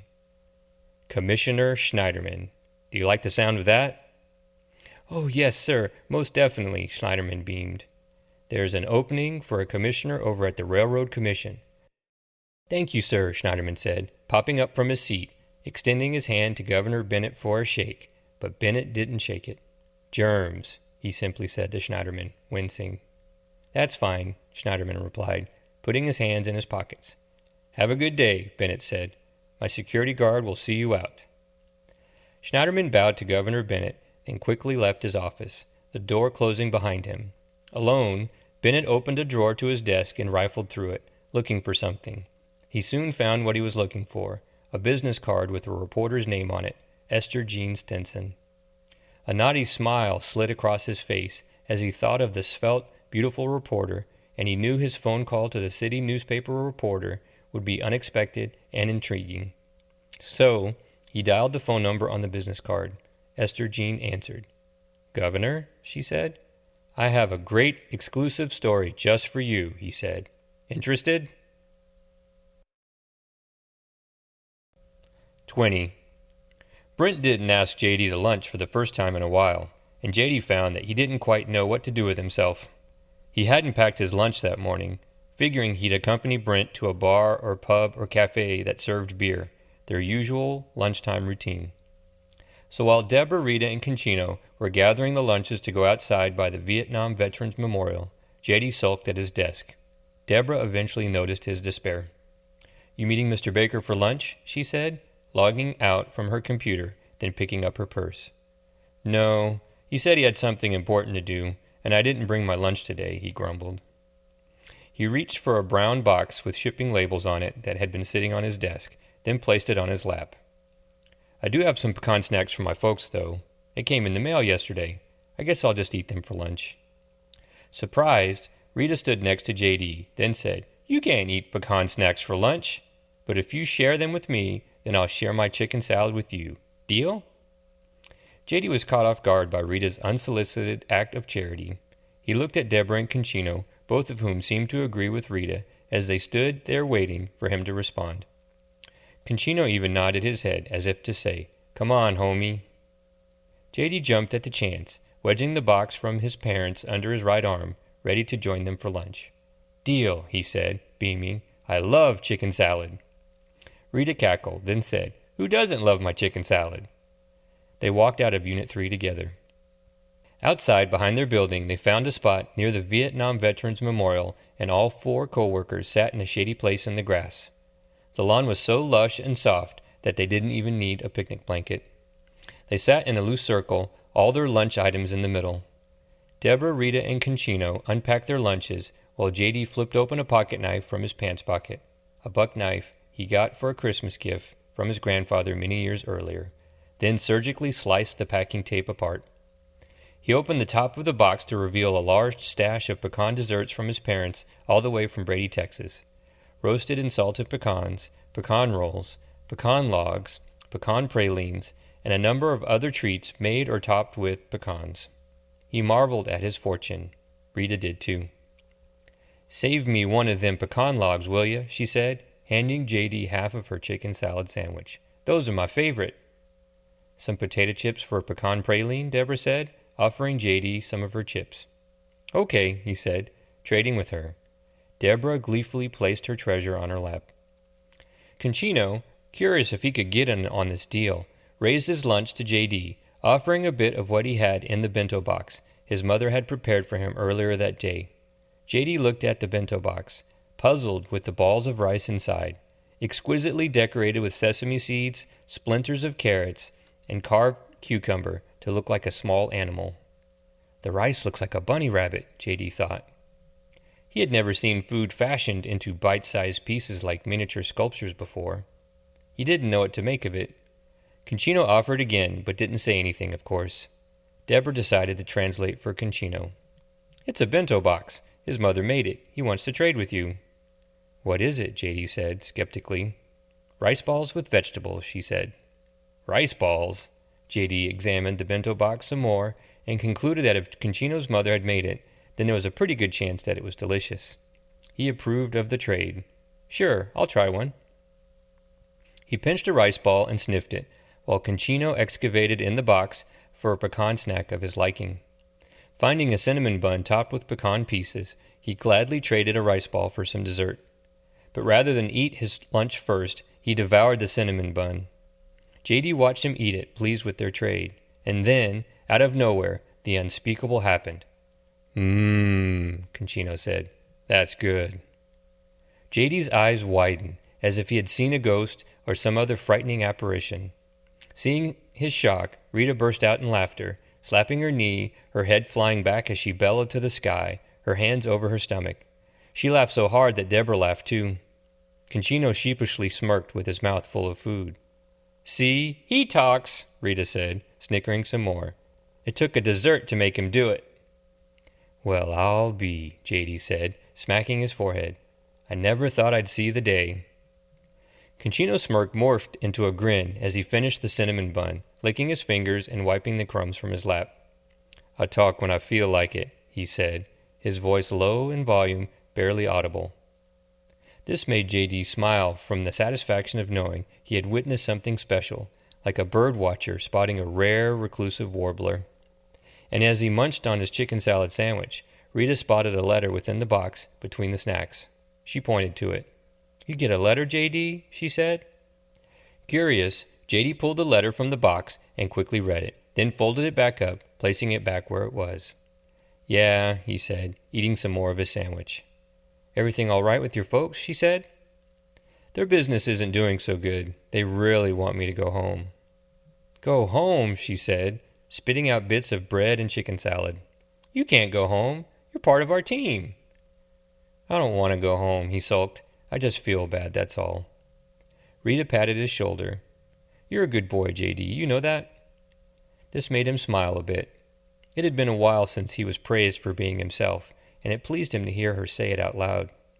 "Thank you," he said. "Well, maybe if we win that prize, then you can send them some money," Rita said, comforting him some more. "Lord knows, I could use it too." "That would be nice." "I'm sure we'll find out sometime soon. Mr. Baker been hot to trot to win it." "Ain't that the truth?" Deborah said. "He's like a vulture circling roadkill." She and Rita cackled. Even Concino chuckled a bit. They enjoyed razzing Brent, especially when he wasn't around to defend himself. "When we go back inside, let's ask him. Maybe he knows something." "Okay," JD said, finishing his sandwich and eyeing a pecan log in the box. When they were done with lunch and dessert, they moseyed back up to Unit 3, trudging up the stairs and walking the halls together in a small herd. Once inside their office, they all sat at their desks and began to work. Since the incident, the apocalyptic event instigated by Brent Baker sleeping on his keyboard, they were informed that they were to select Submit Data instead of Save and Print after entering unemployment applications, a simple alteration to their long-standing procedure, something easy enough for JD to change since he was new. But for the other three, it was an irritable adjustment. They had been at the T-Dub for many, many years, and the keystrokes used to save and print had been imprinted into their muscle memory, so it took some effort and concentration, as well as quite a few flubs and frustrating mornings to change their data entry routine. They soon got the hang of it, though. Once they all submitted the data, as the new procedure required, the applications waited in a queue for a manager, like Brent, to send the applications to the comptroller with the miraculous new keystroke combination. One beneficial side effect of the incident was the unceremonious removal of most of the printers from Unit 3. Since they weren't all needed anymore, Ken the paper collector dutifully came by Unit 3 and removed them all except for one. Fortunately for Ken, he was transferred to the Network Support Department from the Validations Department after receiving a bit of training. He was perfectly suited to support the remaining printers in the building and didn't seem to mind the change in employment position, a lateral move that didn't affect his paycheck or his longevity at all. The Unit 3 printer table, once a crammed, unsightly place, covered with 4 large printers, bundles of cables, stacks of printer papers, and network routers, transformed into their cozy break area. Rita and Deborah brought spare small appliances from their homes for their coworkers to use at work, like a coffee pot, a toaster, a microwave oven, and a mini fridge. And before long, morning and afternoon rituals were created around making coffee or tea for all in Unit 3. They needed something to drink, Rita surmised, to go along with the treats she baked or the snacks J.D. brought. Everyone in Unit 3 amiably agreed that this was an excellent idea. So, after an hour or so of data entry, Rita approached their break area to make coffee, initiating the afternoon break, while J.D. set the box of snacks from his parents on the break table. They hadn't seen Brent Baker all morning, through the afternoon, and didn't seem to care one way or the other. They enjoyed the serenity that came from working without the nervous energy he sometimes brought to work. But the tranquility didn't last long. Brent burst into Unit 3, almost as if on cue, as soon as the coffee began to drip. The door slammed against the wall, and Brent stood there, his arms above his head triumphantly, a piece of paper in one hand. "They picked our suggestion. We won the prize!" Everyone in Unit 3 cheered, even stoic Concino. It was good news worth cheering about for all of them. Brent stomped over to the bulletin board, removed a red thumbtack that held a to-go menu for a Chinese food restaurant in place, and stuck the piece of paper he was holding over the flyer for the state employees' cost-saving suggestion program. He was quite pleased with himself and enjoyed the last smattering of applause from his employees. "Great work, Mr. Baker," Rita said. "Hooray!" Deborah agreed. "When do we get the prize money?" J.D. said. The others listened curiously. This quandary was on all their minds as well. Patience. All I can say is have patience. What I pinned to the board is a press release from the office of the governor of the state of Texas. We have all been invited to a press conference that will be happening at the governor's mansion in the next few days. We all need to dress to impress, Brent said, sitting at his desk, then propping his legs up on the desktop. "Impress?" Rita squawked. "I'm going to wear my Sunday church outfit." "Amen, sister," Deborah cheered. "I'd wear mine too, but I don't go to church." "You can wear your Dayton outfit then," Rita replied. "Are we going to be on TV?" J.D. said. "Probably," Brent said, eyeing the snacks and coffee on the break table. He decided to indulge in the treats. "My parents are going to see me on TV?" J.D. beamed. "You're going to be famous like me," Brent said, back at his desk, stuffing his face with a muffin topped with crumbled pecan bits and cinnamon. Still curious, Rita said, "So, when are we going to get that cash prize money?" The big boss didn't say. He just said my suggestion won and that we were going to have to be at a press conference. I imagine on my next paycheck. Deborah sneered at him while he finished his muffin. Her stare burned through him, and he quickly felt the heat of her contempt. But he was in too good of a mood to bicker with her. He acquiesced. "Don't worry, I'm sharing with all of you," he said. Unit 3 clapped, and Brent enjoyed the last bit of adulation for the day. "We had a pact, right?" "Damn right," Rita agreed. "Thank you, Mr. Baker," Deborah said. Her soothing gratefulness pleased Brent, who wasn't used to hearing Deborah thank him for anything. The 4 data entry clerks began working again while Brent shuffled some papers on his desk, pretending to do something. "Now the important question is," he said, pulling his chair closer to his desk, "should I bring my acoustic guitar or not?" "Why would you bring a guitar?" J.D. said curiously. "To play a song to my largest audience ever, of course." 21. Deborah stood on her front lawn, eyeballing some prickly sow thistle invading her grass, a glass of wine in one hand and her water hose in the other. The sight of the weeds worried her, mainly because of the cost of weed killer was an expense she didn't want to incur. She knew she could squat in the grass and pull the weeds, but she could think of 100 things she'd rather do than pull weeds with thorny leaves and goopy stalks.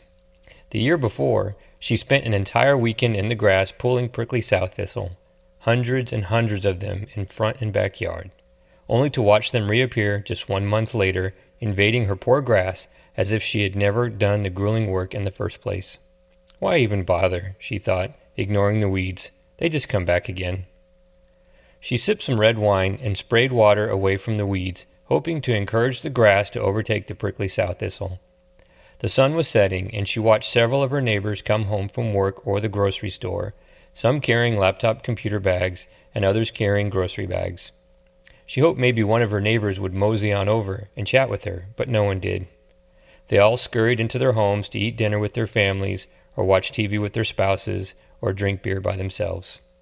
Even Steve, the computer programmer, with the beautiful wife and 2 adorable kids who lived a few houses down, simply waved at her when he arrived home, then quickly retreated inside his house. The lack of neighborhood friends to talk to at times like this depressed her. She even thought of calling Rita and inviting her over, but she knew Rita was busy watching her grandkids, and she would see her the next morning at work anyway. "I'll just drink my loneliness away," she thought, gulping the last of her wine. As soon as she finished it, 2 cars pulled up to her house and parked, a police cruiser and an unmarked police car. 2 police officers, 1 male and 1 female, got out of the cruiser, and 2 men dressed in inexpensive suits got out of the other car. They all quickly approached Deborah, and she immediately knew who they were looking for, her son, Ricky. "Good evening," she said to them. "He's not home." The 2 men in cheap suits stood close to her. The other 2 officers lingered back a few feet, their hands on their utility belts as if ready to pull a weapon if necessary, maybe a stun gun or maybe pepper spray. The 2 men, one Latino and the other black, both slender and tall, both with very short cropped hair, both in their mid-30s, had no discernible expression on their faces. They looked serious and bored simultaneously. The Latino man pulled a folded piece of paper from the inside pocket of his suit coat, holding it up for Deborah to see. She didn't need to read it, nor did she want to hold it.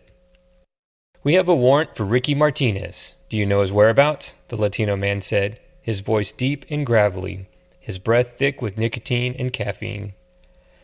The black man stood stiffly, almost unnaturally, like someone was holding a knife to his back.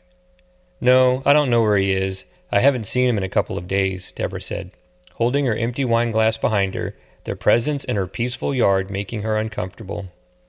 "Do you know when he'll be back?" the Latino man said. "No," she said, looking over their shoulders as if a neighbor was there, even though there wasn't.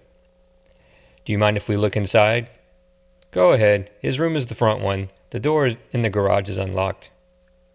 The Latino man nodded to the black man, who turned to the male police officer and nodded to him. The 3 walked into the garage, leaving the police officer to guard the door while the 2 men in suits went inside the house. The female police officer approached Deborah, then stood next to her. "Good evening, ma'am," she said to Deborah. A name tag on her shirt said Kaspersky. She looked to Deborah to be in her late 30s, her short brunette hair cut in the style of a man, except for a wavy bit right above her forehead that twerked in the night breeze. She was extremely fit, like the gladiators on the television show Deborah was obsessed with a couple of years before. Deborah wasn't one bit intimidated by a female police officer, but the male ones were another story. "What has my son done now?" Deborah said, then sighed. "Sorry, ma'am, but you'll have to wait for the detectives to tell you." "Okay." Deborah turned to look at the window of Ricky's bedroom, the one at the front of the house, and she could see the shadowy silhouettes of the 2 detectives looking for something in his bedroom, first near his dresser, then around his bed. Good luck finding anything in there, she thought. His room is a pigsty. Then all she could think about was drinking more wine, or maybe even smoking the joint she had hidden inside a small Tupperware container stashed in the freezer. The thought of Ricky committing a crime disgusted her, and her disgust for her no-good son fed her contempt.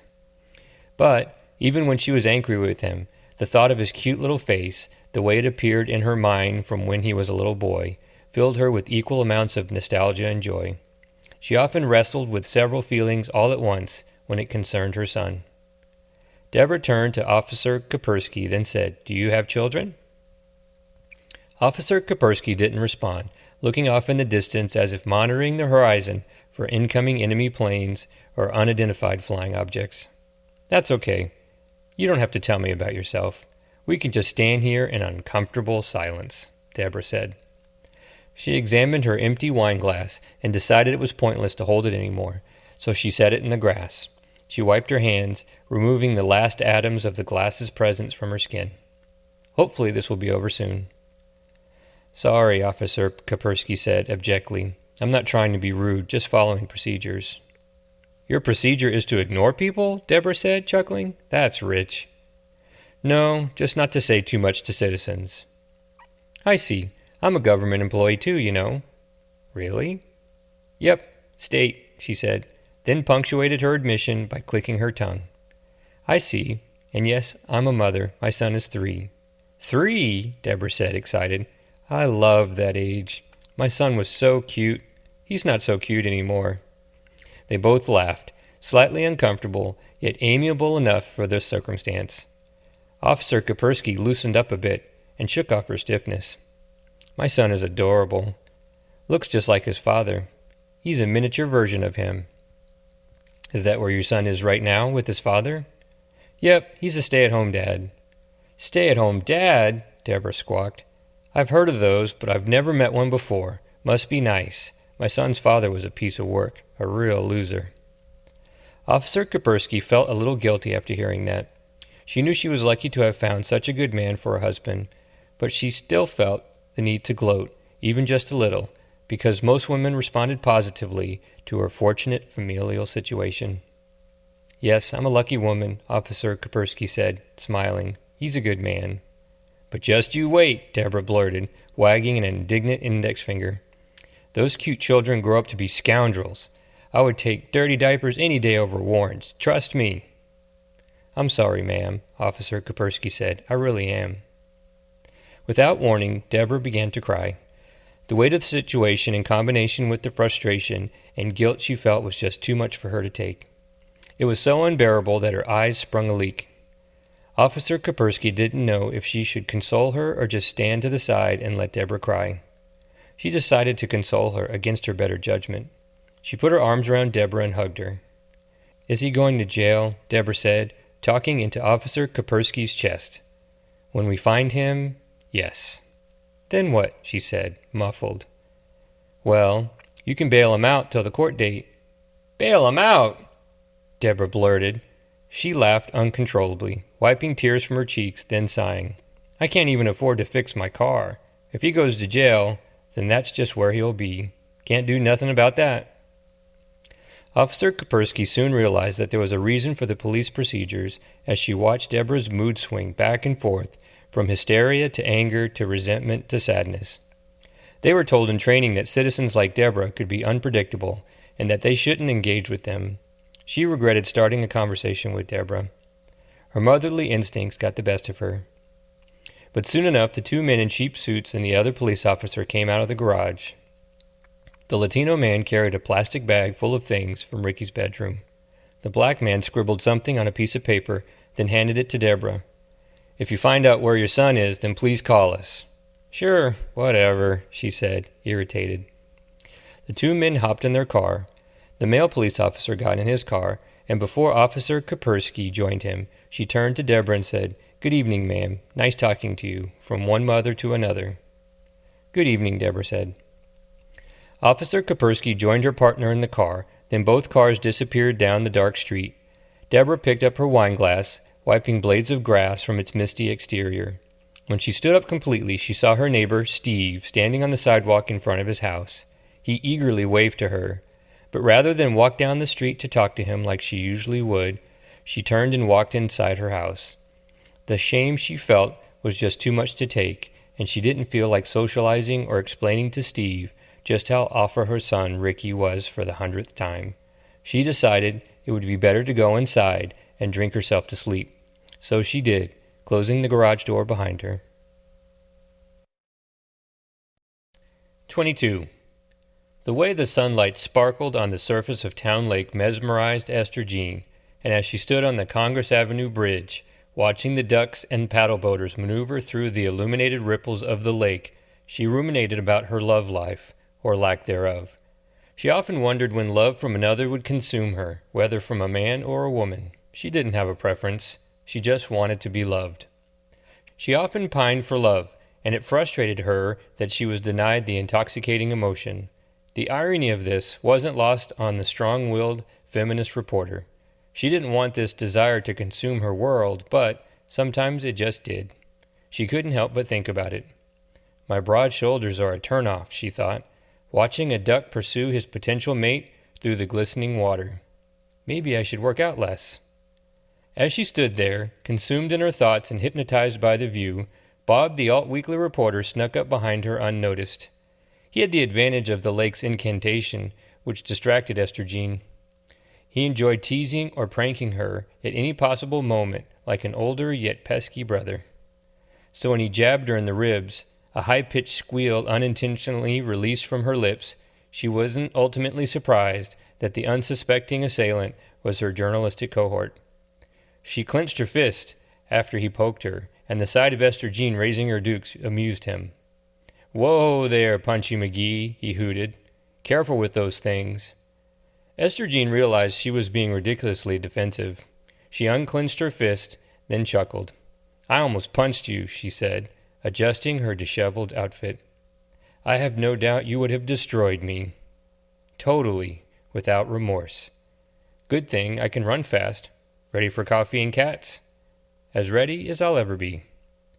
The two reporters walked the 7 or 8 blocks to the Cheshire Cat Cafe, the one with terrific espresso and affectionate cats roaming around inside, Esther Jean's favorite place.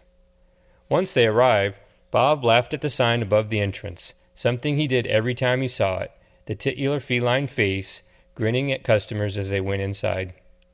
Bob held the door open for her like a gentleman, and she found her favorite table was unoccupied. They made themselves comfortable and ordered 2 cups of espresso from a friendly waitress. Esther Jean looked for her favorite kitty, the one named Rascal, but didn't see him anywhere, so she asked the waitress of his whereabouts. "You got me," the waitress miffed. "He's named Rascal for a reason." Esther Jean nodded in affirmation at the waitress, who ran off to give the barista their order. "Hi, how are you?" she said to Bob, sitting across from her. He wore a cream-colored T-shirt with the "Hi, how are you, alien frog" on the front, a caricature famously drawn by the schizophrenic Texas musician Daniel Johnston, who painted a mural of it on the wall outside of a now-defunct record store. Bob liked wearing T-shirts with historic punk rock landmarks on them. It made him feel clever, or, better yet, hip, even though he disagreed with the moniker of hipster. He chuckled at Esther Jean's referential salutation. "Hi, how are you?" "Good, ready for coffee, and Rascal." Bob swiveled his head, looking around for the reclusive cat. "I don't see him yet. Maybe someone adopted him," he said nonchalantly. "You shut your mouth," she cried out with mock anger. "No one is adopting that pussy but me." "Fine," he said, getting more comfortable in his chair. "I'm just not sure if Mew would get along with Rascal, though," she mused, scratching her head. "Mew?" he said, confused. "My cat Mew. His full name is Bartholomew." "Ah." The waitress returned, 2 espressos to deliver, then disappeared again. The 2 friends quickly sipped their delicious caffeine delivery systems. "What you covering these days?" she said curiously. "Mostly city council stuff, not too exciting, except for that new parking ordinance downtown for the musicians who need to unload their vans for live gigs. That's got quite a few folks riled up. Causes a shit ton of traffic. What about you?" "Mostly state-led stuff, except when Governor Bennett news comes around. That maniac sells news. I can't get away from him," she said, finishing her espresso. She raised her hand for the waitress to return, and she promptly did. They both ordered another cup of espresso. "His ugly mug is everywhere. I heard a rumor that he only has 1 testicle," he teased. "Really?" she said, her curiosity piqued. "Do tell." "That's all I've heard on that one." "What else have you heard then?" He said, stroking his chin, setting up a funny premise. "I heard that he grew up in a polygamous cult in West Texas." "I've heard that one too. Not true. I looked into it. He did spend time in El Paso as a kid, though." "Right. I was just joking anyway." As Bob finished his espresso, Esther Jean rummaged through her memories for a rumor about a local politician that she knew to be true, but wasn't sure if Bob knew its validity or not. She thought of it as a simple test to see just how deeply embedded he was in the local political scene. She quickly thought of one and initiated her test. "I heard Councilman Waterston enjoys hanging out at the Bondage Club on 4th Street and is a founding member of the Austin Grizzly Bear Society. Bob spit out the last of his espresso onto the front of his t-shirt. He quickly sat up and attempted to clean his prized shirt, but it was already ruined. Damn it! This t-shirt is vintage and hard to find. Esther Jean laughed at its misfortune. Well, is it true? She prodded.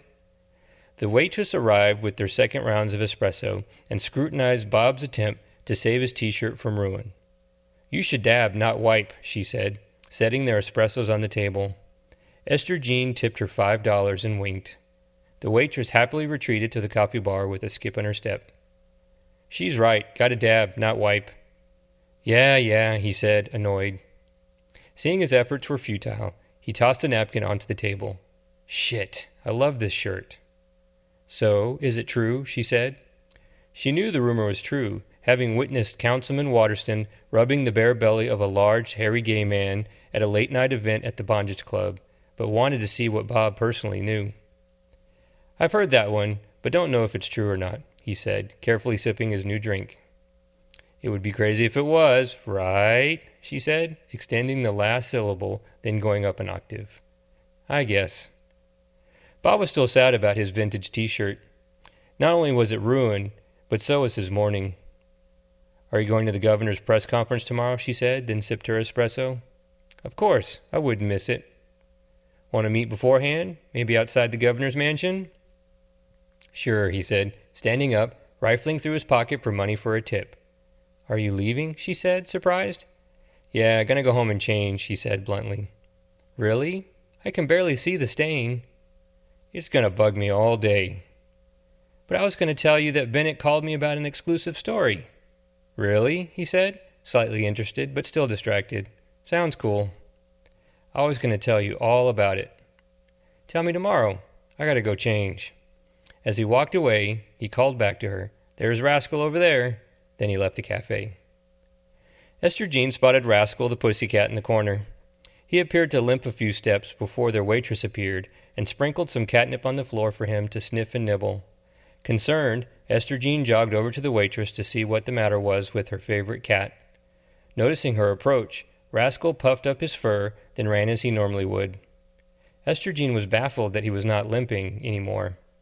I thought I saw Rascal limping, she said to the waitress. Psh! The waitress scoffed. He learned to do that. It gets him attention. He's fine. Really? Yep. I told you he was named Rascal for a reason. The waitress left Esther Jean alone. She spotted Rascal across the cafe, licking his paw and then combing the fur on his head, completely normal without signs of any injury. A rascal indeed, she thought. So cute. She went back to her table, then sat down to finish her espresso. After a few minutes, Rascal made his way over to her, jumping in her lap. He curled up in a swirl of fur and whiskers, then fell asleep. 23. It was the big day. An electric buzz coursed through Unit 3 as the data entry clerks and their supervisor ate breakfast at their desks. Rita had baked buttermilk biscuits early in the morning, some of which she gave to her grandchildren if they were finished getting ready for school, and brought the rest along with a boat of white gravy for her friends at work. J.D. brought a container filled with pecan snacks and proudly displayed them on the break table. Cinnamon muffins with pecans, mini pecan pies, and fudge squares with a pecan on top of each. Deborah made coffee and tea for her coworkers since she couldn't afford to bring anything to contribute for the breakfast, nor had the strength to make anything from the few ingredients she had in her house. Conchino uncovered a plastic container filled with scrambled eggs and bacon, his contribution that his mother had made and lovingly packed for him before he left to pick up Deborah and Rita for their morning commute, setting the container on the break table as well. And Brent plucked on his beat-up acoustic guitar, attempting to tune it while he ate his food. Are you really going to take that to the press conference? J.D. said, his mouth full of bacon and eggs. Hell yeah, I'm taking it, Brent chirped. Why wouldn't I? No one wants to hear you pick and strum that thing, Deborah said from her desk at the back of the office space. Rita snickered at her friend's spunk and audacity to goad their supervisor on this important day. It sounds like a sick cat. You gonna dance a jig for the governor too? Rita added. Very funny, Brent said, annoyed. We should finish up and walk over soon. The big boss said for us to be there by 9:30. He'll be waiting for us down in the lobby. Despite their playful resentment toward their supervisor, the 4 clerks quickly finished their breakfast as he asked, thoroughly cleaned up the break table, and followed Brent, guitar in hand, inside a bumper sticker-clad guitar case, out of Unit 3 down to the lobby.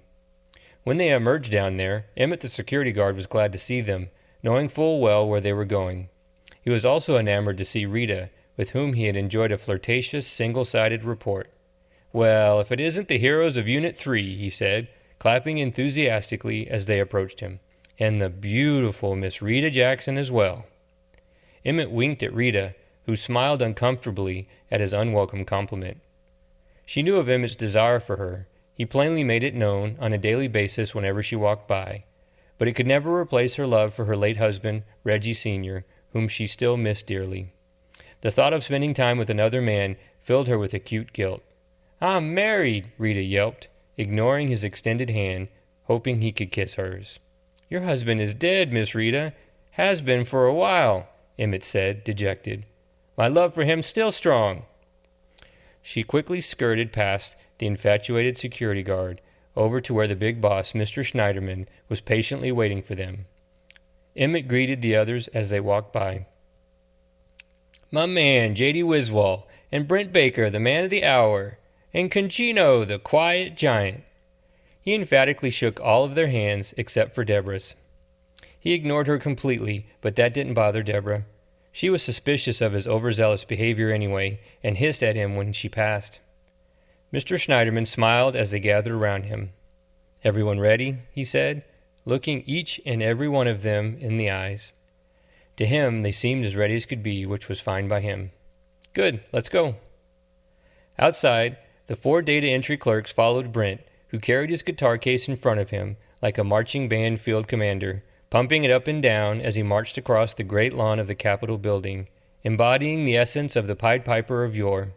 Mr. Schneiderman straggled behind, examining his cell phone for messages while he walked, bumbling through the grass. Nonetheless, Brent proudly led the group. "I bet my hand is going to hurt from all the autographs I signed," he said, a skip in his step. The 4 clerks looked at each other, punctuated by Deborah's sarcastic eye roll. "I bet your butt is going to hurt from all the bending over you will be doing," she squawked. The other 3 clerks snickered, but Brent didn't care. He was in too good of a mood to be bothered by Deborah's resentment or asinine commentary. For all he knew, it was going to be the best day ever, and he couldn't wait for it to start. They all followed Brent Baker across the great lawn, around the Capitol building, to the governor's mansion.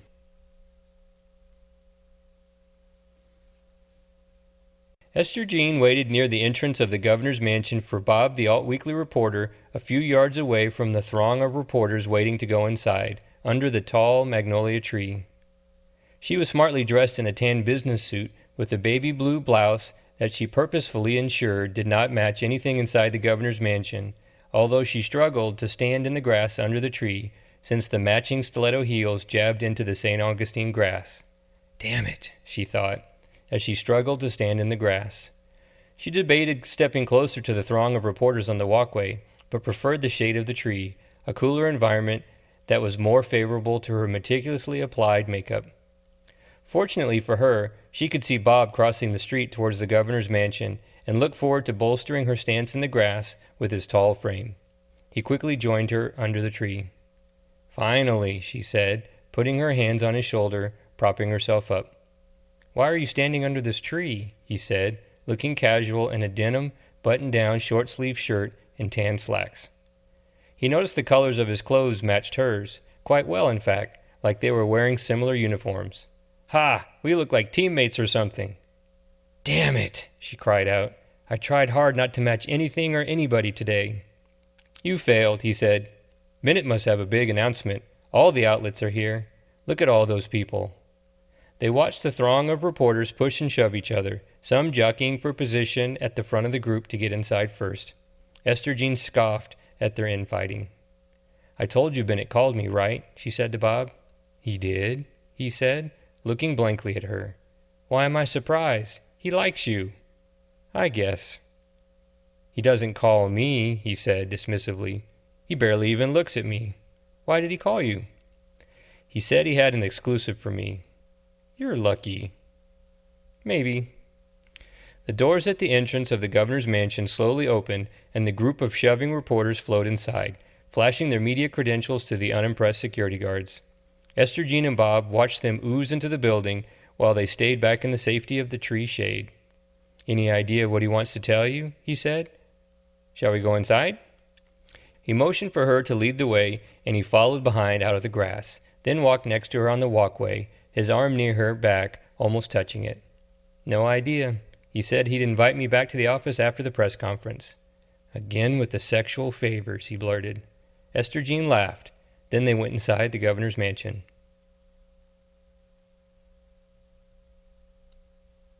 Governor Bennett sat behind his desk, surrounded by his makeup and hair and publicity people, getting ready for the press conference. On his desktop sat a large, round, gold-plated, illuminated mirror.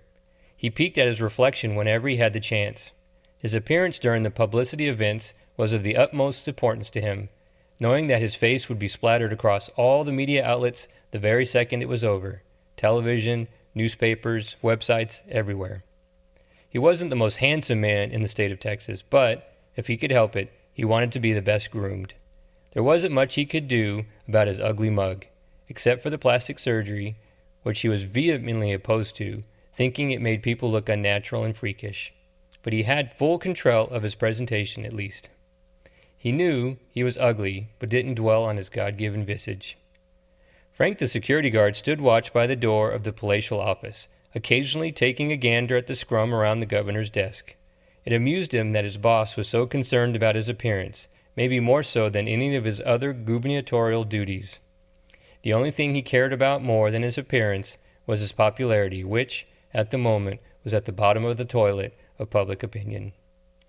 "At least he can easily fix his hair," Frank thought to himself. "His poll numbers are another story." Fix it, Governor Bennett barked at his hairstylist. The old woman in the brown smock, her body brittle and frail like a dried leaf, tried to set Bennett's hair into its odd style, but she was having trouble molding his hair.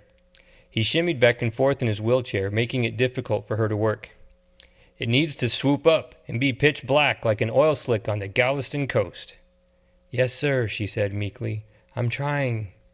"You better get it right, or you'll be on the street, pronto!" The frail hairstylist scooped a handful of pomade out of a white container and attempted to fix his hairdo, but he wouldn't sit still. A younger makeup artist patted powder on his face, dancing around the hairstylist. The governor squirmed like a precocious child, too impatient to sit still. The publicist stood a few feet away, pecking at the screen of her cell phone, which, of course, irritated the governor. "Hey you, Pecker McCellphone, go see if they're here." The publicist, a young, smartly dressed woman in her mid-20s who appeared shocked at his brazen oafishness, retreated to the door, which Frank the security guard graciously opened for her. But before he could close it, the governor commanded, "Make sure she finds them." So Frank followed her, closing the door behind him. "Slackers," he muttered to himself. A moment later, the door reopened. The publicist and Frank the security guard were followed in by two individuals, the guests of honor, Mr. Schneiderman and Brent Baker. Governor Bennett waved them over to his desk, and they sat down in two chairs in front of it, amazed at the attention the governor was receiving from his staff. Brent set his guitar case on the floor against the front of the desk. "Schneidi," Governor Bennett called out, then grinned, exposing his gold tooth. "How's the kiddo?" Mr. Schneiderman uncomfortably shifted in his seat, crossing his legs. As I told you, sir, I do not—" "Yes, I know. You don't have any kids. I'm just busting your balls, Schneidi. Sheesh." "Oh, right," Mr. Schneiderman said, nervously chuckling. He peered over at Brent Baker, who was aghast. He stared at the governor, who in turn noticed the guitar case leaning against his desk. "And this must be—" the governor began. "Brent Baker," Brent said, extending his hand for a shake, standing up slightly to reach him, but the governor didn't shake it. Brent slowly retracted his congenial hand. "I know who you are, young man. Did you bring a guitar to my press conference?" "Why, yes. I thought I might play a—" "Oh, you're not playing anything, my boy. This press conference is more about me than you," he said, thumbing his chest. Brent said, taken aback. "I see. Well, I can keep it here until it's over. I don't care what you do with it." "Okie dokie, sir." Brent sat back down, interlacing his fingers and then setting his hands in his lap. Governor Bennett clapped his hands and waved off his staff. They weren't quite done, but he had grown impatient, wanting to start the press conference and get it over with as soon as possible. "Enough! I look perfect!" he yelled, examining himself in the mirror, then sliding it to the side of his desk. His staff scurried like ants, retreating from an attack by a hungry beast. He leaned forward with both palms on the desk, leering at his two guests. "I will give an introduction to the media and then introduce you both. It will be short but sweet. You don't need to say much, if anything at all. Then I'll ask for questions to wrap this thing up. Got it?" The governor leaned back, examining his guests. Ted Schneiderman and Brent Baker nodded. "Perfect," he said, snapping his fingers at Frank the security guard, who promptly came to the desk. "Take these two to the launch pad. I'll be out shortly." The two reluctant guests of honor followed the hulking security guard, who directed them out of the office while he held the door open for the governor. Bennett backed up his gold-plated wheelchair, then maneuvered it around the desk so he could join them on the launch pad, the staging area behind the curtain where the podium stood before the gaggle of reporters. "It's go time," he said, then drove out of the office. Frank closed the door behind them.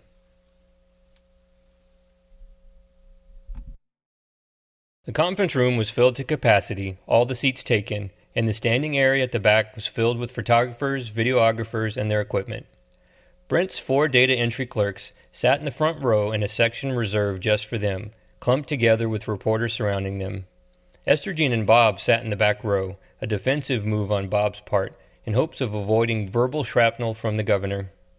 Curiosity and apprehension filled the air like static electricity, as each and every one in the packed room wondered what the impromptu press conference was about, knowing only that the governor wanted to announce something big and marvelous for the state of Texas, but also aware that the governor was not a pleasant orator to listen to as well as to query. The governor was just too irritable and cantankerous for most of them, except maybe Esther Jean. Bob leaned over to her, then whispered, "This might be a shit show." Esther Jean surveyed the room, noticing the adversarial reporters from competing outlets, and then replied, "Just might be." "Remember when he called Patty frizzy at the last press conference, then threw her out?" he said, his face contorting into an expression of bewilderment mixed with disgust. "Yep." She craned her head to catch a glimpse of the 4 data clerks in the front row, obviously VIPs from the position in the room, and she couldn't register in her mind if she had ever seen them before.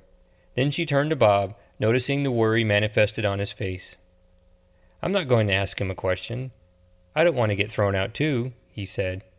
"Suit yourself," she said, then noticed some commotion by the podium at the front of the room. Governor Bennett unceremoniously maneuvered his gold-plated wheelchair from behind the curtain up a ramp to the podium, which lowered by hydraulics to accommodate his stature in the wheelchair. 2 men flanked him to the left, Ted Schneiderman and Brent Baker. They stiffly stood there like 2 cadavers, propped up by fear. A toothy grin appeared on Governor Bennett's face. He was pleased with the turnout and hoped for a bump in his poll numbers by the end of the day. He tapped the microphone with his index finger, sending an amplified knock to the back of the room. "Good morning," he said, then peered around the room. "We have a mighty fine turnout here on this momentous day. I see a lot of smiling faces in the room." All the reporters in attendance gazed at each other, only seeing grimaces and fear and confusion. There were no smiles to be found. Governor Bennett continued. "You know, my great-grandfather was a great man. He became filthy rich as a prospector of precious metals. He once said, 'To find gold, one must turn every stone. One must look in every nook and cranny. One must extinguish all possibilities to discover it.' And he meant what he said. He had a saying, 'You just might have to squeeze a prairie dog to find the gold you are looking for.' And I abide by that tenet to this very day. It's how I live my life and how I run this great state of ours, the state of Texas," he said, raising the index finger of his right hand for emphasis. The gaggle of reporters were thoroughly confused, and a grumble filled the air, followed by scribbles on paper and the tapping of electronic screens. Bob gave Esther Jean an expression that said, "What the hell?" The governor continued, undeterred by the reporters' confusion. One of my campaign promises was to find ways to save this great state of ours money, to save your tax dollars from being wasted. And that's why I've called you here today. I want to tell you something monumental, momentous, magnificent." He raised both index fingers high like an honor guard, firing volleys from bolt-action rifles at a funeral. "As you may or may not know, your state government is constantly trying to find ways to save money and has a program for its employees, the State Employees Cost-Saving Suggestion Program, where any employee of the state of Texas can submit a suggestion that could possibly save the state money. And boy, do we have a doozy for you. I have personally selected this year's cost-saving suggestion from a pile of many worthy suggestions." He paused briefly to pull a postcard from his inside coat pocket. He scanned a few lines on the card, cleared his throat, then continued. "Ah, yes. Behind me stand two men from the Texas Department of Unemployment and Benefits. We have Brent Baker, the man of the hour." A smattering of applause greeted Brent, who then raised both arms triumphantly, which of course annoyed Governor Bennett, who didn't waste the opportunity to retrieve the spotlight back from Brent. "Calm down, Rocky Balboa," the governor barked, at the expense of Brent's pride. Next to him is his supervisor, Ted Schneiderman. Schneiderman raised both his hands in front of him like a defeated soldier surrendering to his captors, unwilling to fight. He didn't dare irk the governor or hurt his chances of being a commissioner one day. Having introduced his two guests, the governor flicked away the postcard into one of the ferns next to the podium, then continued his speech. Mr. Baker discovered a solution in the data entry software that will save the state of Texas hundreds of millions of dollars. The gaggle of reporters marveled at this declaration, releasing a sound of awe from their collective mouths. Governor Bennett smiled at their reaction, contemplating just how high his poll numbers would climb the following day. "That's right, folks. Hundreds of millions of dollars. The savings will be seen by year's end with the expiration of several large employment contracts. It's monumental, I tell you." The room exploded in applause, particularly from the front row, where Brent's coworkers sat, beaming at their supervisor. Even Deborah enthusiastically applauded him, which was a surprise to Brent, considering he was used to contempt shooting from her eyeballs at him. The reporters were impressed too, for once, witnessing a real person doing some good for the state of Texas. Brent bowed to the reporters and his coworkers. Governor Bennett was pleased with how the press conference was unfolding and, without really thinking, offered the podium to a star employee. "Want to introduce yourself?" he said, backing up his wheelchair, his arm extended to offer the microphone. Brent stepped to the podium, its height reaching only to his waist.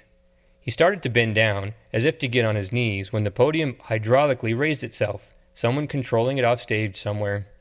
Once in place, he tapped the microphone with his finger. "Yo, microphone check, 1, 2, what is this?" he rapped, then extended his arm out as if to say, "Check me out." He was greeted with silence. "Oh, okay, I'd like to thank the governor for selecting my cost-saving suggestion. I'd like to thank my coworkers for believing in me, and they're all right here in the front row." He indicated where they were sitting, then motioned for them to stand. They reluctantly stood up. Brent applauded them, which, in turn, encouraged the reporters to applaud them too. "There they are, Rita, Deborah, Conchino, and J.D., my crew," he said, then clapped some more for them. His coworkers absorbed the adulation from the room for a moment, then sat down. Brent continued. "I'd also like to thank my band who are playing tonight at the—" Governor Bennett quickly tired of Brent's acceptance speech. He drove his wheelchair into the back of Brent's legs, almost toppling him to the floor. Once out of the way and backed by Schneiderman's side, the governor motioned for the podium to be lowered to his preferred height. It slowly descended back into the stage. "All right, that's enough of that. Thank you, Mr. Schneiderman and Mr. Baker. You can leave now."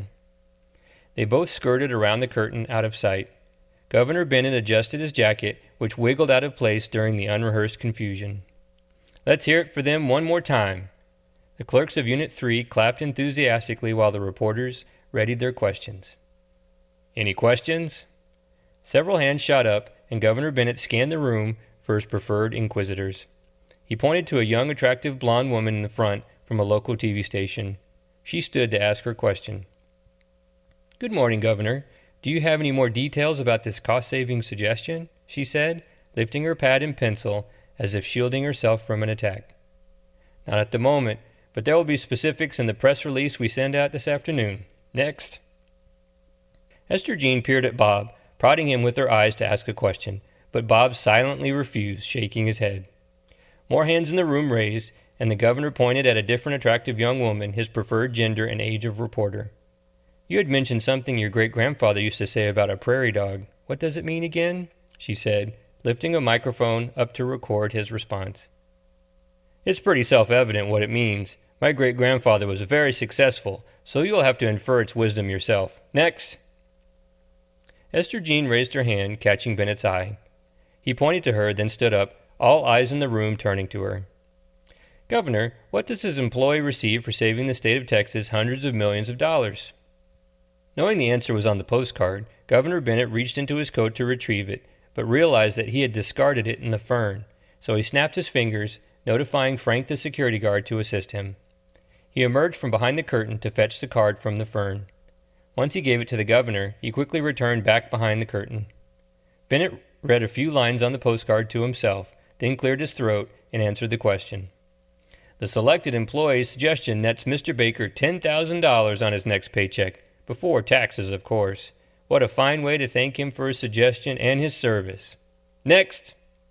But rather than sit down and allow another reporter to ask a question, Esther Jean continued. What exactly did Mr. Baker suggest that would save the state of Texas so much money? Surely you have a few details for us. Again, I'll be in the press release this afternoon. I want to thank all of you for your time, but I'm a busy man. Until next time, he said, then unceremoniously backed up his wheelchair, stopped, and raised both index fingers triumphantly in the air. He then maneuvered his wheelchair off the stage, disappearing behind the curtain. And just like that, the important press conference was over. The 4 clerks of Unit 3 stood up and received handshakes from some reporters, while the rest of the media slowly filed out of the conference room, except for Esther Jean and Bob. They continued to sit and watch the mob of reporters exit. She examined the clerks from Unit 3, curious if they would be willing to talk to her on the record. Bob noticed her watching them. Are you going to talk to them? He said, elbowing her. The black lady looks nice. I want to, but I'm supposed to meet Mr. Bennett after the press conference. When are you meeting him? I have no idea. Hopefully soon. As the last few reporters left, the clerks of Unit 3 congratulated each other with handshakes and backslaps, then milled about for a few brief minutes. With no one left in the room but Esther Jean and Bob, they looked around for their supervisor. Not finding him, they decided to leave. Esther Jean waved at them. J.D. returned an enthusiastic wave, then followed his coworkers back to work. Esther Jean and Bob sat in the conference room alone, except for a janitor, who entered with a vacuum, wearing the motor on his back like a backpack, and sucking up remnants of the press conference from the floor with a vacuum hose. How long are we going to wait? Bob said to Esther Jean. As long as I have to. Eventually, Frank the security guard emerged from behind the curtain and approached the 2 reporters. Stopping in front of them, he towered high above their heads. They tilted their heads back to look up at him. Mr. Bennett told me to tell you that he will contact you another time. Something important has come up. Oh, okay, Esther Jean said, nudging Bob. Then I'll wait for his call. The 2 reporters stood up and quickly left the conference room. Frank watched until they were gone, then turned around to head back to the governor's office. As he passed the janitor, he pointed to the ground and said, You missed a spot. Once behind the curtain, the janitor raised his hand in Frank's direction, stiffly extended his profane middle finger, then continued his duty the way he preferred to do it.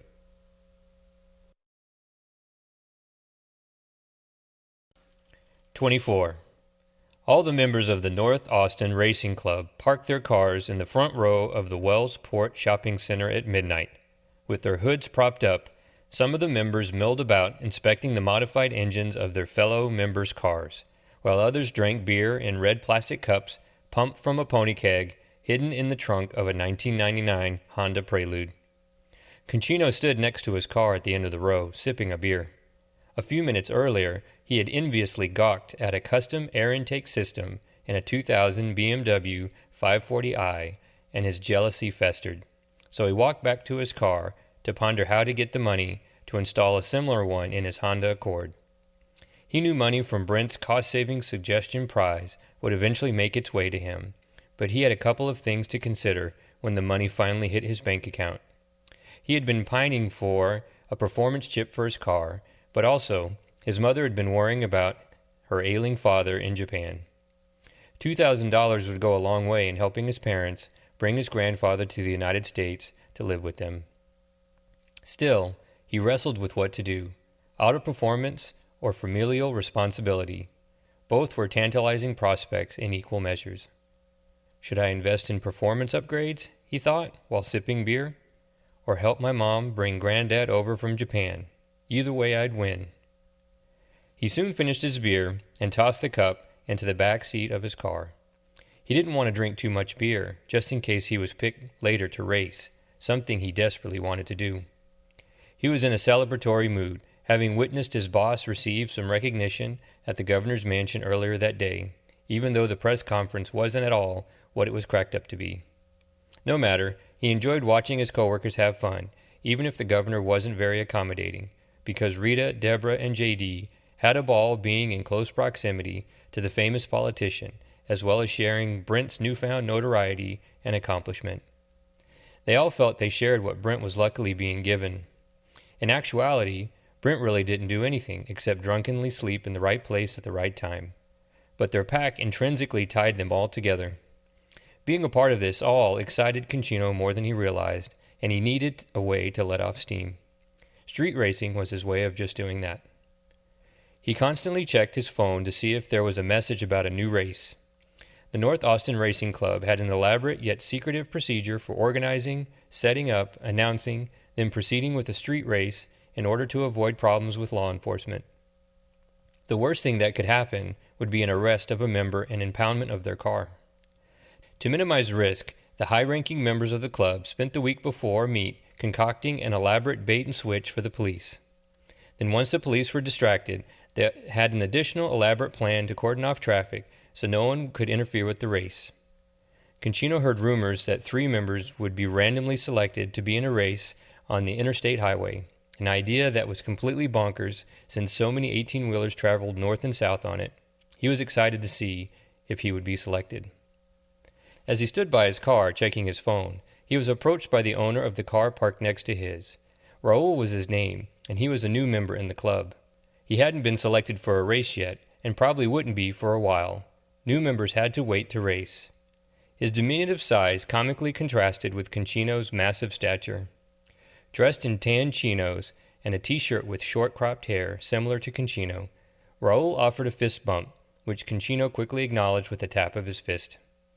In another life, they could have been brothers from the looks of them. "You see that air intake on that Beamer?" Raul said, sipping beer. "Makes my K&N filter look like shit." Concino chuckled, then looked at his phone. "You think they'll race tonight?" Raul added, finishing his beer, then crumpling the cup. Concino shrugged. "Don't talk much, do you?" Concino smiled, then his phone dinged a notification. He looked at it and flashed a toothy grin. Raul knew exactly what that meant. "Oh shit, you're up," Raul said, offering a hand so Concino could give him some skin. He slapped Raul's hand before hopping in his car. He cranked the ignition, his engine rumbling to life, and then idling like a hungry jungle cat, and waited for the phone call to tell him what to do. As he waited, a bright red 1998 Toyota Supra pulled in front of his car, its windows tinted black with a massive spoiler mounted on the trunk, then stopped briefly. Its engine rumbled and its muffler gurgled as the car idled in place, the driver wearing mirrored sunglasses and his hair gelled tall and prickly. Then without warning, the driver tore out of the parking lot, leaving burnt rubber on the asphalt as it turned sharply on the frontage road of the highway, speeding into the distance, the car swallowed by darkness. Soon after, a few police cruisers appeared from nowhere and pursued the decoy, leaving the club members alone. As soon as the cruisers were out of sight, they all ran to their cars, starting them as soon as they jumped in. While Concino watched them, his phone rang. He placed a receiver in his ear, then answered the phone. "Yeah," he said, his voice deep and gravelly. "Go to I-35 and Runberg. The race starts there. You're driver number 3. The finish line is at I-35 and Wellsport Boulevard. Got it?" "Yeah," Concino said, then hung up the phone. He put his car in first gear, stomped the accelerator, and tore out of the parking lot. Most of the club members followed him in their street racers, just a few staying back behind in case the police came back. Concino knew what the instructions meant. Driver 3 was to occupy the far right lane on the highway, while driver number 2 occupied the middle lane, and driver number 1 occupied the far left lane. He knew that section of I-35 very well, and also knew from documents and memorandums circulated within the club that a decoy would stop traffic before the Runberg overpass. He was to enter the highway after the overpass and wait for the other drivers on the highway. The decoy was usually a pickup truck or a van disguised as a service vehicle from the city or county, and it would stop traffic with orange cones and flares as if it was protecting construction workers, other club members disguised in overalls or workmen bodysuits. It was an effective decoy at such a late hour, not being unusual that construction work would be done at night on the dilapidated highway. Concino sped to his destination as fast as his car could go. Once on the frontage road near where he needed to be, he could see a white van and people disguised as a city construction crew. The highway was backed up due to flares and flags, and he knew he had to get on the far end of the overpass as soon as he could. There wasn't much time. He turned onto the entrance ramp, then parked at the starting position in the far right lane of the empty highway. As he waited, he watched the fake construction crew block the highway in his rearview mirror, irritated drivers honking their horns and flashing their high beams. Within seconds, his competitors appeared, one parking in the middle lane, the other in the far lane. He looked over at the car in the middle lane and discovered Raoul in the car with an excited look on his face. Concino tilted his head back, as if to say, "I see you." Raoul revved his car's engine in acknowledgement, the souped-up four-cylinder motor screaming. The early 90s Mustang in the far left lane was Bob's or Bill's. Concino couldn't remember his exact name or see his face. At the side of the road, a pickup truck appeared from the top of the grassy embankment, tearing down through the grass and screeching to a stop on the highway shoulder. A burly man wearing sunglasses jumped out of the pickup truck with two red bandanas in his hands. He ran out onto the highway. Standing on the lane divider line between the middle and far left lane, he raised the bandanas above his head. Concino watched the bandanas as they blew in the wind. He gripped his steering wheel tightly with his left hand and squeezed the knob of his shifter with his right hand. When the bandanas fell, Concino stomped on his accelerator, his car roaring to life. He felt the rear of his car swerve slightly as the front wheels plowed up the highway, gravel and smoke shooting out the back. His heart pounded as his car sped down the highway, the yellow line dividers shooting past him in a blur. He glanced to the left and could see both cars trying to gain on him, so he stomped the clutch and shifted with purpose. He wanted to win, and as his car's engine escalated past 4,000 RPMs, he could feel the power generated by his engine modifications. His car was performing better than he had hoped. He looked in the driver's side mirror. As the two competing cars fell behind him, a rush of pride overtook him. He couldn't help but smile, watching the two cars shrink in the mirror, the street lights whizzing past in pulsating bursts of yellow-tinted illumination, his car roaring as his speed increased. Something nagged at him, though, as he drove over the next overpass. As he came down the other side, flashing blue and red lights reflected in the rearview mirror, police cruisers careening on the highway from the next entrance ramp, 3 of them, maybe 4. His 2 competitors were no longer visible from his driver's side mirror, and he couldn't help but think that they saw the cruisers before he did, being he was too consumed with pride and adrenaline to notice. He decided right then and there that he would take the next exit and evade them by driving through Deborah's neighborhood, which wasn't too far away.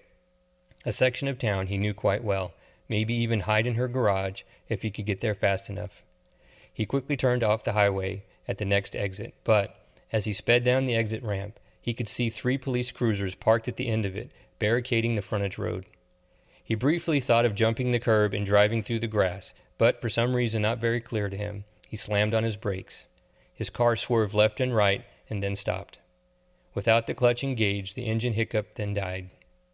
Smoke and dust billowed around his car as the police cruisers surrounded him. He raised his hands as a sign of abdication, not wanting to get shot or worse, beaten to death. His heart pounded in his chest, pumping his blood at a frantic pace into his neck and up to his head.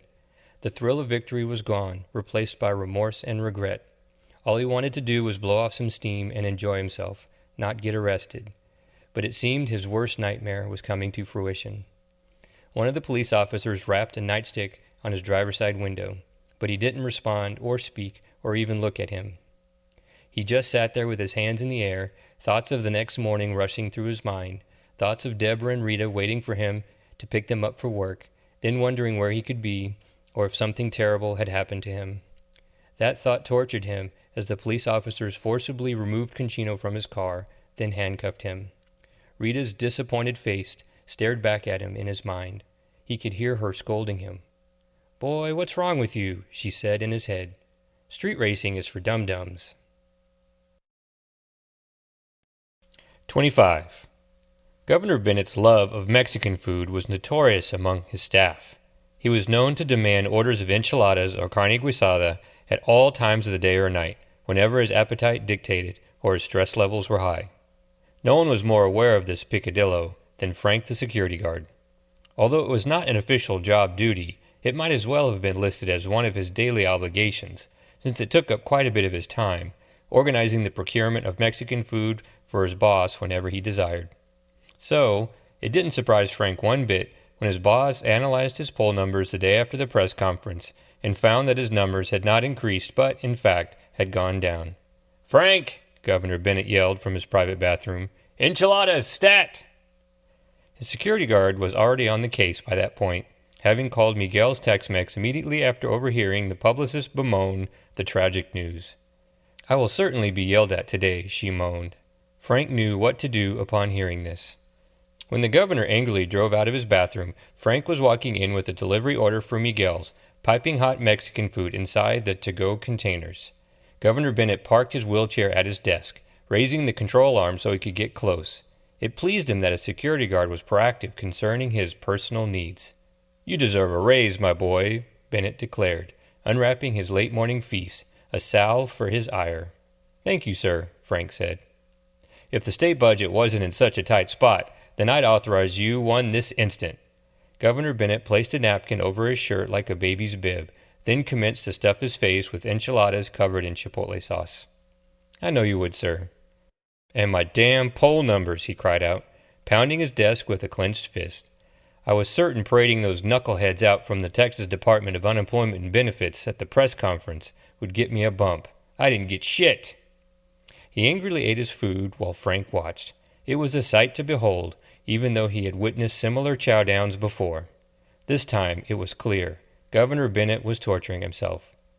"What do those priests call it when they beat themselves?" Frank thought, watching Governor Bennett stuff his face. "Self-flagellation?" "Whatever," Bennett barked. "Next publicity stunt." "Anything else, sir?" Frank said, deciding it might be time to leave the governor to himself. "Yes. Let me know when that reporter is here. I want to talk to her." "Yes, sir," Frank said, then left the office. He walked to the front of the governor's mansion and found the reporter Esther Jean waiting at the security desk. A new security guard was checking her purse when Frank intervened. "She's okay," Frank said, taking the purse from the inexperienced newbie. "Come with me." Frank pressed a button behind the desk which opened the security gate. Esther Jean walked through, then followed Frank. They walked down a familiar corridor, and Esther Jean once again gazed out at the manicured garden, watching two grackles dance their mating ritual in the lush grass. The sight of the poofy male bird amused her, causing Frank to turn and look at her when she giggled. Frank didn't even crack a smile. "What a sourpuss," she thought, as she followed him into the palatial office. She was greeted by the gorging governor, his mouth filled with food. He waved her over to his desk and offered her a seat, which she took. Her presence did not impede his gluttonous behavior. "Don't mind me," he said, wiping his mouth with a napkin. "Just getting a quick snack in. The day just flies by." "I don't mind," she said, crossing her bare legs. She noticed he watched her as she did that, so she made an effort to fix her skirt as to not inadvertently flash him her private parts. "Finish your meal." "I'm done, no worries," he said, shoving the plastic and aluminum containers to the side of the desktop. He finished wiping his mouth and hands, then tossed the wadded napkin on the floor. "Now, what can I do for you?" This question caught Esther off guard. "What can you do? You invited me here." "I did?" he said, confused, sitting up in his wheelchair. He looked over at Frank the security guard, who nodded in agreement with Esther Jean. "Oh, yes, I did." "You said you had an exclusive for me," she said, setting a legal pad on her legs and rating a pen. Something monumental. Or was it momentous? I can't remember the exact word. It started with an M. Yes, of course, he said, probing his mind for something juicy to tell the overzealous reporter. Marvelous. I have a story for you. New methods of deterring illegal immigration. Interested? She said, bewildered.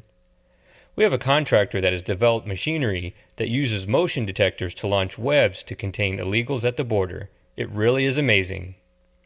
You do realize, she said, sitting up in her chair, then crossing her legs in the opposite direction. Most illegal immigration occurs nowhere near the borders. Forged documents are a bigger problem than border jumpers.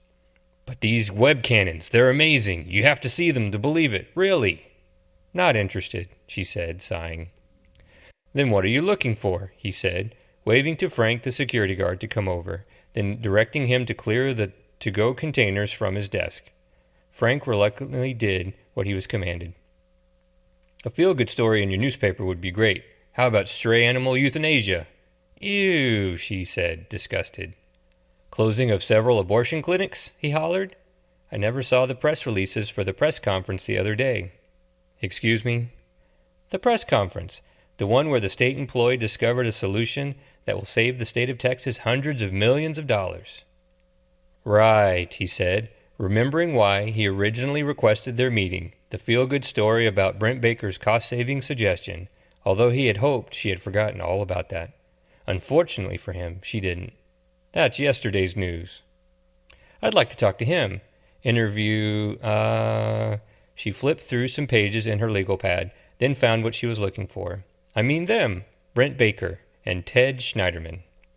Ah, he said, leaning back in the seat of his wheelchair, interlacing his fingers, then setting his hands in his lap. He thought of other prime topics he could suggest, that he wanted more visibility for, arming teachers with machine guns to prevent mass murders, additional discoveries of fossil fuels by fracking in state parks, or the eradication of pesky, endangered salamanders just down the street at the natural spring. But he decided to acquiesce. The press conference hadn't provided a bump in his poll numbers. Maybe a feel-good story in a prominent city paper would do just that. Fine, he said, leaning forward on his desk. I'll get you an interview with our prized employee, Brent. The governor grabbed his midsection, then groaned loudly, his gut rumbling and gurgling so loud that it sounded like he was going to defecate in his pants. Governor Bennett blushed with embarrassment and held his arms across his stomach, as if to shield the reporter from any further gastronomical detonations. His go-to snack was revolting in his stomach, and he didn't know what to do. Without thinking, he placed his hands on his wheelchair armrests, then began to push himself up, as if to stand. He immediately stopped, noticing the reporter was staring at him, then quickly sat back down. Please excuse me, he said, backing his chair away from the desk. I need to use the restroom. I'll be right back. He maneuvered his wheelchair around his desk, went into the private bathroom, then closed the door behind him, although the door didn't close all the way. Esther Jean was a little stunned and didn't know quite what to make of what she had just witnessed. Did he just try to stand up? She thought to herself. No way. She looked around the office to see if Frank the security guard was around, but didn't see him, so she decided, right then and there, to sneak over to the bathroom door and take a quick peek. She tiptoed over to the door, quiet as a mouse. When she reached it, she looked within the crack. Inside, the governor was standing by his own free will, not using a cane or crutches or holding on to anything, and wiping his backside. He delicately cleaned his rear end by patting it, as if it had been dipped in acid, the Mexican food from the night before surely burning on exit. It was a shocking sight to see, not his bare genitals dangling like a withered carrot between his legs, but the governor standing and not appearing handicapped at all. She didn't know what to make of what she was witnessing, but she knew she needed proof if she was going to tell anyone. She quickly reached in her purse for a small camera she carried around with her, just in case of situations just like this. She held up the camera, then held down the shutter button, silently snapping a dozen photos in that brief second, then tiptoed back to her chair. Just as she sat down, Frank the security guard entered the room, standing by the door. Governor Bennett soon drove back out to his desk, pretending that he was okay, even though beads of sweat clung to his forehead. Where were we? He said, wiping his brow with a navy blue silk handkerchief. "Oh, yes. I'll call good old Schneidi and set up an appointment for you to interview Brent Baker. Does that work for you?" Yes, of course," she said, shifting uncomfortably in her seat, worried he might have seen her peeking through the door crack. But he didn't give her any indication that he saw her. "And I hope to see a feel-good story in your newspaper," he said, dialing a number into the phone. He waited while the phone rang, then blurted, "Schneidi, it's Bennett." "Governor Bennett." Yes, it's me. Listen, Schneidi, I'm going to send over a reporter tomorrow to interview your man Baker. Okay? Give her access to his unit. Got it? Good. Don't let me down, Schneidi. Okay? Great. God bless you too." He hung up the phone, then accidentally farted. 26. Emmett the security guard had only been at work for an hour and already he was bored. There was always a flurry of activity first thing in the morning in the lobby of the Texas Department of Unemployment and Benefits, since everyone was arriving for their workday, but that usually died down quickly, and his typical routine of manning the security desk and answering the phone began its glacial pace into his workday. He thought of dusting off the desk, a task he didn't find much pleasure in, or maybe wiping the vinyl covers of the various binders that contained the visitor logs. But neither of these tasks sparked his interest. It wasn't until Esther Jean entered the lobby that his morning seemed brighter and less tedious. She wore a tight-fitting pencil skirt and matching blazer, and her hair was shiny and coiffed to perfection. Her high heels clicked and clacked on the tile floor as she approached the security desk. "Good morning," he said to Esther Jean, flashing his bright, toothy smile. "Can I help you?" "I have an appointment with Brent Baker," she said, rummaging through her purse for an identification card. Emmett waved off her search. "No need. I was told you were coming. Let me ring Mr. Baker," he said, picking up his phone receiver and dialing Brent's number. After a brief moment, he said, "Mr. Baker, that reporter is here to see you." "Right. Okay, I'll let her know." He hung up the phone. "He'll be down in a few minutes." "Thank you," Esther Jean said, flipping her hair over her shoulder, then absorbing the adulation emanating from Emmett's adoring eyes. She enjoyed the attention first thing in the morning, something she wasn't expecting at all. "It's a fine morning, isn't it?" he said, opening the visitor log, then setting it in front of the reporter. "Just need you to sign in here." "It is a glorious morning. The weather is perfect," she said, signing the visitor log. She handed the pen to Emmett, who smiled mischievously at her. "Must be exciting working for the city paper, and getting to interview the fine folks at the Texas Department of Unemployment and Benefits, too. That Mr. Baker, he a fine individual, a fine state employee. You'll like him and everyone in Unit 3. Good people up in there." Esther Jean returned a curt smirk, then adjusted her jacket. Emmett continued, "And let me tell you something else." Before he could spill the beans about his personal feelings for Governor Bennett and the political rancor pertaining to that terrible man, Brent Baker emerged from the elevator. "Well, speak of the devil. Here he is right now." Brent extended his hand to the reporter for a shake, which Esther Jean enthusiastically returned. "Whoa, quite a grip you got there," he said, shaking the pain from his hand. "I work out," she replied. "I can see that. Follow me," he said, then led her inside the elevator. "The security guard is friendly," she remarked. "Emmett's the best." When the elevator reached the third floor, it dinged. Esther Jean followed Brent out.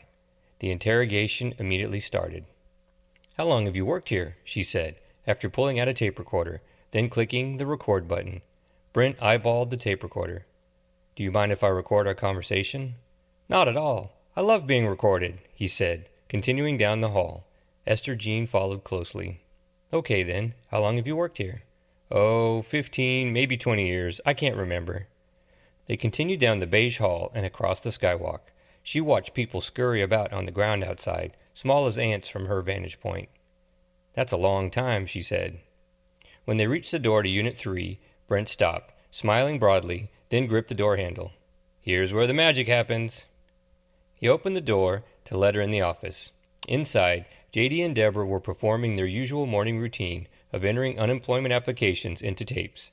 Rita was at the break table, making coffee and arranging their morning snacks into a presentable offering of hospitality.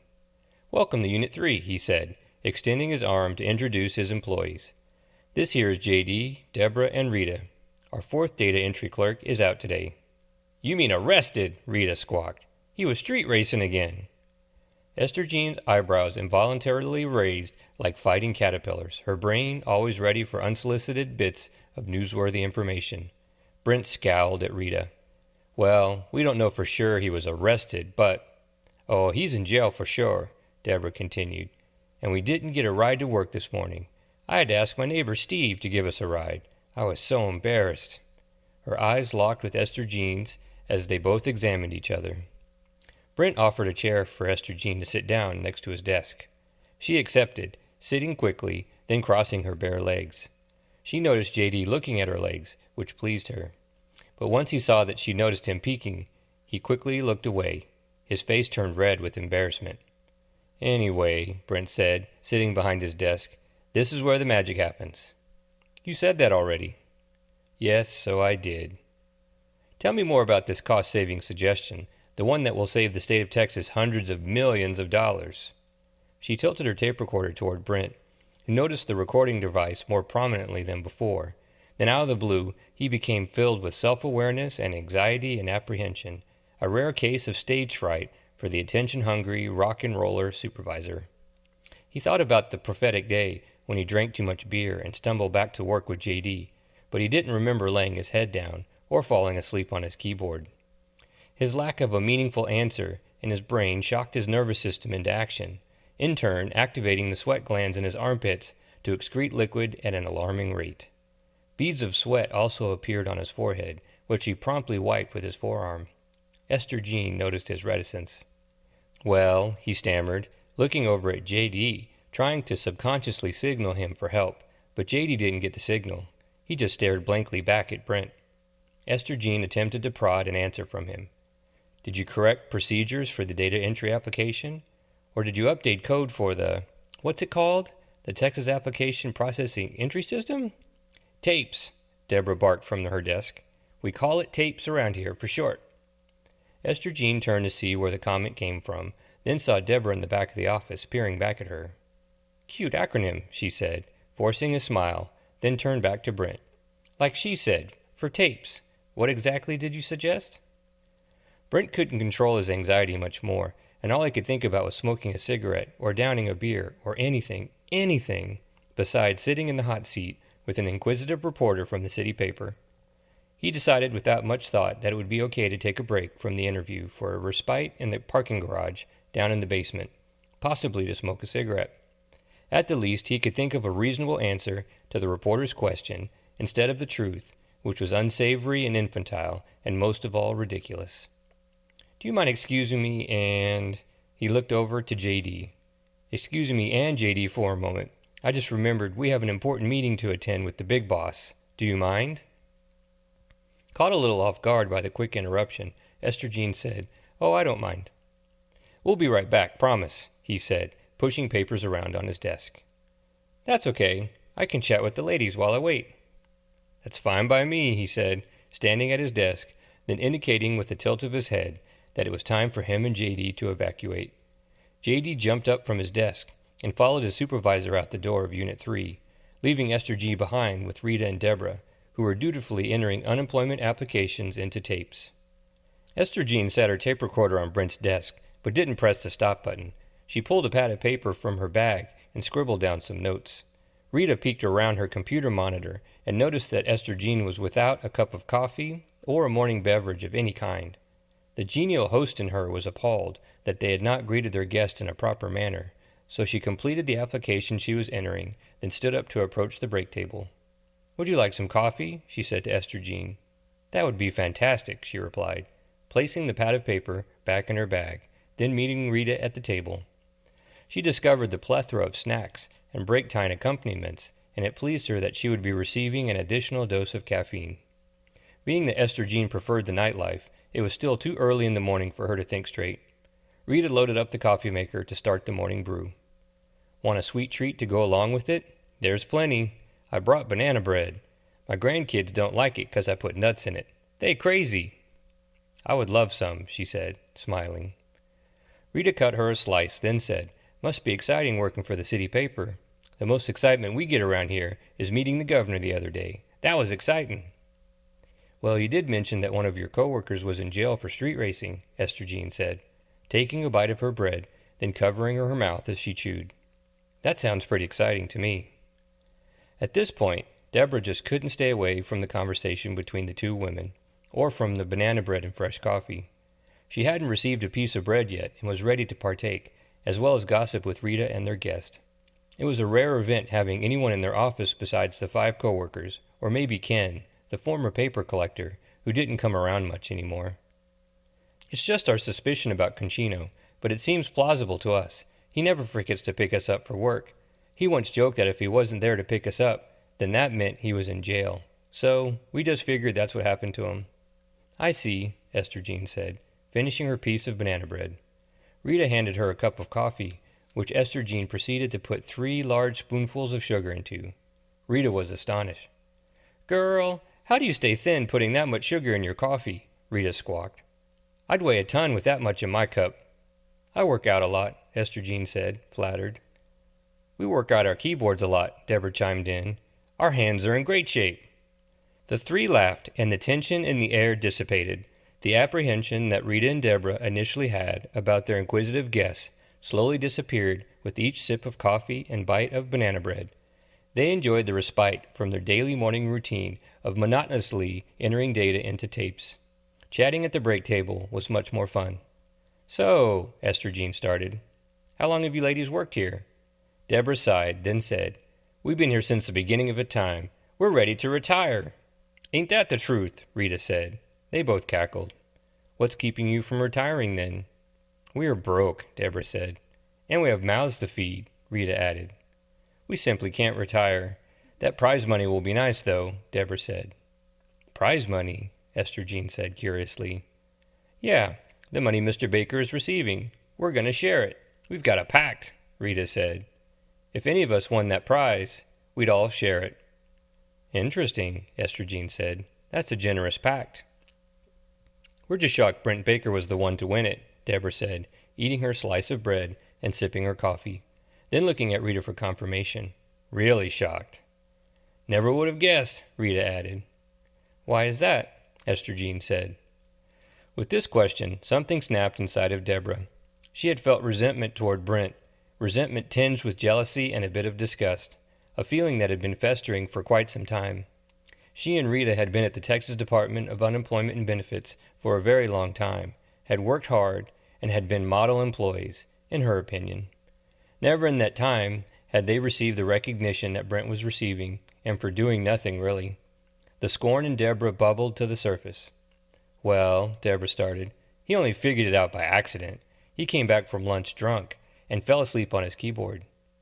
Those 2 like to drink beer during their lunch, Rita added joyfully, feeling free from Brent's presence. Those 2, Esther Jean said. Brent and J.D., those 2. Brent has a spell on J.D., who is from a small town. That's probably what they're doing now, drinking beer, Deborah scoffed. It's 9 a.m, Esther Jean said, surprised. So, Deborah replied, finishing her bread and coffee. Trouble is always looking for trouble. Esther Jean quickly noticed 2 things. First, she knew she didn't have all morning to tend to this blossoming news story, being that she was told on the phone by Mr. Schneiderman that she had 30 minutes to spend with Unit 3. Second, the unnaturally red blush of Deborah's cheeks told Esther Jean that Deborah must have been nursing a hangover, which gave her an idea. Would you mind telling me more over a glass of wine? Esther Jean said to Deborah, who was flattered by the social invitation. Maybe both of you. I would love that, Deborah said. I can't, Rita added. I have to watch my grandchildren after work. I can bring a bottle of red to your house, Esther Jean said, turning to Deborah. Is it a date? Sounds fun. Esther Jean reached into her jacket pocket and pulled out a business card, handing it to Deborah, then added, Give me your address. As Deborah wrote it down to give to the reporter, Brent and J.D. returned to the office, smelling of cigarette smoke. Brent quickly noticed they were all standing at the table, drinking coffee and eating banana bread, which of course excited him. Is it break time? He quipped, pouring himself coffee. J.D. partook in the banana bread by taking a slice. Looks that way, Deborah said. Brent turned to Esther Jean, then said, I'm ready for the interview. That's too bad, she said. I have to get going shortly. Oh, Brent said, excited. Maybe another time. Maybe, Esther Jean said. Nice talking to you all. I hope you have a great day. She gathered her things, including the tape recorder that had been recording since she arrived, shook all their hands, then left Unit 3. That was easy, Brent said. Yep, JD said. You have no idea, Deborah said. They all soon finished their morning break, then returned to their desks, continued entering unemployment applications into tapes, their usual morning routine. 27. Brent drank his free beer at the bar while his bass player, Chip, waved at the bartender to hopefully bring him another free beer. The bartender ignored him as much as possible, knowing full well that he wasn't going to get a tip worth bragging about from Chip, or from Brent for that matter. Jeff, the guitar player, was in the bathroom taking a pre-show piss, a ritual he never abandoned, believing it kept him from distraction during a show. The bandmates were meeting before they played to discuss what to do moving forward, since they were abruptly downgraded to a 3-piece from a 4-piece earlier in the day. It was an unfortunate circumstance, since Ralph, the drummer's wife, recently gave birth to their second child. The arrival of this baby was the harbinger of doom for their band. Ralph told him that the baby's name was Ricardo, named after his great-grandfather on his mother's side. Brent joked to Ralph that the baby should have been named Lucifer after its mother. Ralph didn't find that very amusing. Chip continued to unsuccessfully commandeer the bartender's attention. I think he's ignoring me on purpose. I don't blame him. You're cheaper than a polyester leisure suit, Brent said, sarcastically. Screw you, I tip well, Chip snapped, waving some more at the bartender before he fled into the walk-in cooler. Damn it! Keep your pants on. He'll be back. Here, drink some of mine. You have cooties, he snarled, refusing Brent's offer. Whatever, Brent scoffed. Anyway, I saw you in the newspaper at the governor's press conference. How was that shindig? Lame, he said, sipping some beer. He wouldn't let me play a song. Play a song, Chip said, laughing boisterously. That's funny. Brent didn't find that funny. He was serious, and let Chip know with some intense side-eye. He drank more of his beer. When do you get that prize money? Chip said, licking his lips while watching Brent drink his beer. Probably on my next paycheck. You still going to share with your coworkers? That's the plan, I guess. You know, Chip said, moving closer to Brent, lowering his voice so no one else could hear him. You could do a lot with $10,000. Brent turned to his bass player, giving him a curious look. Oh yeah, like what? We could finally finish our album, then get it mastered professionally. True, Brent said, guzzling the rest of his beer. The bartender emerged from the walk-in cooler with some 6-packs of beer in his arm. Brent raised his hand and the bartender promptly came over after setting down the beer, which annoyed Chip to no end. The bartender stood in front of the two friends. Oh, you come when he waves, but not me, he quipped. The bartender stared blankly at Chip. Can you bring us 2 more beers? Brent said. The bartender complied. Brent then turned to Chip. I'm supposed to share the money. That was our pact. Do you have that in writing or something? Chip said. No, why would I have a friendly pact in writing? Our band doesn't have anything in writing. That's true. Maybe we should, he said, rubbing his chin. Brent laughed. The bartender sat the 2 beers on the bar, then Brent quickly handed him something, releasing it like it was hot. The bartender saluted him, surprised with the gratuity, before going back to his duties. What did you tip him? A little bud. Ah. The 2 bandmates sat in silence, sipping their cold beers and looking around the empty venue from their vantage point, sitting at the bar. Playing an acoustic gig early on a weeknight certainly wouldn't attract much walk-in traffic from the street, and their army of fans was more like a small clump of friends than live music enthusiasts. But this did not intimidate Brent, or diminish the power of his dream of being a famous musician. He knew several musical cohorts who found ways to bring their dreams to fruition, whether writing music for commercials or hustling to grow their live music fan base. If they can do it, then I can do it, he thought. He mulled over Chip's comment about the pact he had with his coworkers. It was a brittle covenant that hinged mostly on him actually following through, since the prize was to be given directly to him in a direct deposit. Ultimately, he did not have a legal contract to share the prize with his coworkers. He didn't mention their pact at the press conference or to his boss, Mr. Schneiderman. What would happen if he didn't share with Deborah, Rita, Concino, and J.D.? Deborah would be furious with him, but she already gave him lots of grief regardless, whether he was kind to her or not. Concino wouldn't say anything, since he mostly never said anything, although he might wait for him in an alley somewhere. Rita would complain, but she always complained about something. The only one he had a hard time imagining his grifting would be J.D., who he felt more like a friend than a coworker.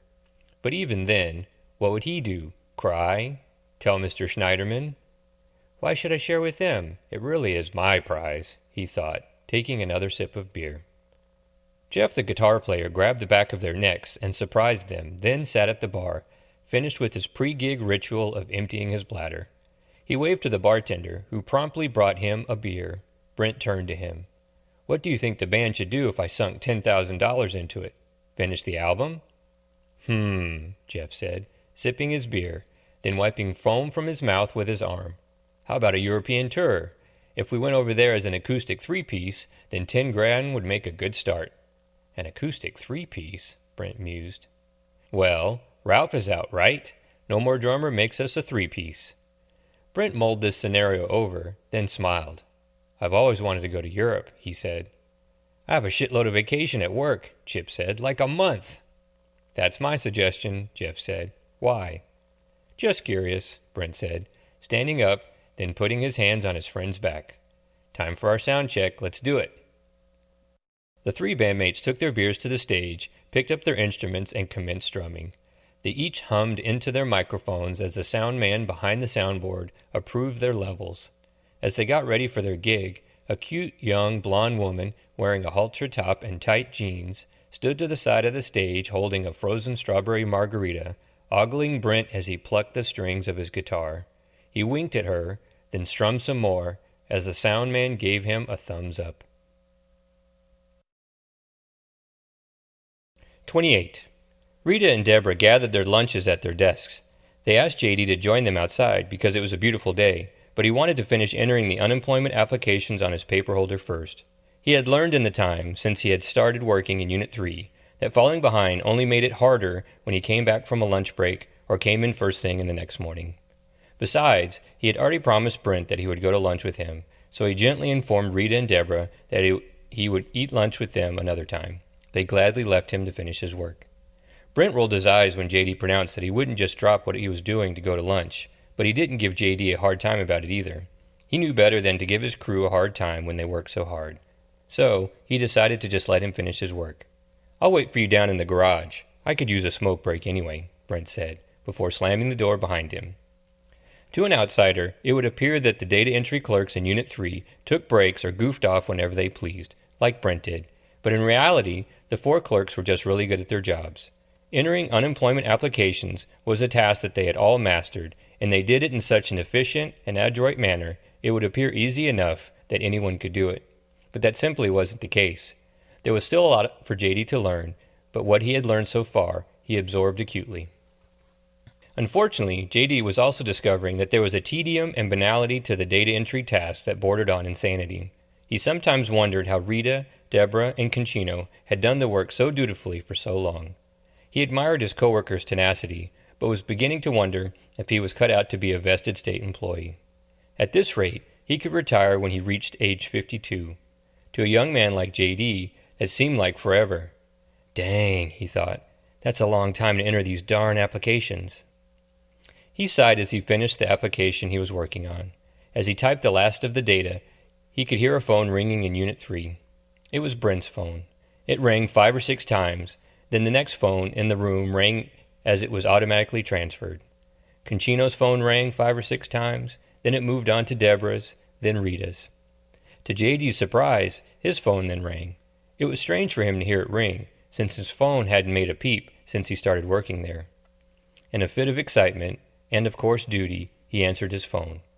Unit 3 of the Texas Department of Unemployment and Benefits, he said, as he was told to answer. There was a card with this exact phrase on it taped to the side of his phone, in case he forgot. The other end of the call crackled with static. J.D. began to repeat the approved T-dub telephone greeting when a robotic voice began to answer. You have a call from, the robotic voice said, then paused. Ramiro Gonzalez from the Travis County Jail. Do you accept? Yes, he said without thinking. Ramiro, he thought. I don't know any Ramiro. Some clicking and buzzing came from the other end of the line as J.D. patiently waited for a human to speak to him. Then after a final click, a deep voice answered. Hello, the voice said. Who dis? This is J.D. Who is this? J.D., it's Conchino. Oh, hey, Conchino, he said, then paused. It was strange hearing his stoic coworker's voice. J.D. examined the phone receiver, then placed it back to his ear. Are you all right? Yeah, I guess, he said, a sigh bubbling up from his heavy heart. But the robot voice said you were Ramiro, not Conchino. Yeah, Ramiro's my real name. Oh, J.D. quipped, with surprise and a little joy, as if a profound secret was shared with him. But no one calls me that, not even my parents. Right. I don't have time for this, though. Can you come down to the jail and bail me out? You got $500? J.D. analyzed his recent bank statement in his mind, then replied, Yeah, I have $500. If you can come down here and bail me out, then I'll pay you back in cash. I got the money at home. Can you do that? Sure, but why me? 'Cause you answered the phone. J.D. had a hard time reconciling that the person with the deep voice he was speaking to on the phone was his silent yet humongous coworker, Conchino, but he wanted to help, so he got over any reticence or apprehension he felt. Okay, J.D. said, I'll be right over.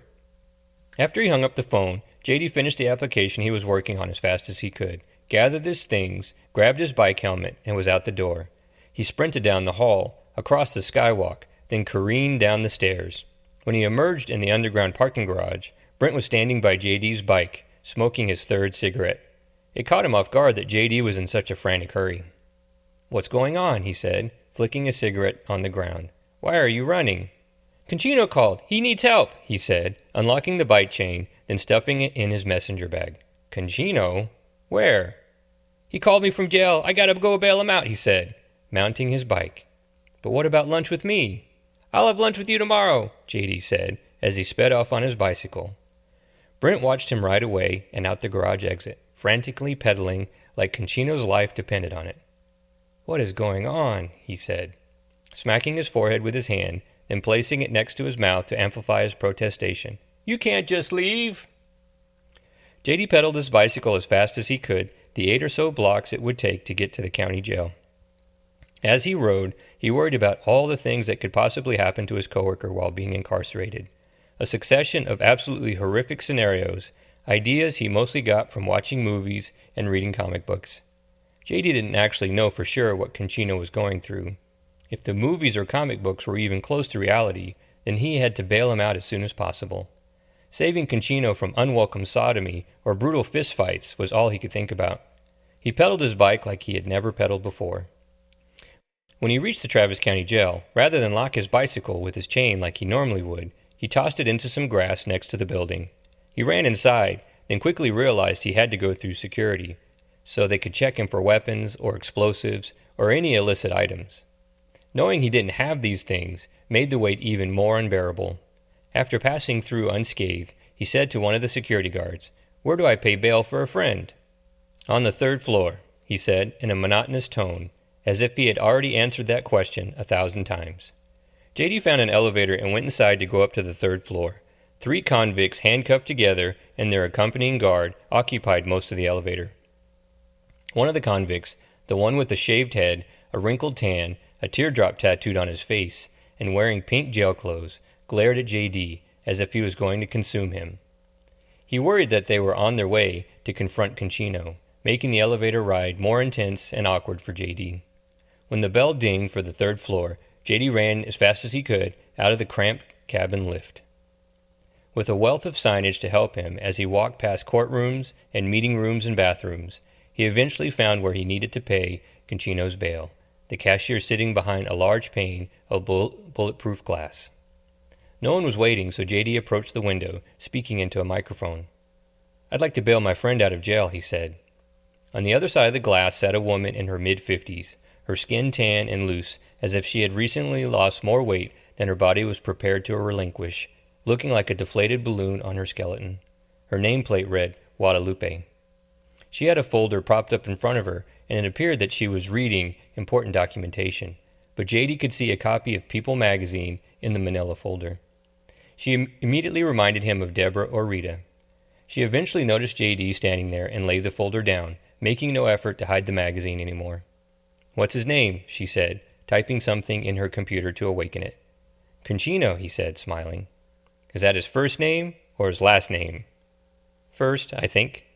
Staring at him, as if she was wondering if he had a functioning brain or not, she said, "Are you sure?" J.D. thought about this question for a bit, and then realized that Conchino's real name was probably Ramiro, not Conchino, a simple mistake on his part. "Oh, I'm sorry. His name is Ramiro. Ramiro Gonzalez," he said, smiling bigger than before. She typed the name into her computer and read what appeared on the screen, tapping the keyboard when prompted. "That'll be $500, cash or check?" "Check, I guess," he said, then rummaged through his messenger bag for his checkbook. He wrote out the check while she typed some more. Then he tore the check from the booklet and slid it to her under the glass. She stamped a series of printed receipts in various forms, then stamped the front of the check and the back. She collated all the papers into 2 piles, one for J.D. and one for her records, then slid the release papers under the glass to J.D. "Wait downstairs in the lobby. He'll be out shortly," she said, checking her papers once more for accuracy. "That's it?" he said, confused. "That's it. Why? You want to spend extra time with me?" she said, returning a sly grin adorned with a gold tooth. J.D. demurred, laughing awkwardly. He shoved the paperwork in his messenger bag, then went back down to the lobby. This time the elevator was not occupied by convicts or guards or anyone else to give him hostile stares. He found an empty bench and sat down to wait for his friend. He wasn't sure how long he'd have to wait, but was prepared to wait as long as it took. He was quite pleased with himself to be helping Conchino in this honorable capacity. To his surprise, Conchino came out an exit door no more than 15 minutes later, dressed in the clothes he had worn the night he was arrested. He walked up to J.D. and quietly stood over him. J.D. began to giggle, which surprised Conchino. He glared back at him. "What's so funny?" he said, low and gravelly. "Your real name is Ramiro?" he said, giggling some more. "Very funny," he said, his scowl slackening to a smirk. "Come on," J.D. said, leading his friend to the free world. Conchino lurched after him. Outside, J.D. looked around for his bicycle, but it wasn't where he left it in the grass. He looked off into the distance with his hand shading his brow, as if maybe it was laying on the ground further down the street in a different patch of grass. The 2 coworkers were approached by a homeless man, wearing a tattered t-shirt and jeans and smelling of musky sweat, stale beer, and a car air freshener. He stood in front of them, insidiously rubbing his hands together. "I'll tell you where it is if you give me $20, the bum said. His 2 top front teeth were missing. His tongue poked through the gap when he spoke. "Where what is?" J.D. said. "Whatever it is you're looking for," he said, cackling. "Sorry, I don't have $20. "Then I will not assist you with this matter," the bum said, and skipped away. Conchino looked down at J.D., then said, "You came to pick me up on your bicycle? How are we going to fit on your bike?" J.D. replied while rubbing his chin, "I don't know. I didn't think about that." They both laughed, then sighed at their unplanned dilemma. "I guess we can take the 38 bus. It goes near my house." "Fine with me. I haven't ridden the bus yet," J.D. quipped. The 2 coworkers huffed to the nearest bus stop. After a silent bus ride and a short hike to his house, Conchino knelt at the front door and picked up a polished rock to reveal a hidden house key. He unlocked the door, and they both went inside. J.D. followed him through the thoughtfully decorated home. In the kitchen, Conchino found a handwritten note on the kitchen island that said, "Mijito, not sure where you are, but we decided to spend a few days in Fredericksburg. There's some leftover Chinese takeout in the fridge. See you when we get back. Love, Mom and Dad." "So that's why they didn't answer the phone," Conchino sighed. "Bummer," J.D. said. "Yeah. So what happened to you?" "Street race. Got caught." "We knew it," J.D. said, snapping his fingers, excited that his coworker's premonition came true. "Well, Rita called it. She said you were in jail." "Yeah. But I'm glad you're out." "Wait here. I'll get your money." He left J.D. to himself in the kitchen. He looked around and marveled at the new appliances and the immaculate tile floor. On the refrigerator were yellowed paintings on construction paper that appeared to have been created by a small child, maybe from Conchino's elementary school years. Conchino soon came back into the kitchen and sat a cigar box on the island. He pulled out a wad of cash and counted out $500 in $20 bills for J.D. "Thanks for bailing me out. I appreciate it," Conchino said gruffly. J.D. smiled back at him, then said, "No problem. I was worried about you." Conchino stared out into the kitchen window, as if solemnly revisiting his time in jail. Then the corner of his mouth perked up. "Not much happened," he said, rapping the countertop with his fingers on one hand. "Although I did kick one guy's ass for talking shit about his mother." "Really?" J.D. said, surprised. "Do you know this guy's mom or something?" "Yeah," he said, rapping the countertop some more. "It was Deborah's son. What's his name?" "Ricky? You beat up Ricky in jail?" J.D. said, his eyes round with disbelief. "Yeah, I recognized him from the photos on her desk. Felt good kicking his ass, too. I don't think he'll be talking bad about his mom no more," Conchino said, smirking. "Want some Chinese takeout? I'll heat some up." J.D. looked at Conchino's hands. His knuckles were scabbed and bruised. He then looked up at his friend's smiling face. He felt strange conversing with Conchino in his family's kitchen, a mysterious place he had never been to before. In fact, he had never been to any of his coworkers' homes, not even Brent's. He felt a placid feeling emanating from within, a tranquil affection. "Sure," he replied. "Sounds good." While Conchino heated up some leftovers for them to share, J.D. put the cash for the bail in his pocket, then wondered how he would get home, since his bicycle had been stolen at the police station. "It's a long walk to my house from here," he sighed. "I can give you a ride," Conchino said, pulling a plate from the microwave, then setting it on the island counter. "Come check it out." J.D. followed Conchino through the house to the dark garage. Conchino felt along the wall in the dark for a light switch, flipping the light on when he found it. Under the bath of fluorescent lights, a shiny, like-new 1974 Chevy Impala revealed itself. Metallic lime green paint job with a shiny white vinyl top and pitch-black tinted windows. Conchino beamed at the sight of it. "Whoa!" J.D. moaned. "Right," Conchino said, stepping over to the classic car. "My pops never lets me drive it, but he ain't here right now, is he?" J.D. shook his head. "I'll get you home in style," Conchino said, affectionately rubbing the vinyl top. 29. When J.D. arrived at work after the longest bus ride of his life, all his coworkers were in the office: Deborah, Rita, Conchino, and Brent. It had been a few days since they all were in the same room at the same time, and it warmed his heart to see them all together. Deborah was pouring herself a cup of coffee at the break table. Conchino and Brent were elbowing for the largest cinnamon roll in a glass pan. Rita was standing behind her desk, opening the window to let some fresh air in the office. "Dang," J.D. thought, "everyone is here." Rita turned to greet J.D. and said, "Mornin', better get a cinnamon roll before they gone." J.D. set his lunchbox and messenger bag on his desk, then stood there grinning. Deborah noticed J.D.'s odd behavior. "She's not kidding. Don't just stand there. These two are seriously going to come to blows over cinnamon rolls," she said, pointing her thumb at Brent and Conchino. Brent quickly scooped the pastry on a napkin and sat at his desk, smirking and ogling the large Danish he had procured from his hulking employee. Conchino didn't seem to care, though. He simply took 2 smaller cinnamon rolls, which seemed to please him more than having the larger single one. Now that the break table was clear, J.D. took his turn getting breakfast, then sat at his desk. He took a bite of the cinnamon roll and marveled at its deliciousness, as well as his fortune of working with a kind bunch of folks, including a wonderful baker in their midst. As he ate and drank coffee, he noticed a lavender flower petal floating over his shoulder, then landing on his desk next to his plate. He turned around to see where it originated from and spotted a few more petals blowing in through Rita's window from outside. Rita smiled as she held her hands out, hoping the petals would fall in her grasp. "Reggie, is that you?" she said, cooing in delight. "I know you probably missed my cinnamon rolls. You did have a sweet tooth, my dear." "He sure did," Deborah agreed. "I'm surprised he didn't have dentures." The two friends cackled as more flower petals from the mountain laurels surrounding the building outside floated inside. J.D. looked over to Conchino for an affirmation of the natural anomaly. Conchino tilted his head back as if to say, "I see you," but didn't offer a verbal acknowledgement. nor did he look at the petals floating in the office, which was strange to J.D., since they had spent the previous day together, first at the county jail and then at his family's house, eating leftover Chinese food and gawking at his father's 1974 Chevy Impala like naughty children.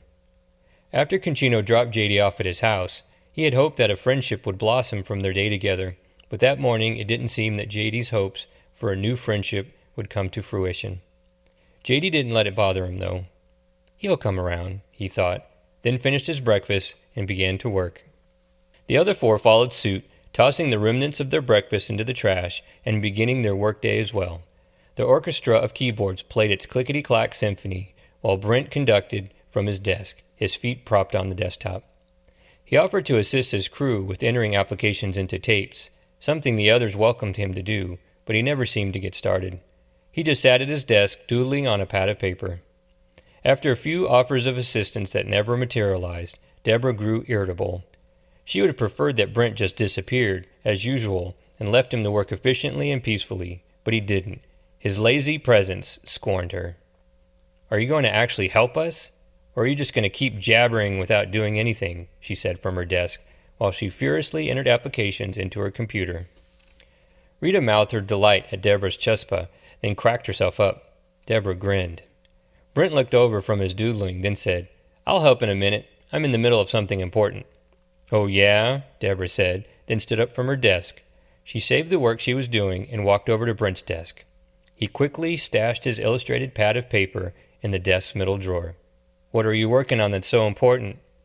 Brent stammered while Deborah stood over him, her fists pressing into her wide hips. She impatiently tapped one foot. "Just a report. Nothing to concern yourself with." "Oh, yeah?" she said, irritated. "Let me see it." "Go back to your desk," he seethed, her attitude getting under his skin. "I'll go back after you show me that report you're working on." J.D. and Concino gleefully watched the two bicker while Rita vexed. She had enough stress at home to deal with, and hearing her coworkers bark at each other was another layer of stress she didn't want to contend with. She pleaded with them to stop. "Come on, you two. Let's all be friends, okay? This has been a great morning so far," she said. Deborah wasn't having it. Her temper flared hotter with every passing minute. She continued to fume. "And have you talked to Mr. Schneiderman about when that prize money is coming? We're all still waiting, you know." "I talked to the big boss about it the other day. It's coming," he said, nervously shuffling papers on his desk, miffed that she was still hovering over him. "You are going to share it with us, as we all agreed, right?" she prodded, planting her feet resolutely. Yes, now go back to your desk," he said, glaring at her, but she wouldn't back down. "I swear, if you don't share it with us," she grumbled. Rita leaned back in her chair, turning to face the window. She gazed up at the baby blue sky, a few lavender flower petals cartwheeling just outside the window. A serene smile slid across her face. "Can I get you a cinnamon roll, my sweet Reggie?" she sang, trailing off into a sigh. J.D. turned around, wondering what had gotten into Rita. He found her slumped in her chair, her head tilted back and resting on the chair back, and her mouth open. "Rita?" he said, confused. The others took heed of his confusion, particularly Deborah, who saw her friend sitting in an unusual posture with her head at an awkward angle. She dashed from Brent's desk to Rita's, propping her head up, then shaking her shoulders. "Rita!" she cried. "Are you all right?" But Rita didn't answer, her body limp and lifeless in her hands. J.D., Concino, and Brent surrounded her, looking over her shoulder with distress and ineptness. But Deborah wanted them to help, and didn't hesitate to order them into action. "Someone call 911! Or get help!" Brent jumped back to his desk to call 911. As he dialed, he barked, "Concino, get some water. J.D., run down to the front and ask for help. Emmett may be faster than me." "Okay," J.D. said. He sprinted out the door, running down the hall, then careening down the stairs. Bursting into the lobby, he found Emmett at his desk, wiping off 3-ring binders with a rag. It shocked the security guard to see J.D. sprinting toward the security desk with his arms flailing about. "Boy, what's wrong with you?" he said, tossing the rag behind him. "You look like you've seen a ghost." "Miss Rita," he said, huffing and puffing. "She needs an ambulance." Emmett didn't ask a single question. He pressed a button on the console next to the phone, then said, "They'll be here in less than 5 minutes. The hospital is close. What's wrong with her?" I don't know, but she doesn't look good, J.D. said, worried. Please, Lord, not today. Not Miss Rita today, he said, shaking his head. Before Emmett could continue with his plea, 3 emergency medical technicians burst into the lobby, 2 maneuvering a gurney, 1 leading the way carrying a medical bag. He was surprised at their promptness. Damn, he called out. That was fast. The leading EMT said, Where do we go? Unit 3, follow me, J.D. commanded. He led them up the stairs and down the hall to Unit 3, past Ken, the former paper collector, who was standing against the wall, curiously watching. Inside, Deborah was bawling while caressing her friend's hair. Brent and Concino stood at the side of the office, leaning against the break table. The EMTs didn't waste time, lifting Rita from her chair onto the gurney as Deborah joined her coworkers by the break table. They all watched as the EMTs performed a number of life-saving procedures, including CPR, as well as checking various vital signs. They attempted to press, push, and prod the life back into Rita, but she didn't respond. She was gone. Deborah cried some more, then turned to Concino, who wrapped his arms around her, giving her a massive bear hug, as the EMTs pushed their friend and coworker onto the gurney and out of the office. The leader, a strapping young man in his mid-20s, with wily blonde hair and lanky limbs, stood before the crew of Unit 3, tired and dejected. We did all we could, but she didn't make it, he said, respectfully. Deborah cried in anguish. J.D. patted her on the back to console her. We'll take her to the hospital for a post-mortem, he said, pulling a business card from his shirt pocket, then scribbling something on it. He handed the card to Deborah. She wiped tears from her face and accepted the card, trying to smile through the tears. Call this number if you have questions. Do you know where her belongings are? Deborah nodded, then retrieved Rita's purse from her desk to give to the EMT. Her wallet is inside. It has her identification card and all, she whimpered. Thank you, ma'am. I'll make sure the family gets this, he said, forcing a smile. It was always difficult for him to appear pleasant in times like this. Good day to you. Then he left the office.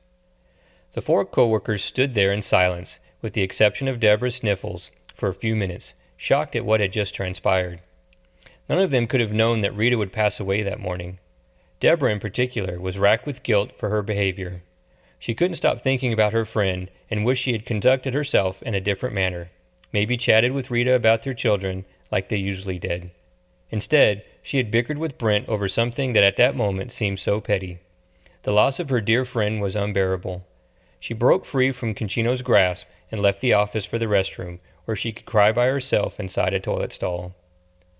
Brent plunged his hands in his pockets, then pulled out a pack of cigarettes and a lighter. I need a smoke, he said, turning to J.D. Want to come join me in the garage? J.D. slowly shook his head. Suit yourself. Then Brent left the office. Concino lumbered to his desk and sat down. On the desktop sat a component for his car, but since his car was still impounded, it wasn't much fun tinkering with it. One of the cinnamon rolls still sat on his desk, cold and untouched.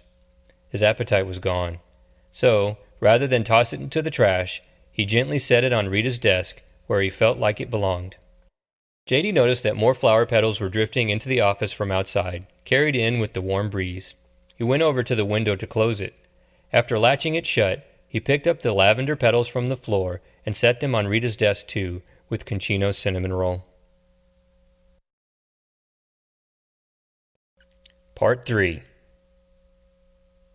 30. Sitting at the bar surrounding her kitchen, Esther Jean opened a new bottle of Cabernet Sauvignon while she did 2 things at once.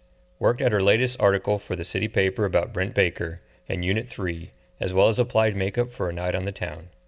She had been furiously working on the article over the course of a week and was just about done with it. She was keenly aware of the precarious financial situation the city paper was in, being that Dee the editor made it painfully clear with the inundation of pleading emails filling her inbox, and she wanted to help him with this juicy story that had fallen in her lap. She also knew that the news stories had a brief shelf life, and the clock was ticking since the press conference held by Governor Bennett was quickly diminishing in the rearview mirror of public attention. She tried not to think about it too much, fearing that the pressure would keep her from finishing the article. I just have to get it done and turned in, she thought, pouring herself a glass of wine, then looking in the makeup mirror sitting next to her laptop computer on the bar. Then it's time to disco. Her cat, Mew, launched on the kitchen counter, then slithered onto the bar, attempting to molest her arm as she typed, almost knocking the bottle of wine over. Esther Jean swatted at him, angry with his uninvited need for attention. "Get down, puss-face," she snapped. "You're going to ruin everything." He landed on the floor with a thud, glaring derisively at her, then sashayed away. She continued to type on her laptop.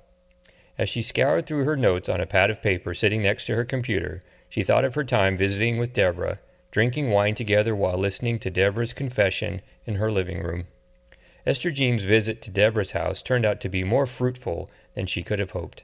All she had to do was ply Deborah with alcohol to let her guard down.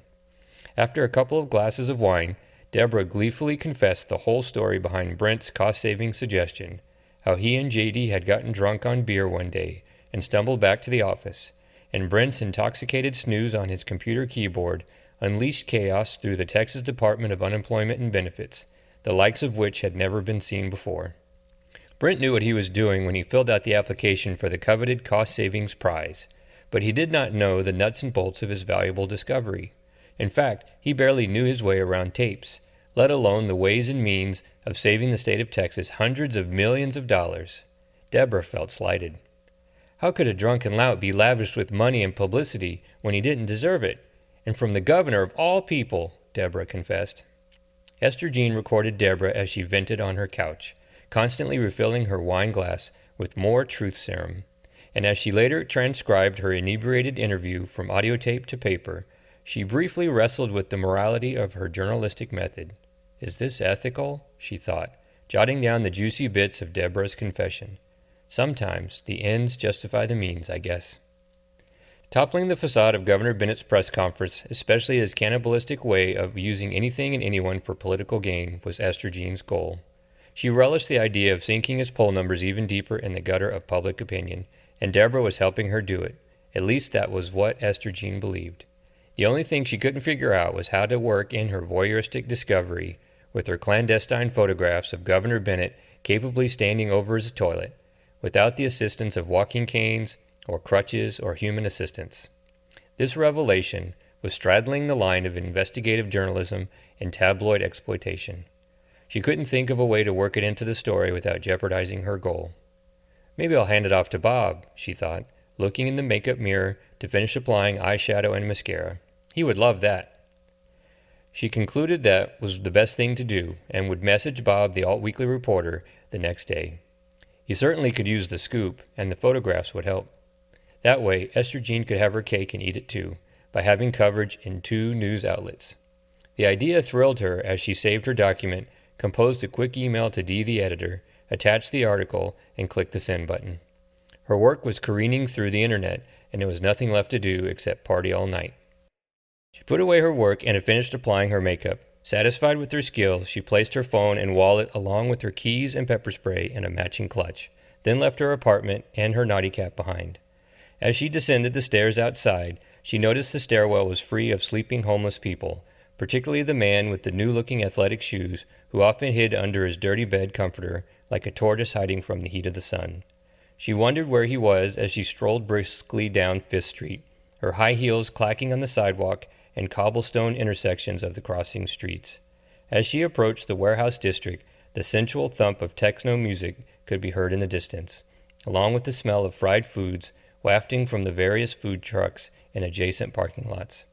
Walking this way at night to the dance club entranced Esther Jean. A feeling of anticipation consumed her like foreplay to a night of lovemaking. She loved the feeling of entering the club like almost nothing else. At that moment, it seemed like anything was possible. The dance club was called Ecstasy, and the entrance was adorned with a number of gay pride flags and posters of male exotic dancers, their oily tan skin glistening behind shiny glass. A long line extended down the sidewalk from the entrance, but the sight of the numerous people waiting to get in didn't discourage her. She enjoyed the anticipation of going inside, and the line afforded her a few more minutes, as well as an opportunity to see who was going inside along with her. The bass of the music thumped and wobbled through the stone walls of the building. Esther Jean bobbed her head along to the beat. The line grew behind her, and as it snaked its way down the street, she felt the presence of a tall, hulking man behind her, his sturdy stature solid like a brick wall. His musky scent beguiled her. She could make out his reflection in the poster display in the glass window of the club and thought it strange that he was wearing a flat cap, dark sunglasses, and a jacket whose style had waned in fashion by the end of the 1980s. She didn't want him to know she was checking him out, so she dared not turn around. She just continued to glance at the reflection in the glass while the line commenced through the entrance. Once the bouncer checked her identification card, examining it and then comparing the old photo on it to her current face, she scurried inside, hoping to find a place at the bar for a quick cocktail or a shot before heading out on the dance floor. It was commonplace that she was offered drinks from strange men whenever she parked at the bar. All the men couldn't resist buying her drinks. Her presence was magnetic and alluring, although she wasn't necessarily interested in hooking up with any of them. Her priority was dancing, one of her greatest pleasures. So, rather than wait for a complimentary drink from a flirty man, they were all just waiting too long, she handed the bartender a 20 and ordered a shot. While he made it, she saw the tall man leaning against the far wall, his face trained on her. She pretended not to notice when the bartender set her shot on the bar. "The first one is on me," he said to her, with a wink and a grin. He handed the $20 back to her, which she tossed into the tip jar. "Come see me later." "Of course, darling," she said, then guzzled the shot. She set the empty shot glass on the bar, then snaked her way through the gawking crowd to the dance floor. The music consumed her, and as the bass moved through the wood floor into her legs, she closed her eyes and swerved her hips to the rhythm of the song. When the bridge of the song came, offering her a slight reprieve, she opened her eyes and saw the tall man slowly approaching her through the dense crowd, the lights and smoke in the club enveloping her. She felt her heart beat faster, speeding up to the BPMs of the techno song. Deep down inside, she enjoyed his lurching pursuit, and she wasn't going to dissuade or discourage him. At least, she may get a few complimentary drinks from him, or, even better, a few minutes of heavy petting and kissing in the dark, more secluded back room. As the song morphed and mixed into a different song, he appeared in front of her, his tall frame towering over her.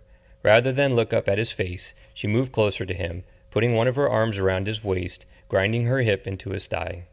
The other dancers around them performed a similar mating ritual, one that stirred the passion within many of them, seducing some couples to the back room. Esther Jean grabbed the tall man's large hand and pulled him back there, the music louder and more intense in the smaller, darker space, absent of the spinning light machines that hung over the main dance floor. At the far end of the back room, Esther Jean stepped on a bench attached to the wall in hopes that her face would be closer to his. For the first time, she took in his shadowy presence the best she could in the darker room.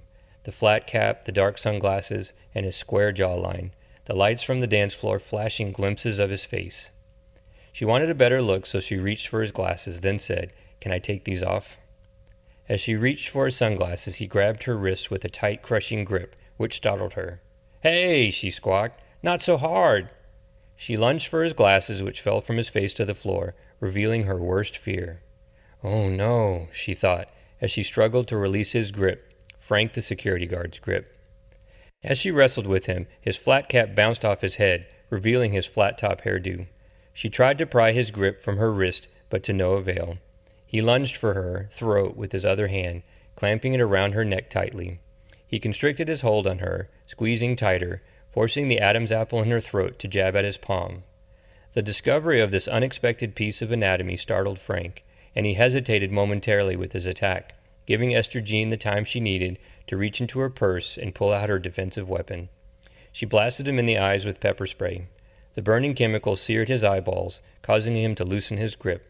He dropped her, then crumpled to the floor, rubbing his eyes, trying to dig out the pepper spray from his eye sockets.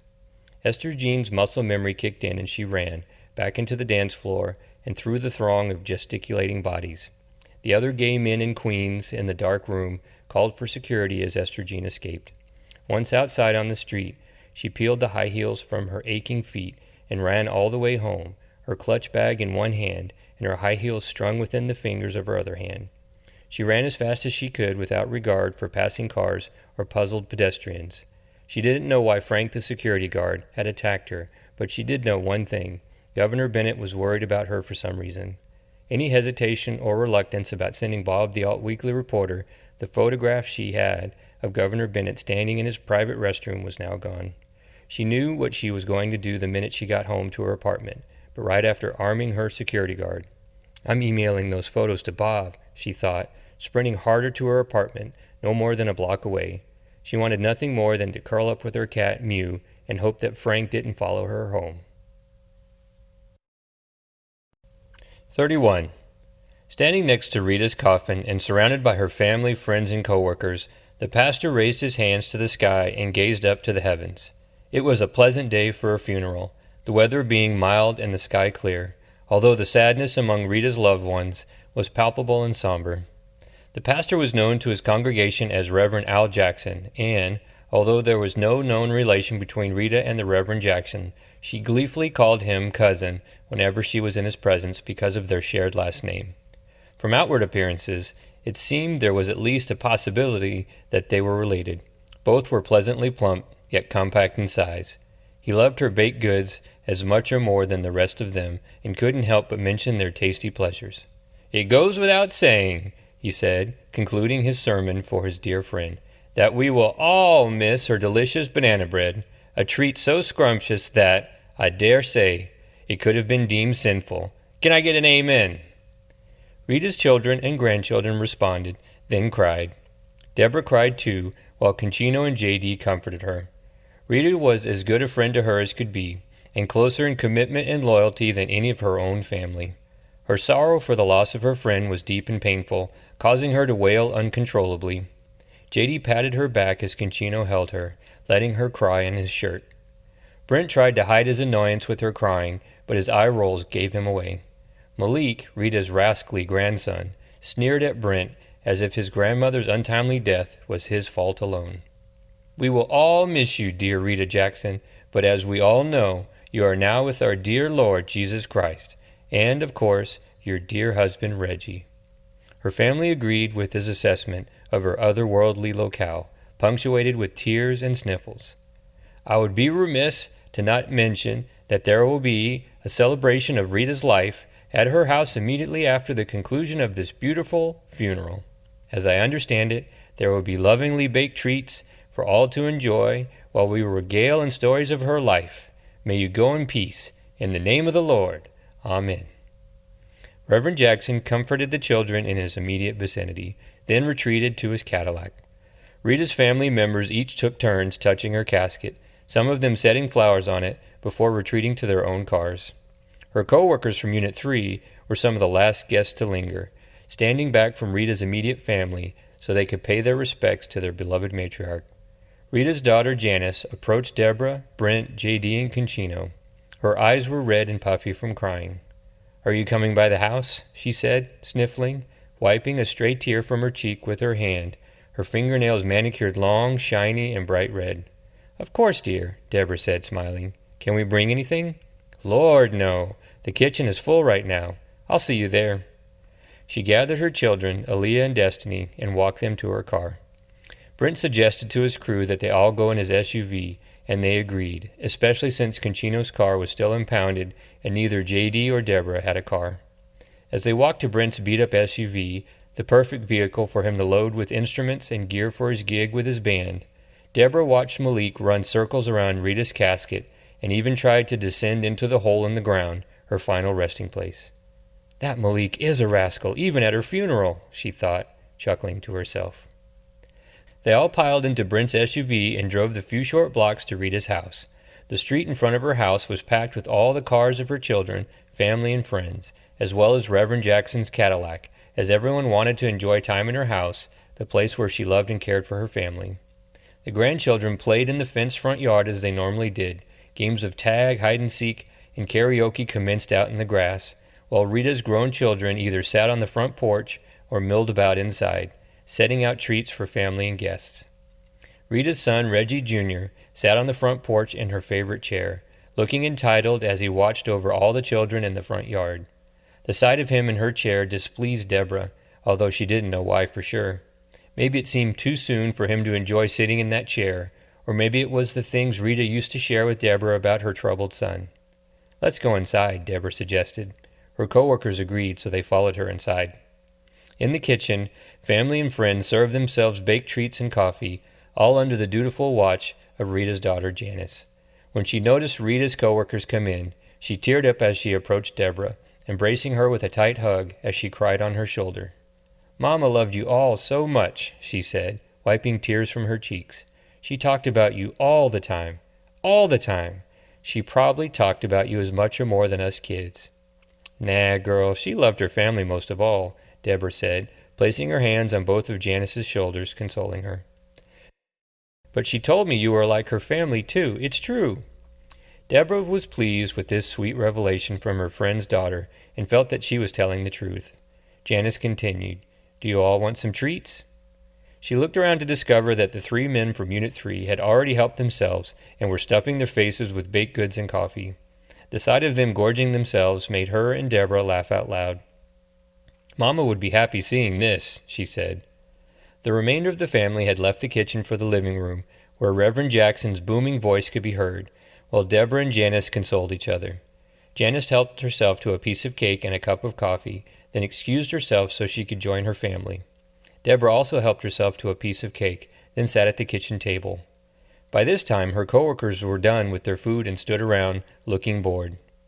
"I'm going out back for a smoke. Want to join?" Brent said. JD and Conchino agreed to go with him, but Deborah declined. "I'm going to sit in here," she said. Her coworkers left her alone. As she ate her cake, she thought about her friend, her kind smile, her sweet laugh, her good heart, and her caring soul. The thought of not chatting with her at work anymore made her eyes well up, but she tried not to cry. There would be plenty more time to cry, and she didn't want to wear herself out with grief. She felt the need for some more coffee and wanted to get herself some more. As she stood up, one of the grandkids charged into the kitchen in a flurry of arms and legs, singing a song about flatulence. She was pretty sure it was the rascally one, the one named Malik. She sat back down, then asked him to bring her some coffee. "You want me to get you some?" he said, shocked. "Sure," she replied. "You're big." "I am big," he gloated. "I'll get it." He pulled a stepping stool to the counter, then stood on it to pour her a cup of coffee. He haphazardly brought it to the table, spilling some when he set it down. "Thank you," she said, smiling. "What's your name, lady?" he said, curious. "Did you know my grandma?" Deborah was pleased and a little shocked with his kind demeanor. "My name is Deborah, and yes, I knew your grandma. We worked together." "Are you the white lady from her work?" he said, surprised. "Yes, that's me," she said, chuckling. "Hold up, I have something for you." He ran back to the stepping stool and stretched his arms up to the cabinet, opening the door and pulling out a small metallic box. He examined it, as if making sure it was the correct one, then hopped off the stool so he could give it to her. He placed it in her hands, then said, "My grandma always told me, if anything happens to me, then give this to you. So here you go." He smiled a bright, toothy grin. Deborah examined the box, not sure if she had seen it before, then smiled back at Malik.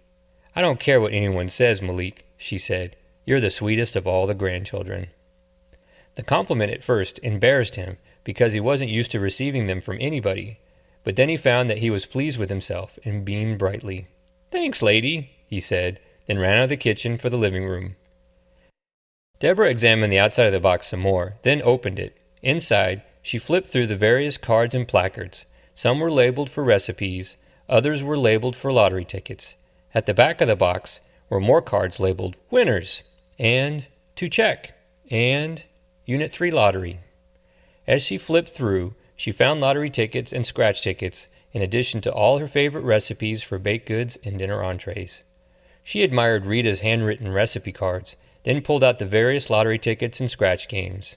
The section for Unit 3 contained the most, some even marked as To Check ASAP, with doodles of stars and check marks and exclamation points on them. "I'll take these to the store tomorrow to have them checked," she thought, then placed the lottery tickets, scratch games, and recipe cards back in the small metal box, and maybe try making Rita's banana bread. After closing the lid, she put the recipe box into her purse just as Janice came back into the kitchen. She looked happy and excited. "We're all telling stories about Grandma with Reverend Jackson. Want to join us?" she said. "Of course, dear," Deborah replied. Then she followed her out of the kitchen to the living room. 32. It was not unusual for Brent to wake up hungover after a gig with his band. Usually, he and his bandmates guzzled as much free beer as possible, making sure they received what they perceived to be their fair share, considering they weren't paid much in cash, if at all. But the previous night was not the typical bar gig. For the first time, they opened for a national touring band at a popular amphitheater, and the crowd was larger and more ruckus than they were used to at the comparatively smaller bar joints they usually haunted. Instead of beer, their alcoholic drink for the night was Jägermeister, an insidious herbal liqueur that was legendary in the rock and roll lore. And instead of being paid pennies for their performance, Brent's band was paid $1,000. To them, that was an outrageous fee for their services, considering that they would have normally just played for free beer and the attention of one or two women. It was a glorious night for Brent, and his ferocious hangover was proof of that. My head feels like it's split open, he thought, rubbing his head as he rolled out of bed, silencing his rowdy alarm clock by tossing it against the wall. It stopped ringing after the batteries popped out. He rummaged through his apartment for painkillers to ease his suffering, but couldn't find any. So he decided to take a quick shower, then buy some Motrin at the convenience store down the street from his apartment before starting his long, mind-numbing commute to work in morning rush hour traffic. The proprietor of the Speedy Mart knew Brent well. He was one of his best customers because he shopped there frequently. The owner's name was Duong, a short and lanky man with a few wiry hairs at the corner of his mouth that masqueraded as a mustache, and a hairdo that looked like a black aloe plant. He greeted Brent whenever he came into the store. Sometimes it appeared that Brent bought his entire grocery list at the Speedy Mart, but on this particular morning he greeted him more boisterously than usual. Brent avoided eye contact and beelined for the pharmaceutical section when he walked in, while Duong called to him from behind the checkout counter. "Hello, my famous friend," Duong called out, excited to see Brent. Brent was not in the mood for pleasantries. Yeah, he grumbled, trying to decide which painkiller would alleviate his headache the quickest. "Do you have any Motrin?" "Yes, Motrin is free for famous customers. Come get it." Brent lurched to the checkout counter, rubbing his aching forehead right above his left eye. He looked at Duong with his good eye, finding him congenially holding up the city newspaper. But Brent wasn't the least bit interested in the city newspaper. In fact, he never purchased or even read a copy of the newspaper. To Brent, reading a newspaper was as fashionable as purchasing snake oil from an amiable guy on the side of the road. "I'll take some of your free Motrin then." "Is this you?" he said, jabbing at the newspaper with his bony index finger, the fingernail long and pointy. "It sure looks like you." Brent examined the grainy black and white photo on the front of the cover with the facsimile of a man that resembled him, but he wasn't buying it. "That's not me," he scoffed. "The Motrin, please." He extended his hand, hoping to have a box of headache medicine dropped in it. Duong eagerly continued. "It says you're a fraud. Is that true?" he said, snickering, then set the newspaper on the counter while he turned around to find where a dusty box of Motrin was hiding among the displays of cigarettes, cigars, condoms, and electronic accessories. Brent's curiosity was piqued. He slid the newspaper closer to him so he could read it with his good eye. Above the black and white photo was a bold headline in all caps that read, "The Cost Savings Fraud." The guy in the photo certainly looked like him, standing in the same spot he did next to Mr. Schneiderman at the governor's press conference, a self-congratulatory, shit-eating grin plastered on his face.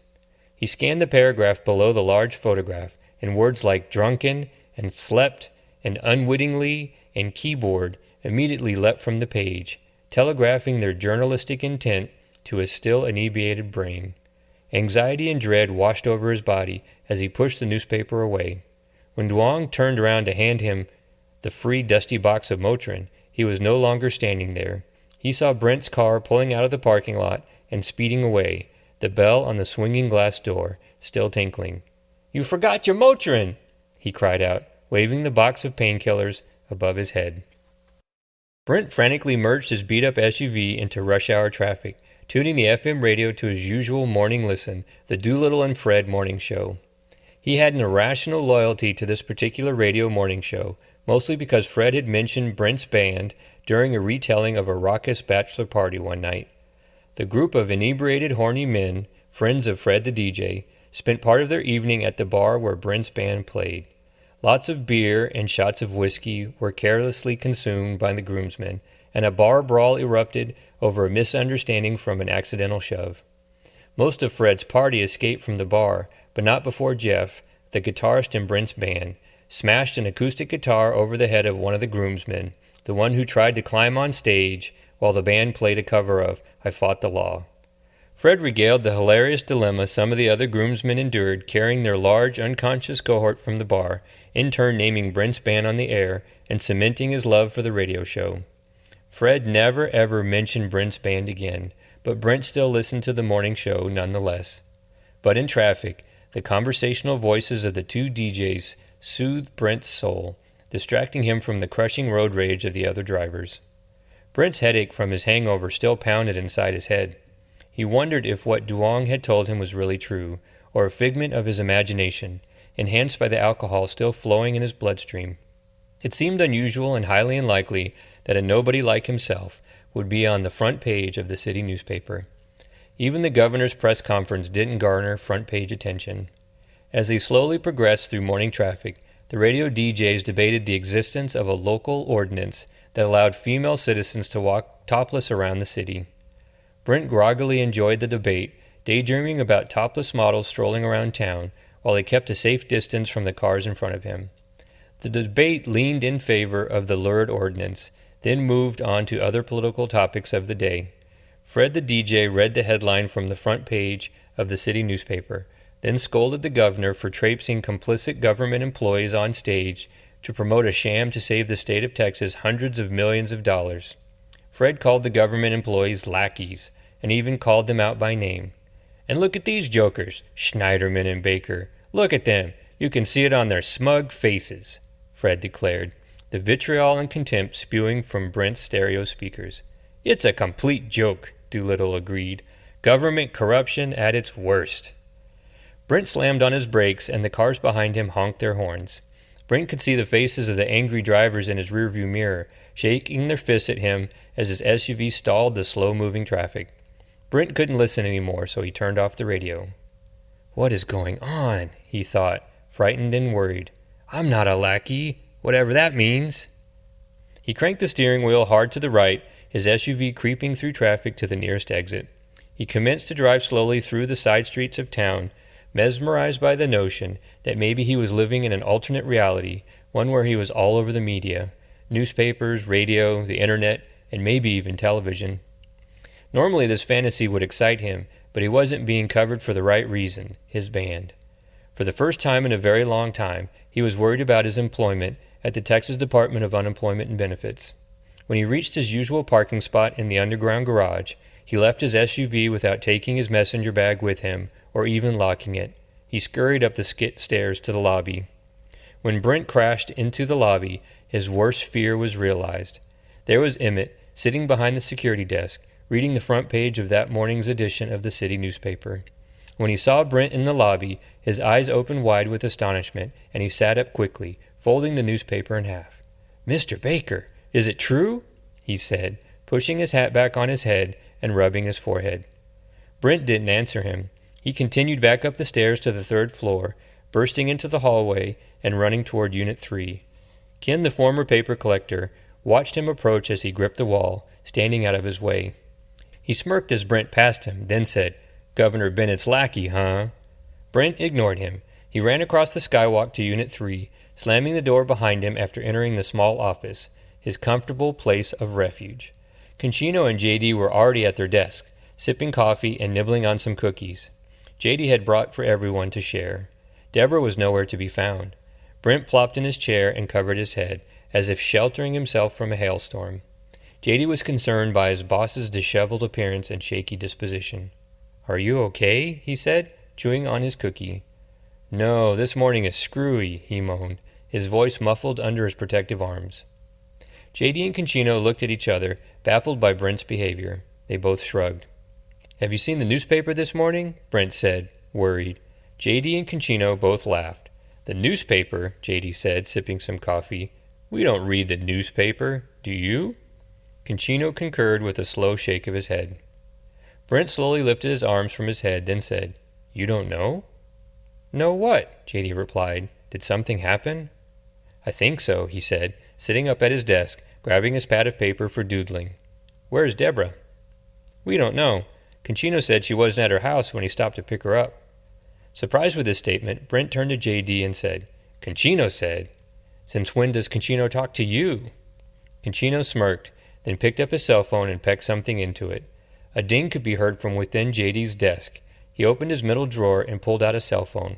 He pecked something back to Concino. Brent watched their interaction with disbelief.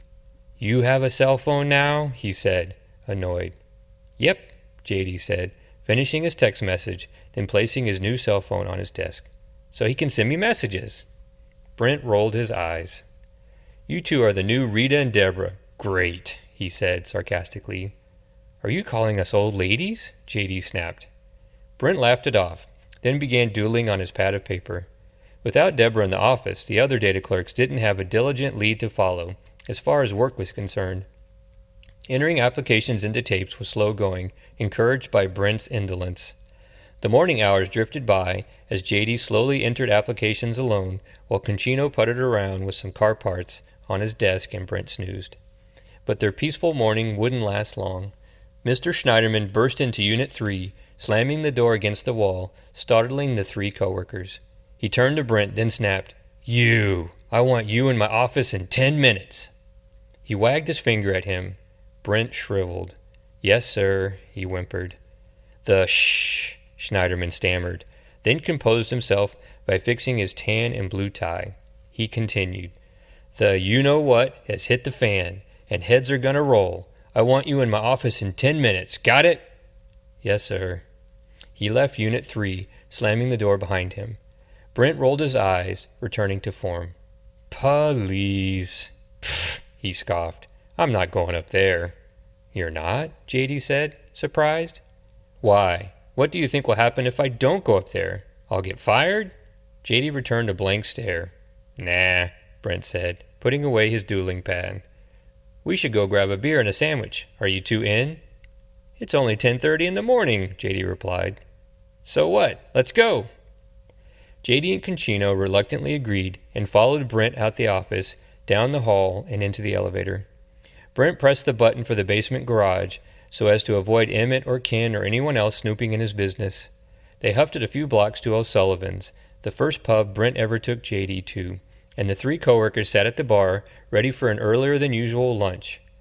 JD was surprised that O'Sullivan's was open so early in the morning. "This place is always open," Brent informed him. Soon enough, P. the bartender greeted them and obliged Brent's order for a round of beer for everyone.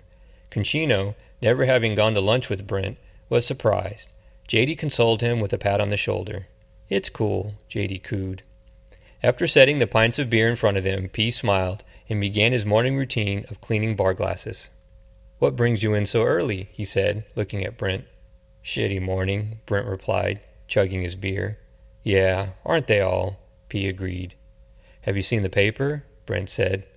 "Nah, I don't read the city paper anymore. Too conservative. I stick with the Austin Weekly Ledger. Alt weeklies are where it's at." "Right," Brent said, finishing his beer. P. poured Brent another pint, then sat it on the bar. "Did you see this morning's Ledger, though? It's crazy." "No, I haven't seen it. What's on it?" "Check this out."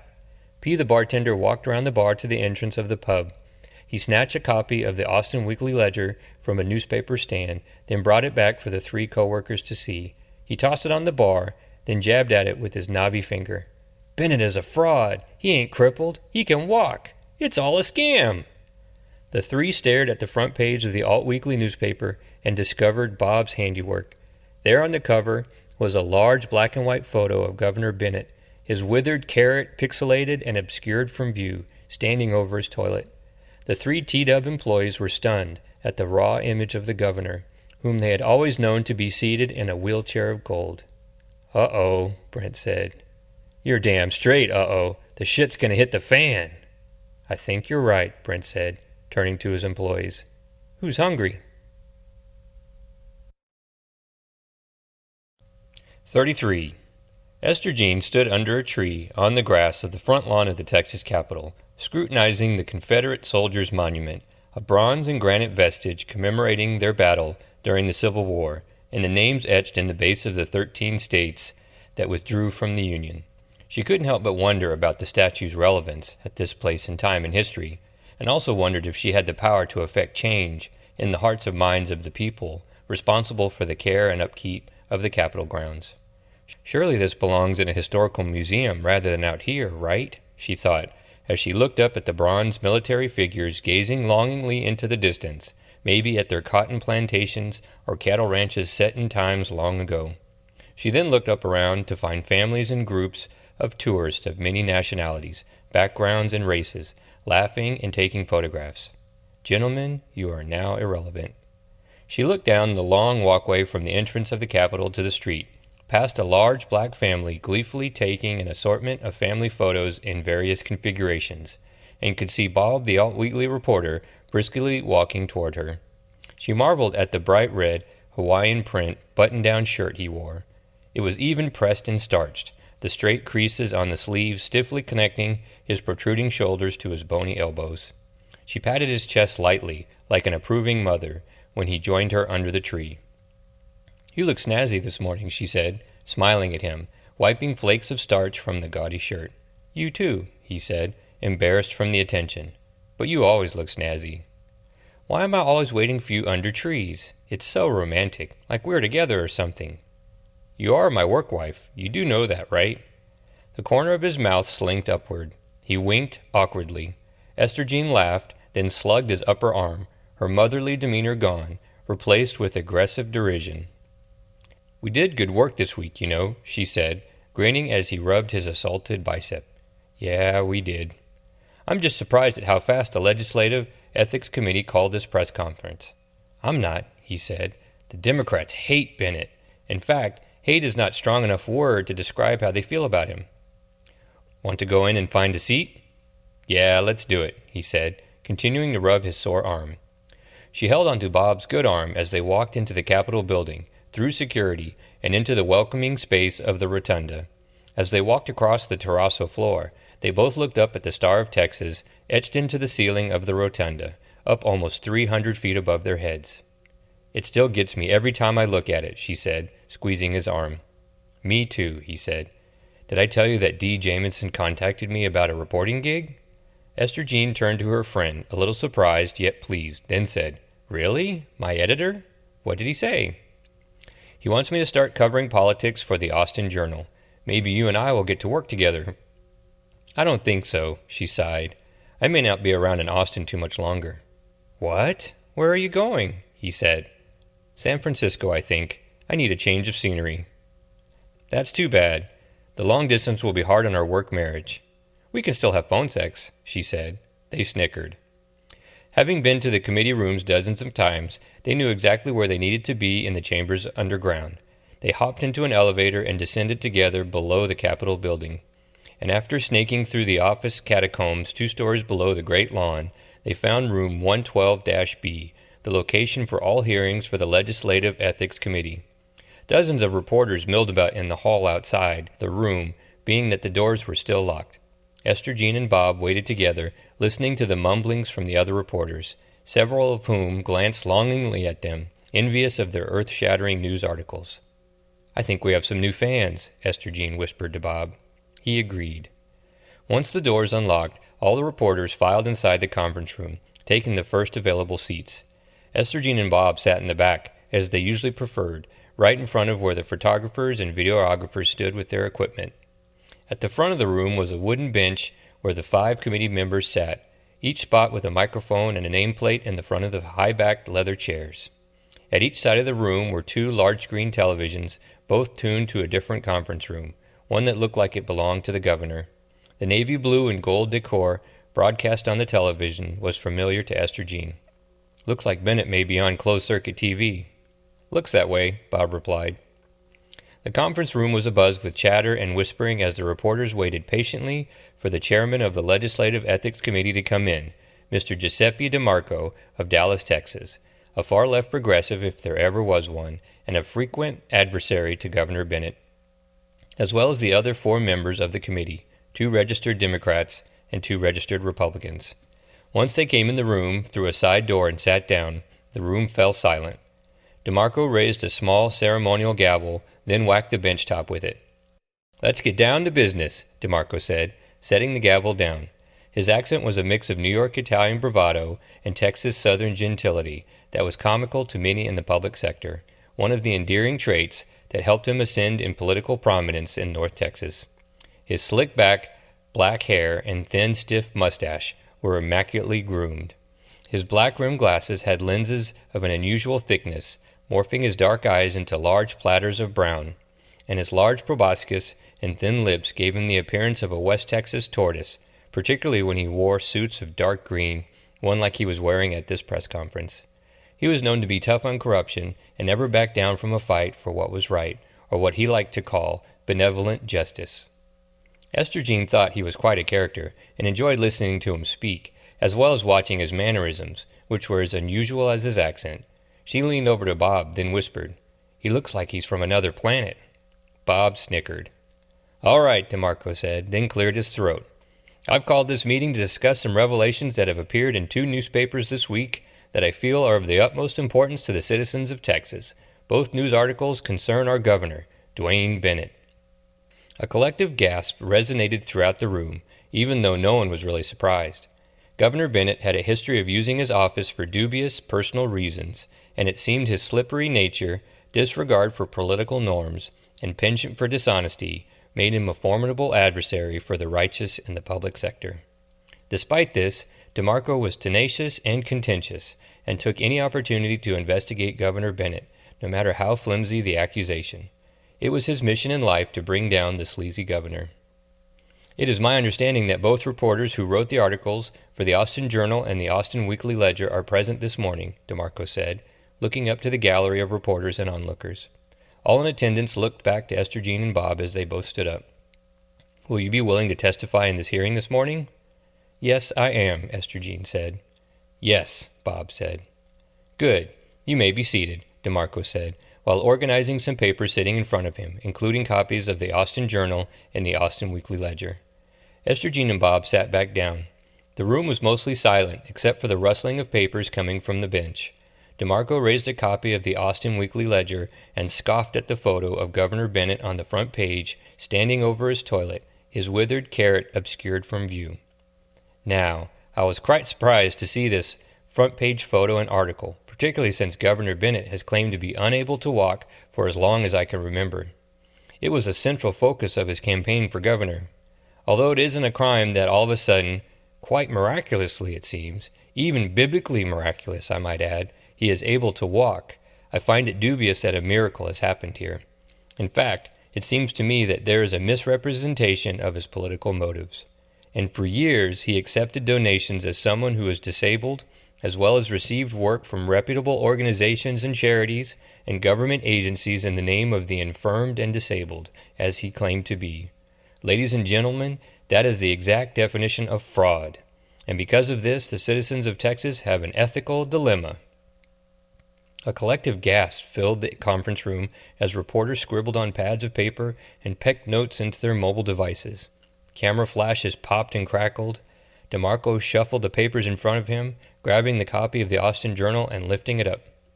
"And trust me, starting today, I will be opening an investigation pertaining to this, and this as well, this employee here," he said, jabbing the newspaper with his index finger. "He simply fell asleep on his computer, stone-cold drunk, I might add. He didn't knowingly discover a solution to the Texas Department of Unemployment and Benefits' misguided procedures. He accidentally passed out from consuming alcoholic beverages on the job. And Governor Bennett had the nerve to parade this fool on stage at a press conference for his own political gain. More fraudulent and shameful behavior." As DeMarco railed against the governor from the committee bench, Bennett himself appeared on the television screen suspended above both sides of the conference room. He appeared to be screaming, his face puffy and red, with spittle flying from his clenched teeth, shaking his fist at the camera, projecting his visage on the television screens. But no one could hear him. He gesticulated wildly on the screens. In silence, the volume set on mute.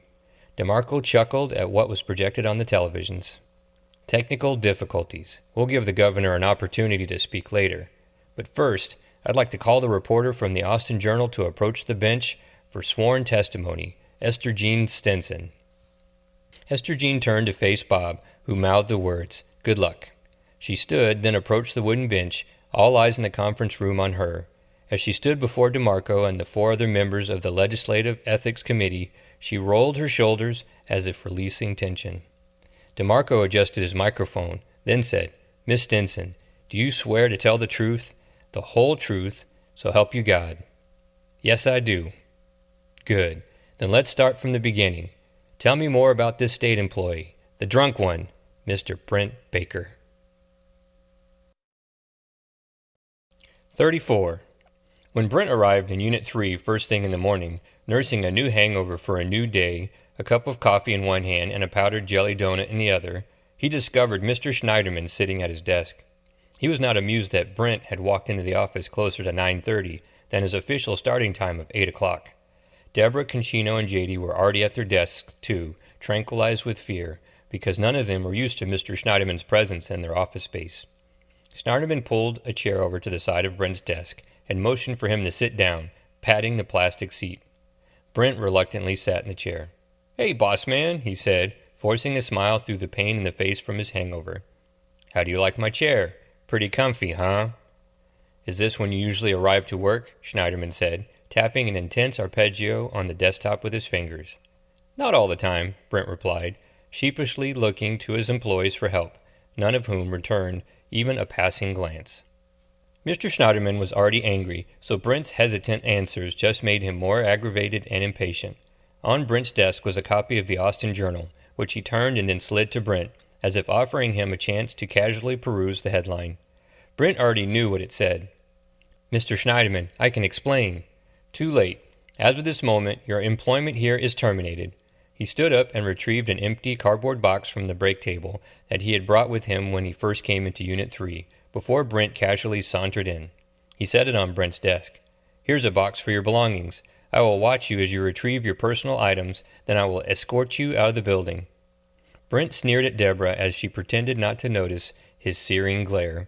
She began entering unemployment applications into tapes as if it was any other morning, as did Concino and JD, following her lead. Mr. Schneiderman stepped away from Brent's desk, allowing him space to pack his belongings into the box. As they slowly loaded the box, Mr. Schneiderman retrieved one other item from the break table, a dusty 3-ring binder. "Yesterday I found this in a box labeled Unit 3 down in the basement storage room. Do you know what it is?" he said, holding it up to Brent to see. He shook his head. "It's the original manual for the tapes application. Have you ever seen it before?" Brent examined the binder but didn't recognize it, although Deborah did. When she saw it, she called out, "That's my manual. I've been looking for it. I had no idea where it was." "Well, it was in the storage room downstairs," he said, then jabbed the cover of the binder with his index finger. "Do you know what it says on page 169? "I have no clue," Deborah said, a little miffed that he had her personal copy of the tapes manual. She knew it was hers because a shiny gold and silver sticker of a kitten still glistened on the cover in the same place where she had originally stuck it. "That's fine. I'll read it to you all," he said, flipping to that page, then lifting the binder closer to his face so his poor eyes could actually read it. It says, "Once applications have been entered into tapes, an authorized user, like a manager, shall tab to the last application, then click Control-Shift-Tab to submit data to the Office of the Comptroller." What do you think about that? He closed the binder and waited. Brent knew the answer, but, rather than incriminate himself, he said nothing at all and continued to pack his cardboard box. Schneiderman slammed the binder on the desk, hard. The loud bang startled everyone in Unit 3. "It means your cost-saving suggestion was no suggestion at all. It was a process already in place. Somehow, the fact that you neglected to follow established procedures was overlooked or forgotten a long time ago. But that doesn't make a difference to me. What does make a difference to me is that you will not be receiving the $10,000 prize. It has been rescinded, courtesy of Governor Bennett, and yours truly, me." The collective disappointment of the others in Unit 3 was heard in the form of a deflated sigh. Schneiderman was not aware of their pact to share the prize money, but their audible disappointment pleased him nonetheless. For a moment, he enjoyed his vulgar display of power over all the employees in Unit 3. "Now let's go. I don't want to see your face around here another minute." Schneiderman opened the door, then held it for Brent, who reluctantly picked up the cardboard box and unceremoniously left Unit 3. Schneiderman followed him out, slamming the door behind him. After a few minutes of awkward silence, JD looked around to Concino and Deborah, who were both as shocked as he was at what had just transpired. They knew Brent had somehow slyly escaped termination for years, and it seemed he would retire from the Texas Department of Unemployment and Benefits as a vested state retiree, but not anymore. He was no longer their supervisor or an employee of the state of Texas. The reality of this was strange to them, to say the least. Deborah took the opportunity to retrieve her long-lost user manual.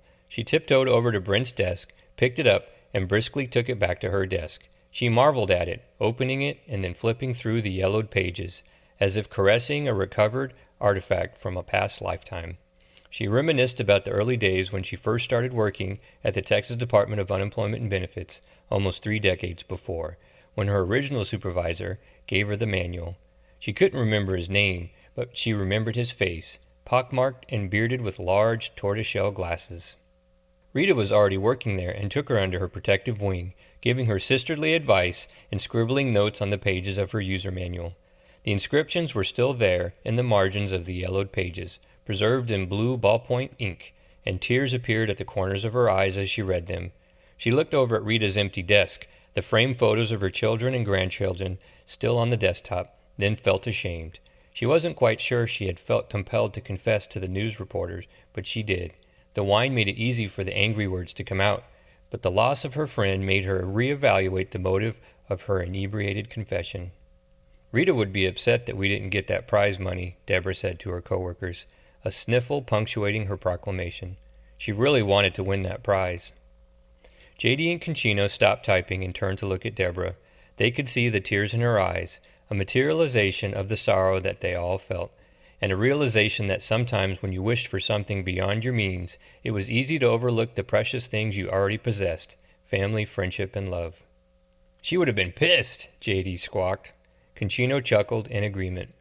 J.D. opened his bottom desk drawer, the one where he kept his lunchbox as well as the home for an army of sugar ants, and pulled out a pecan log to share with his coworkers.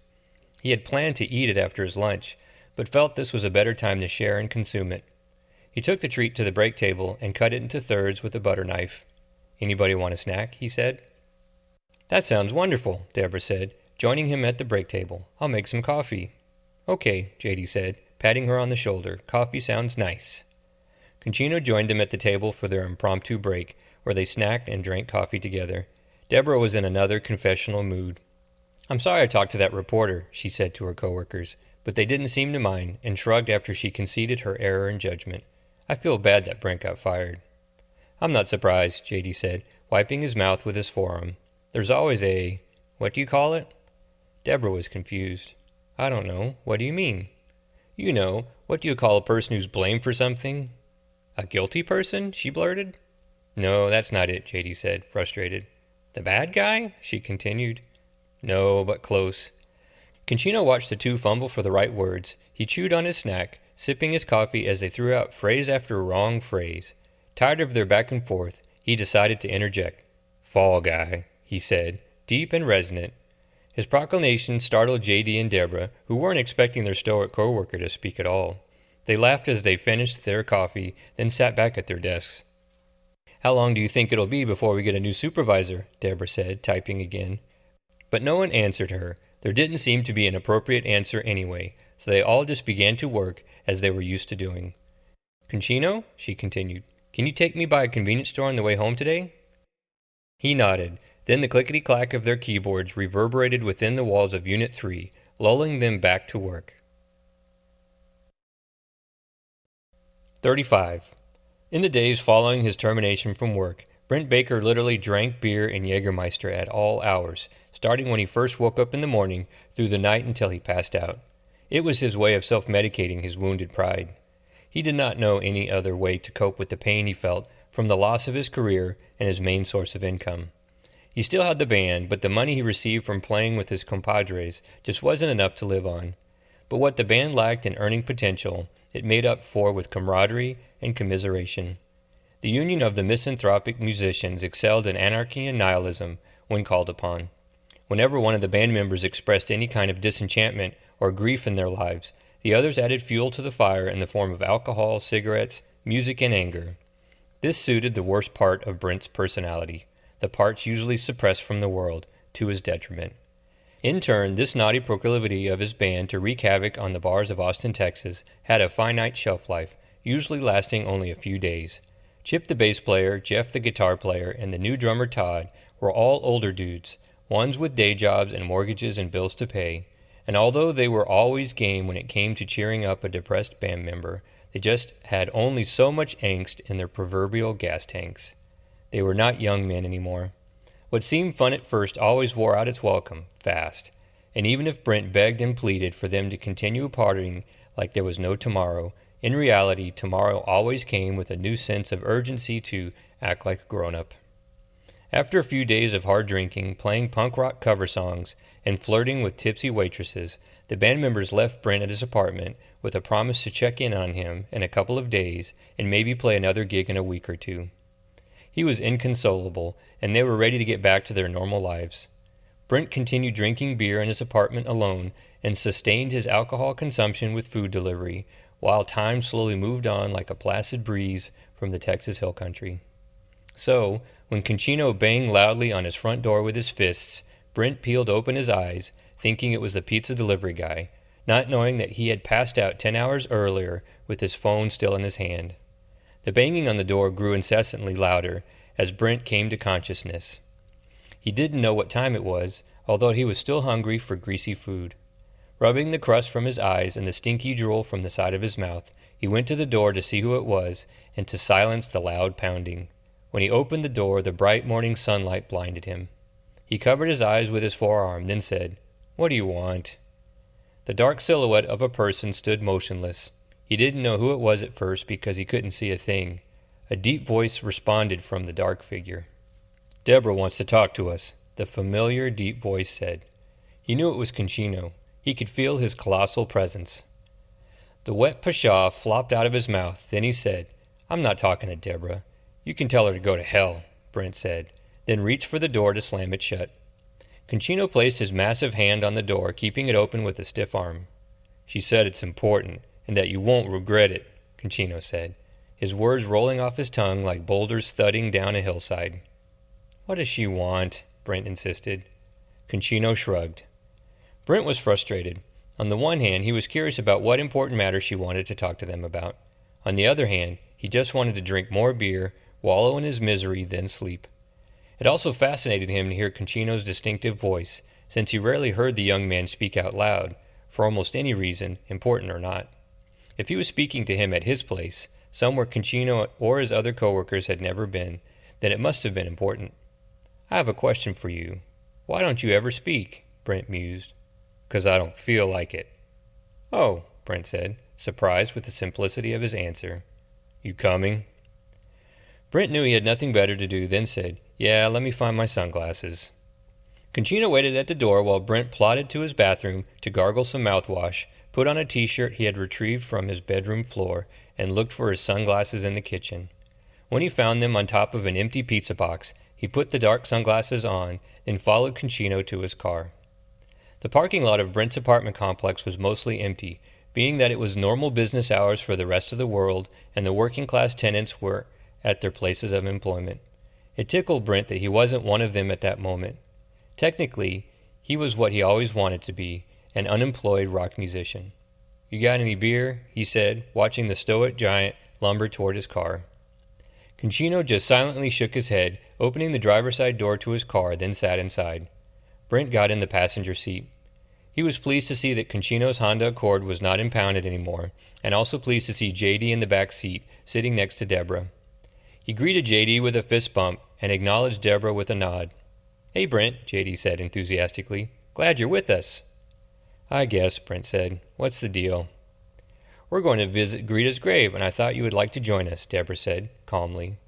"Sounds depressing," Brent replied. "Do you have any beer?" "We can get some on the way if you want," she said. "Is that what you want?"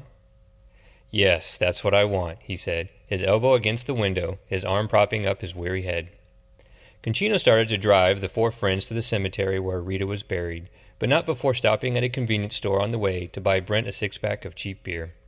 Deborah handed Brent a $10 bill from the back seat, and he ran inside the store to buy the alcohol he desired.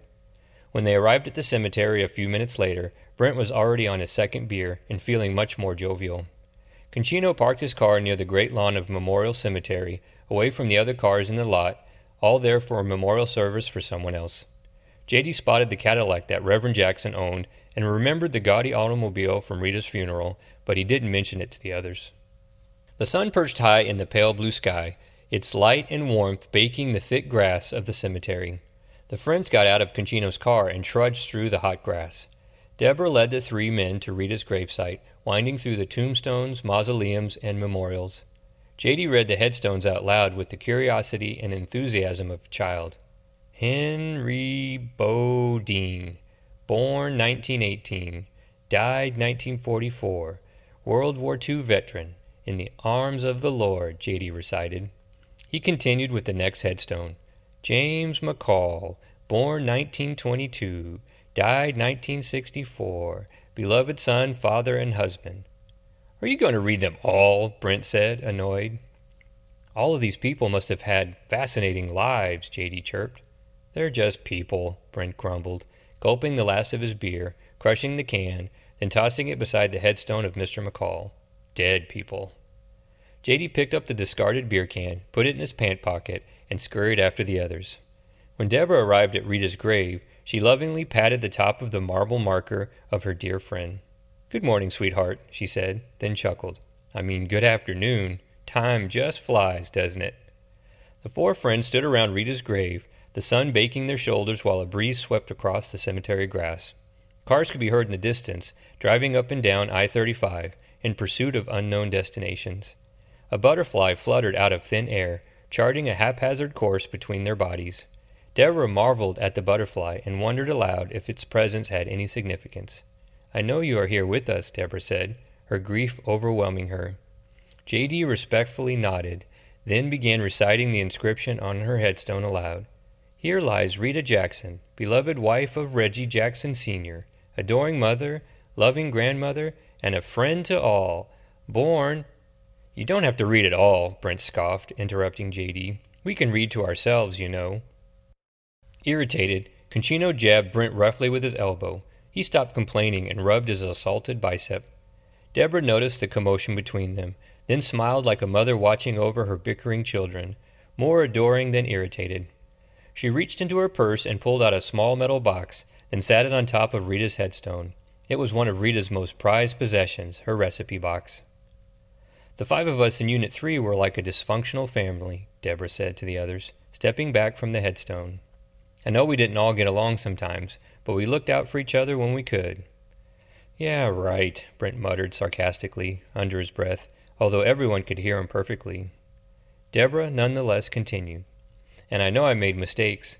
I'm really sorry for that. If I had known that my actions would have caused such pain for everyone, then I wouldn't have done it. All I can say is that I'm sorry, and I hope that everyone can accept my apology. She stopped, then graciously lowered her head. J.D. looked at everyone, affected by what Deborah was saying. I accept your apology, he said, smiling at Deborah. She smiled back at him, then said, Of course you do. You're a nice young man. J.D. blushed. Brent rolled his eyes. So, Deborah continued, I wanted us all to get together at Rita's grave because she loved us all. She loved working for the T-Dub. She loved baking us treats. And she loved buying our lottery tickets. The other three chuckled because, of course, that was true. And we all had a pact. If we ever won that cost savings prize, then we would share it. And even though we unfortunately lost that, we did, however, win some lottery money. A lot of lottery money. The three men raised their heads, gazing at Deborah. They were extremely curious, to say the least. How much is a lot? Brent said. It's a lot, she said, smiling. Like live your dreams a lot? J.D. said. The three men moved closer to Deborah, looking for an explanation. Yep, she said. She took a deep breath, then explained to them what had happened, how she had been given the metal recipe box at Rita's house after the funeral, and how she had found the lottery tickets lovingly organized inside, especially the section marked for Unit 3, the section containing the winning scratch ticket. When Concino dropped her off at a convenience store outside of her neighborhood, the clerk inside validated all the lottery tickets for her, except for one scratch ticket.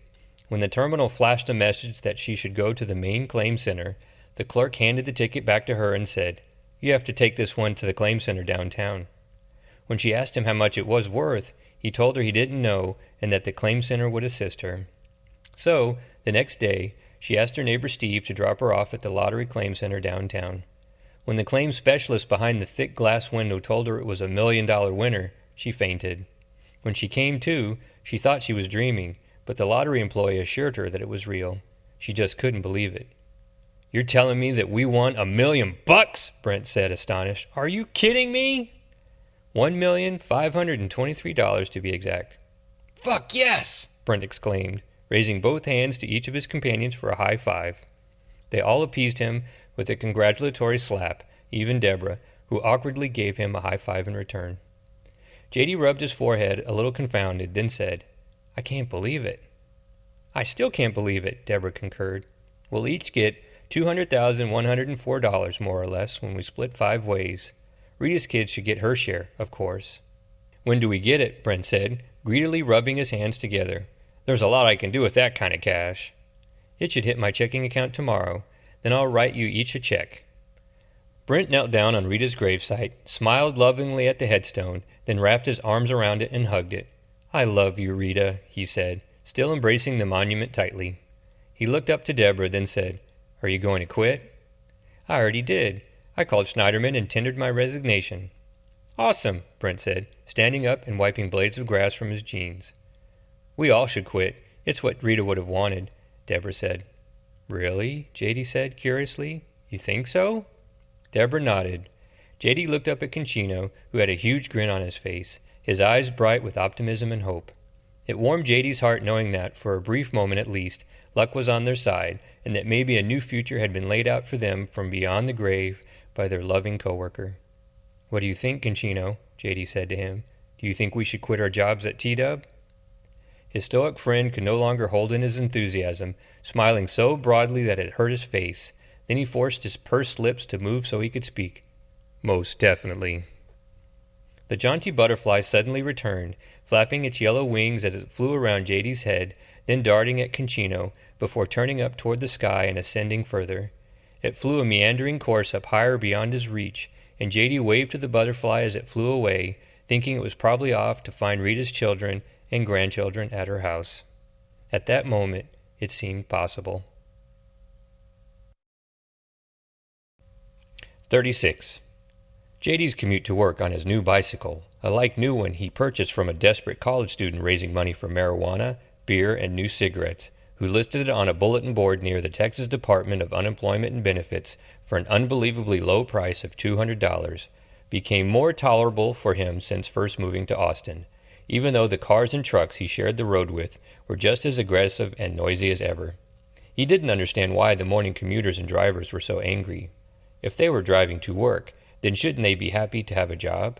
If they were driving home from work, then shouldn't they be happy they had a home? There was so much to be thankful for if they had a job and a home to drive to. J.D. was especially grateful for having those things, as well as having good friends. He ruminated about recent events and the good fortune bestowed upon him from his coworkers while he rode his bicycle to work. After Deborah told him about the lottery jackpot money they would be sharing, the only thing he could think about doing with his portion was helping his parents with their ailing business back in Prairie, Texas.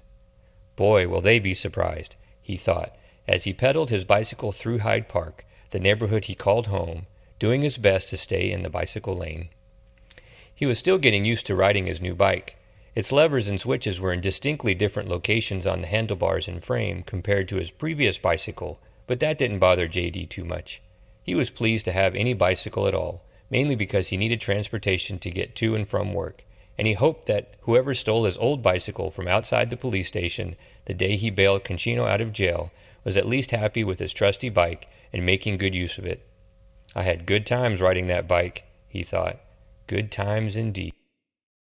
Out of the cacophony of car horns and tire screeches, one car horn honked a tune more playful than angry, a series of quick beeps instead of a sustained, furious blast. When he looked up to see who was teasing him, he saw Concino's Honda Accord pass him, his coworker's hand waving back at him from above the car, extended out the driver's side window. It pleased him to recognize Concino's car, but it also pained him to see the back seat empty, Rita's kind face no longer watching him through the rear window as she used to do. Deborah was not in the back seat either, having quit her job at the Texas Department of Unemployment and Benefits a couple days before. "It will be quiet at work today," he thought, as he continued to pedal his bike. When he arrived at work, he pulled into the underground parking garage and parked his bicycle in its usual place. Of course, he didn't see Brent's beat-up SUV, formerly parked catty-corner in a nearby spot with empty beer cans and cigarette butts haphazardly tossed underneath it. He locked up his bicycle and went upstairs to Unit 3. Inside, he found Concino standing at his desk, packing his personal belongings into a cardboard box, car parts, tools, audio equipment, and the like. J.D. sat his bicycle helmet on his desk, then set his lunchbox inside the bottom drawer, the same routine he had performed for days on end when he arrived to work.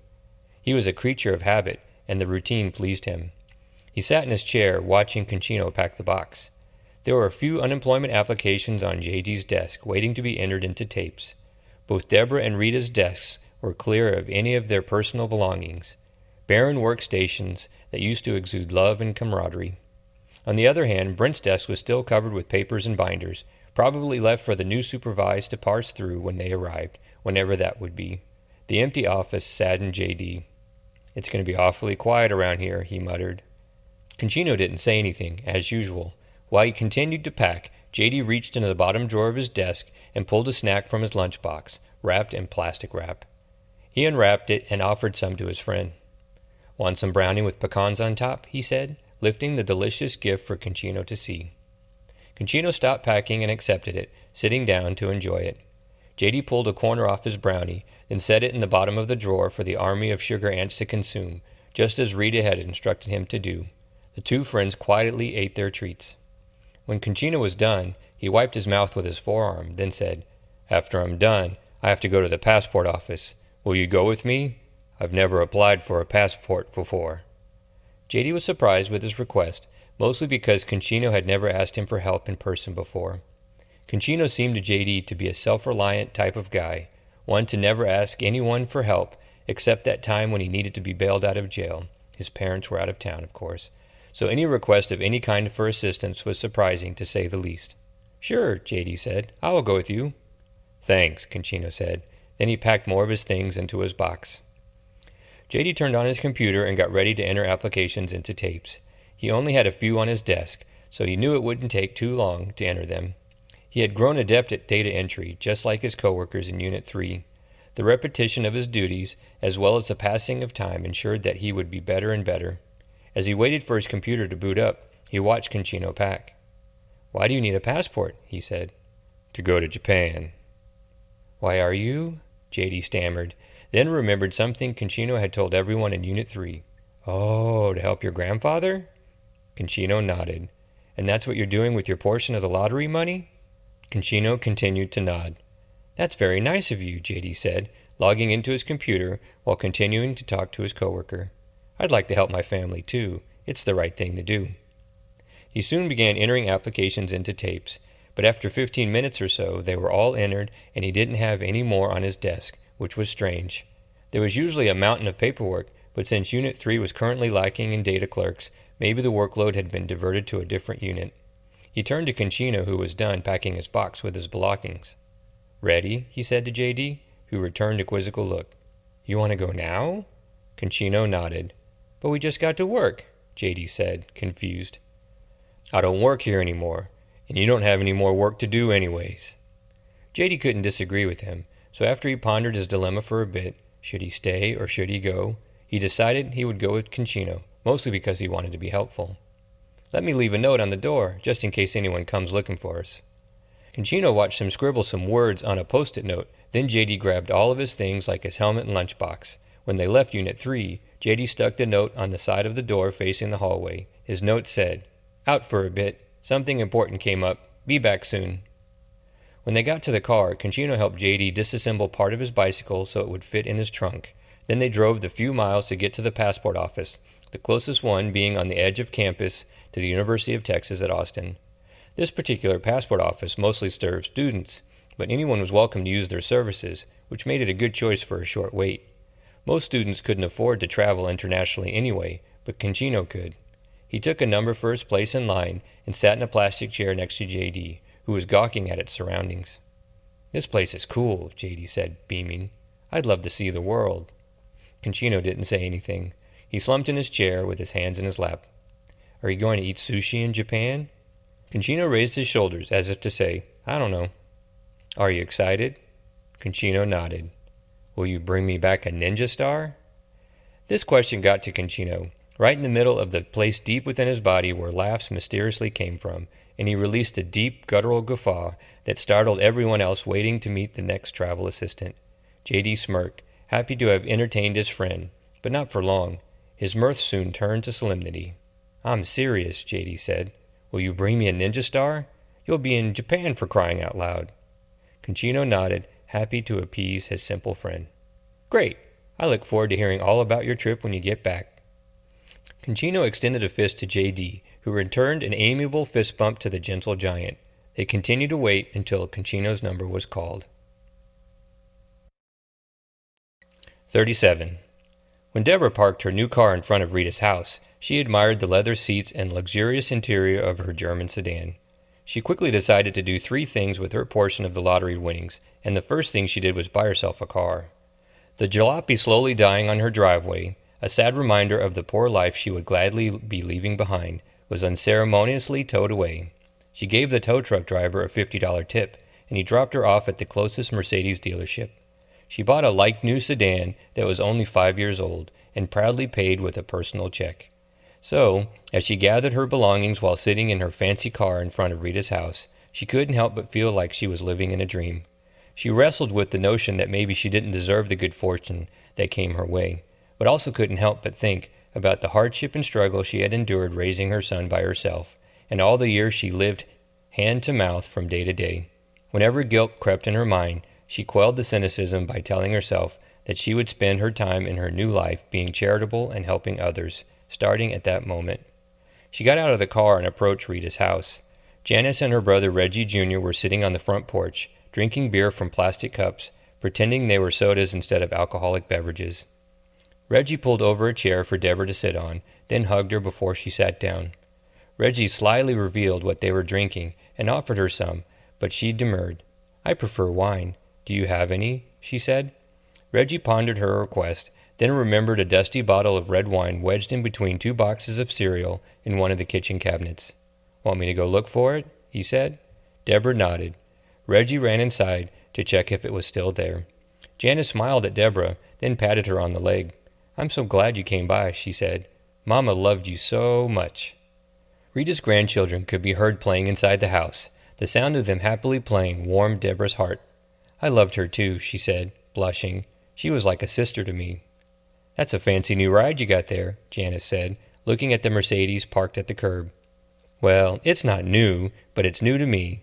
My other car was a piece of junk, literally. I needed something nice to drive. Word, I feel you, Janice said, slurping some beer from her red plastic cup. A nice ride makes you feel good, doesn't it? Yes, it does. How are you doing? You holding up okay? Janet's head sank. She stared at the bubbly contents of her cup, swishing the beer in a circle, fishing in her mind for the right words.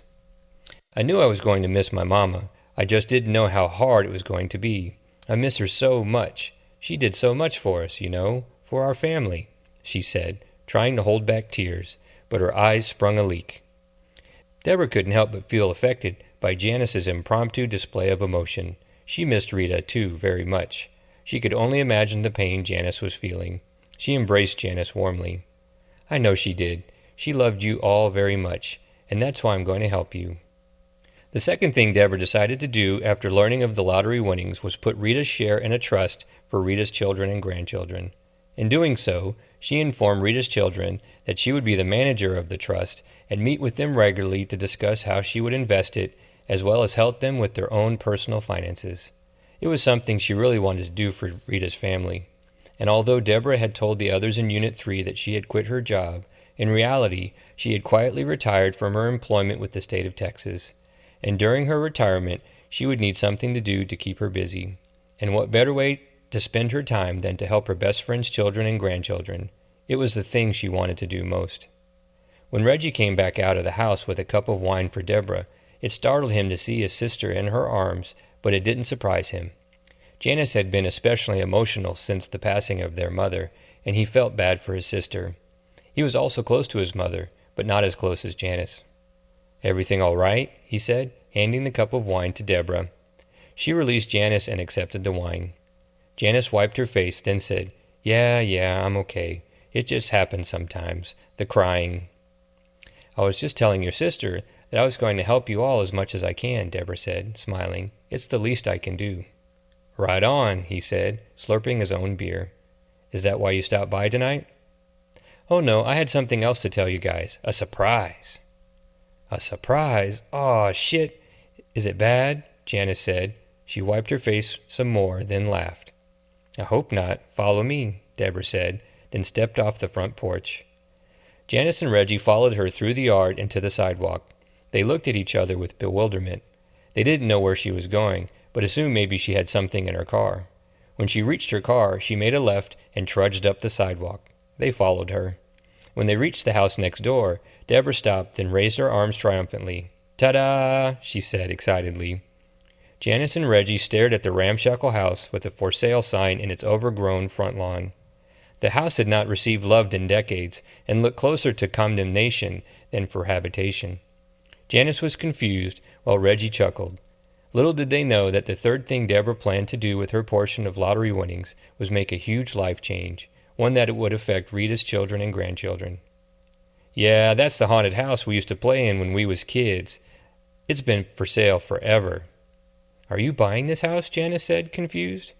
"Yep," Deborah said, a toothy grin appearing on her face. "Why?" Janice replied. "It looks scary."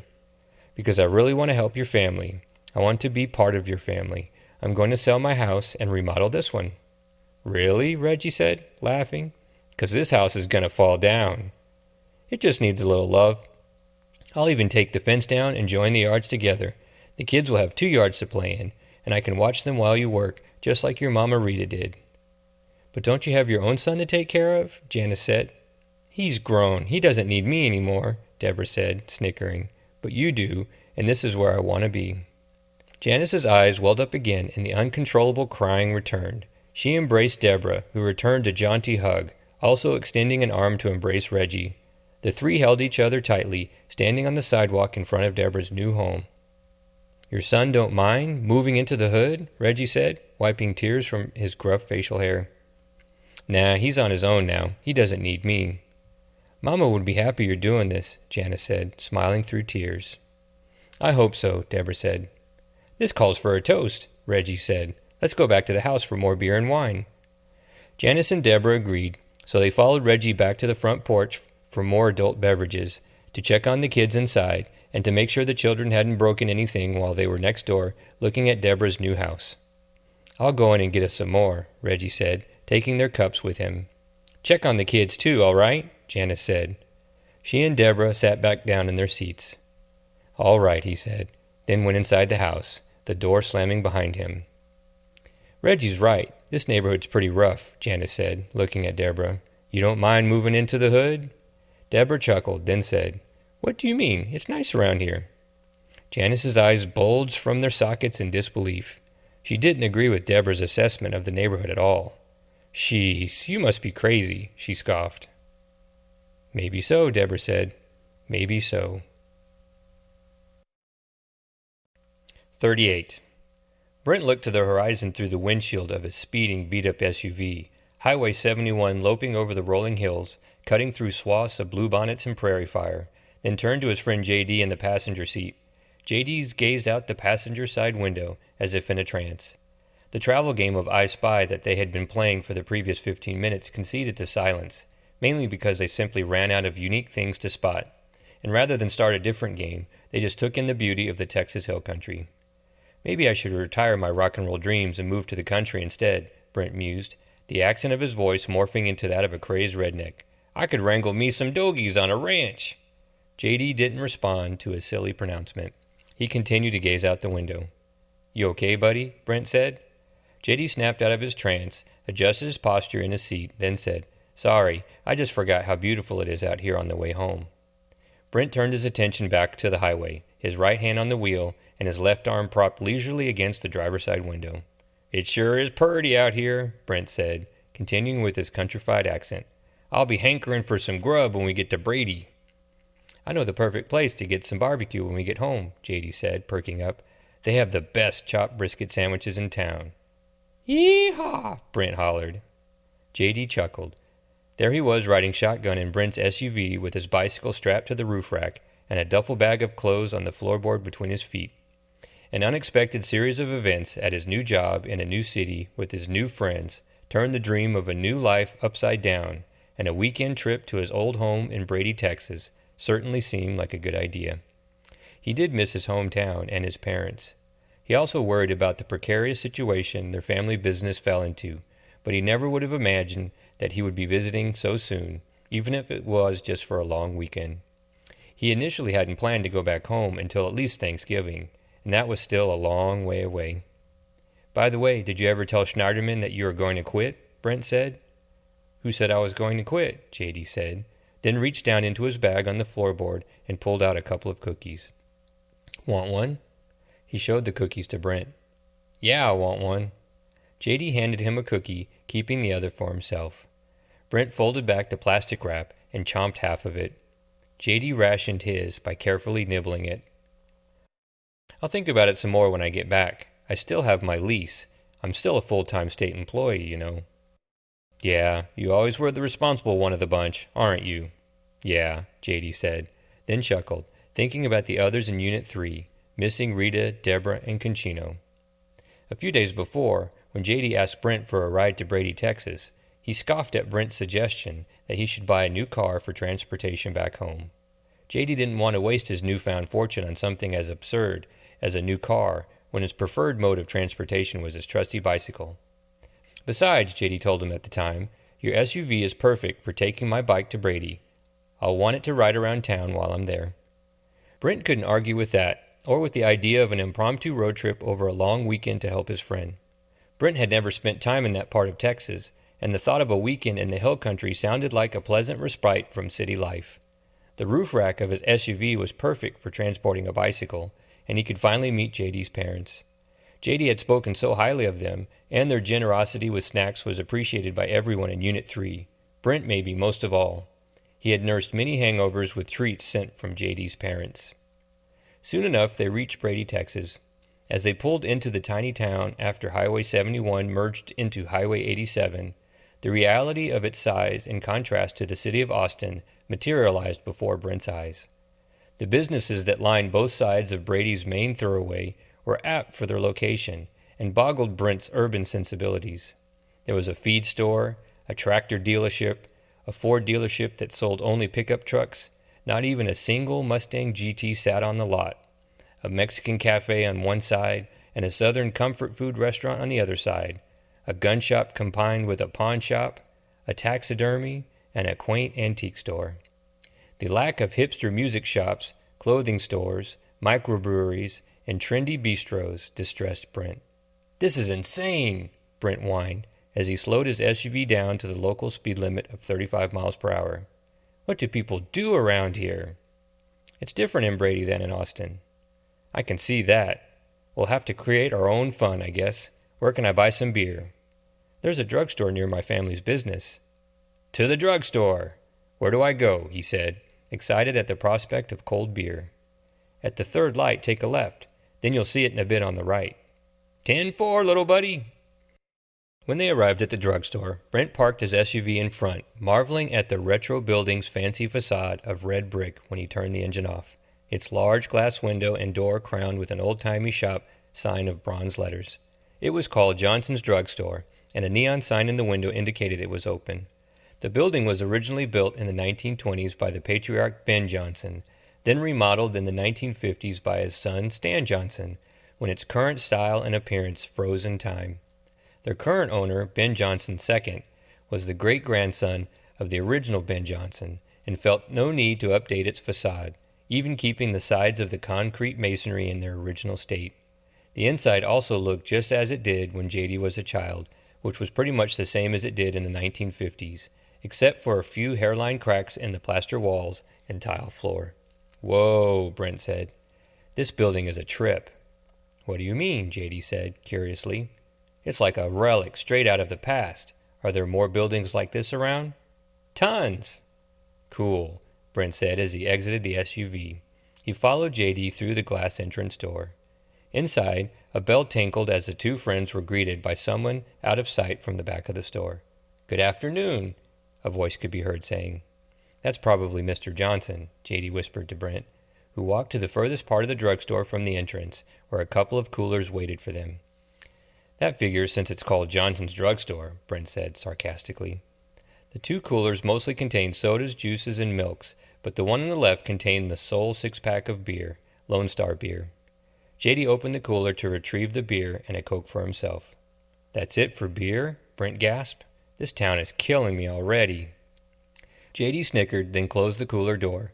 As they made their way to the counter to pay for their beverages, the two friends came upon a massive display of the very snacks they had enjoyed frequently back in Austin, the one JD's mother lovingly shipped to him on a regular basis.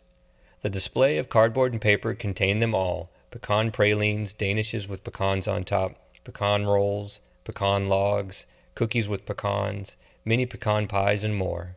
JD's eyes lit up, and, even though he had his fill of snacks on the road, he couldn't help himself. He just had to buy more.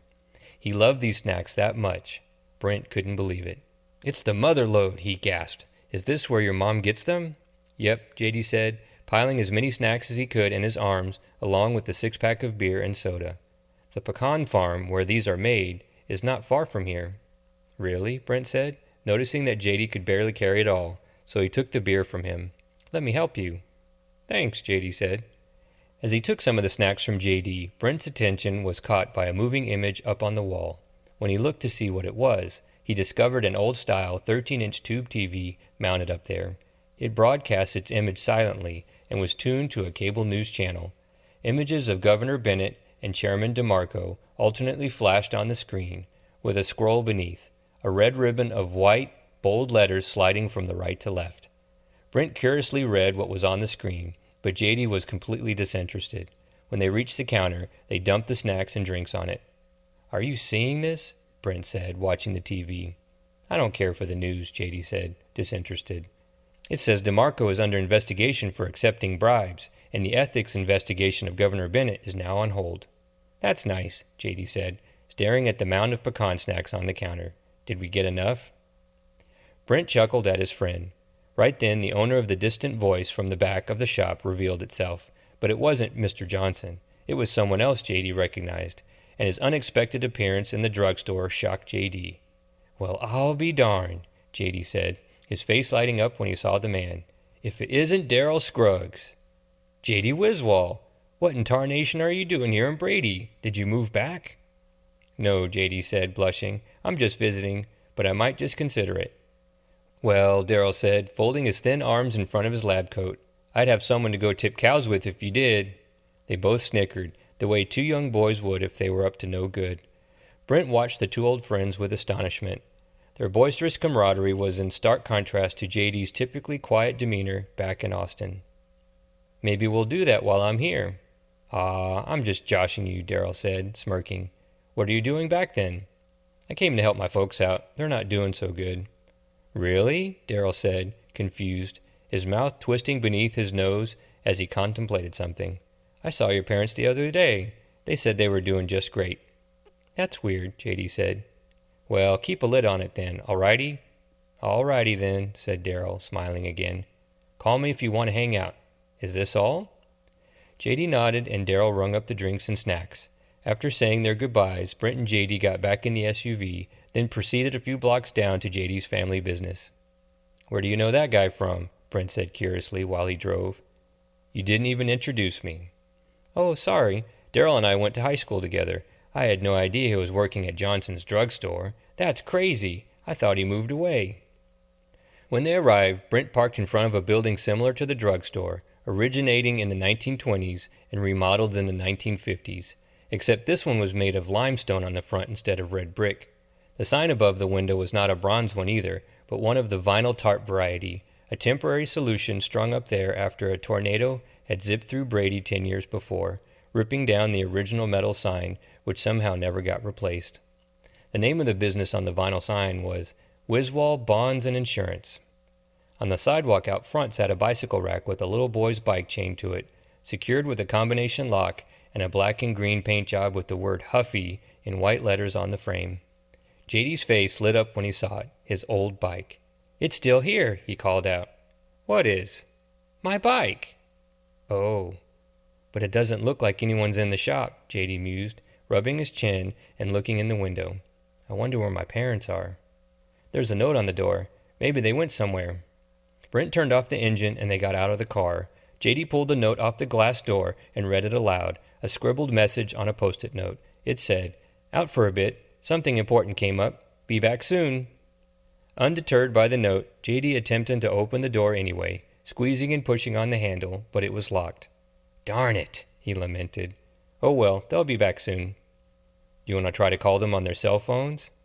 JD laughed loudly as if the question was completely preposterous, then said, "My parents don't have cell phones. Check out my old bike, though." JD stood over the old bicycle and beamed, just like he had when he was in elementary school.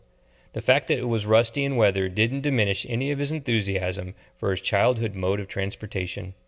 The bike was built for a boy and much smaller than the one mounted on top of Brent's SUV. "I had some good times on this bike. I thought maybe my parents threw it away or something." "Looks like they didn't," Brent said sarcastically. "Yeah." "What are we going to do now?" Brent said, looking around. The small town street was deserted, except for a stray cat slinking across it. "I don't know." Brent looked further down the street, then curiosity struck him as he spotted the building next door, a dilapidated abandoned structure with its windows boarded up, graffiti scrawled on one side, and a for sale sign out front. What a dump, he thought, but his curiosity was piqued. "What's that place?" he said to JD, walking toward the building. JD followed him. "That used to be a barbecue restaurant. It closed down a long time ago after a kitchen fire. They used to serve great brisket sandwiches, and bands would play there on Friday and Saturday nights." "Live music, huh?" Brent said curiously. "Let's go inside." The two friends walked over to the abandoned old barbecue joint. Brent examined the front of the building, then attempted to open the front door. It was padlocked shut, so they walked around to the back, stepping over broken glass and pieces of plywood in the tall grass. Finding a window in the back with loose boards, Brent looked around for onlookers, pulled the boards off, and carefully climbed inside. JD, without hesitation, climbed in after him. Inside, wooden dining tables with chairs stacked on top, covered in dust, cobwebs, and dead bugs, sat in suspended animation. Bats, birds, and rats had decided to make the building their home not long after it was abandoned, and had littered every flat surface with their dung droppings. The musty smell of decay offended their noses. Old Texas license plates and gas station signs adorned the walls, hung there with rusty nails. In one corner, the remnants of a stage remained with a single chair on it. An old guitar case rested on the padded seat. Brent beelined to the stage and opened the guitar case. It was empty except for a yellow guitar pick. "I bet this place used to be cool," Brent said, setting one foot on the stage, then looking around. He could imagine himself playing an acoustic set on the stage, if the barbecue joint wasn't in such disrepair. "You should buy it and open your own club," JD joked, snickering. "Your band could play every week." JD expected Brent to laugh as well, but he didn't. A curious look appeared on his face, one with a bit of optimism. "That's not a bad idea," he said. "Really?" JD replied. "I was just joking. I bet this place is dirt cheap, and who doesn't like beer, barbecue, and rock and roll?" "Are you serious?" "Maybe," Brent said, looking around some more, redecorating the abandoned restaurant in his mind. "I could make something of this place." "That would be awesome," JD said, smiling. "What would you call it?" "I don't know. I'll think about it. What should we do now?" "Well," JD said, mulling his question, "we could go for a bike ride. I could show you around." "Where am I going to get a bike? We only brought yours from Austin." "You can ride the one I brought from Austin, and I'll ride the one in front of the shop." "The little kid bike?" Brent blurted, then laughed, his arms folding across his gut. "It's for a little boy." "I don't mind. Let's go. I'll show you around." "All right." They carefully climbed out of the back window, through the broken glass and nails, then walked back to the SUV. JD helped Brent take his bicycle down from the cargo rack. When he attempted to unlock the combination lock to release his childhood bicycle, he was surprised that not only did he remember the combination, but that it opened on the first attempt. "Yes!" he squealed. Brent rolled his eyes at JD's small victory. JD maneuvered the bike away from the rack, then squatted on the seat. The frame was way too small for a man of his size, but J.D. didn't seem to care. He beamed like he was 12 years old again, one knee jutting out awkwardly as he rested his foot on the pedal. "Ready?" he said to Brent. "You look ridiculous, you know that?" "I don't care. Let's go." "Okay." Brent mounted J.D.'s city bike and followed his friend into the street. Unlike in Austin, where there were angry car and raging truck drivers in the congested streets, there were no cars, buses, or other vehicles to avoid. They rode down the empty country road together with the hill country breeze to their backs. There wasn't a soul around except for the two cycling friends. The cat had disappeared. As they rode their bikes past a few other abandoned businesses and a couple of mobile homes and overgrown lots, the asphalt street slowly morphed into a dirt and gravel road. The pale blue sky stretched above them, and a vulture circled up high in the distance. Barbed wire fences arose between cactus plants, with cedar trees on either side of the dirt road, and a plume of dust trailed behind them as they pedaled their way from the small town. On their right, a cattle ranch sprawled as far as they could see, with a variety of cows and steers dotting the grassy property, either grazing for grass or resting in the shade of trees.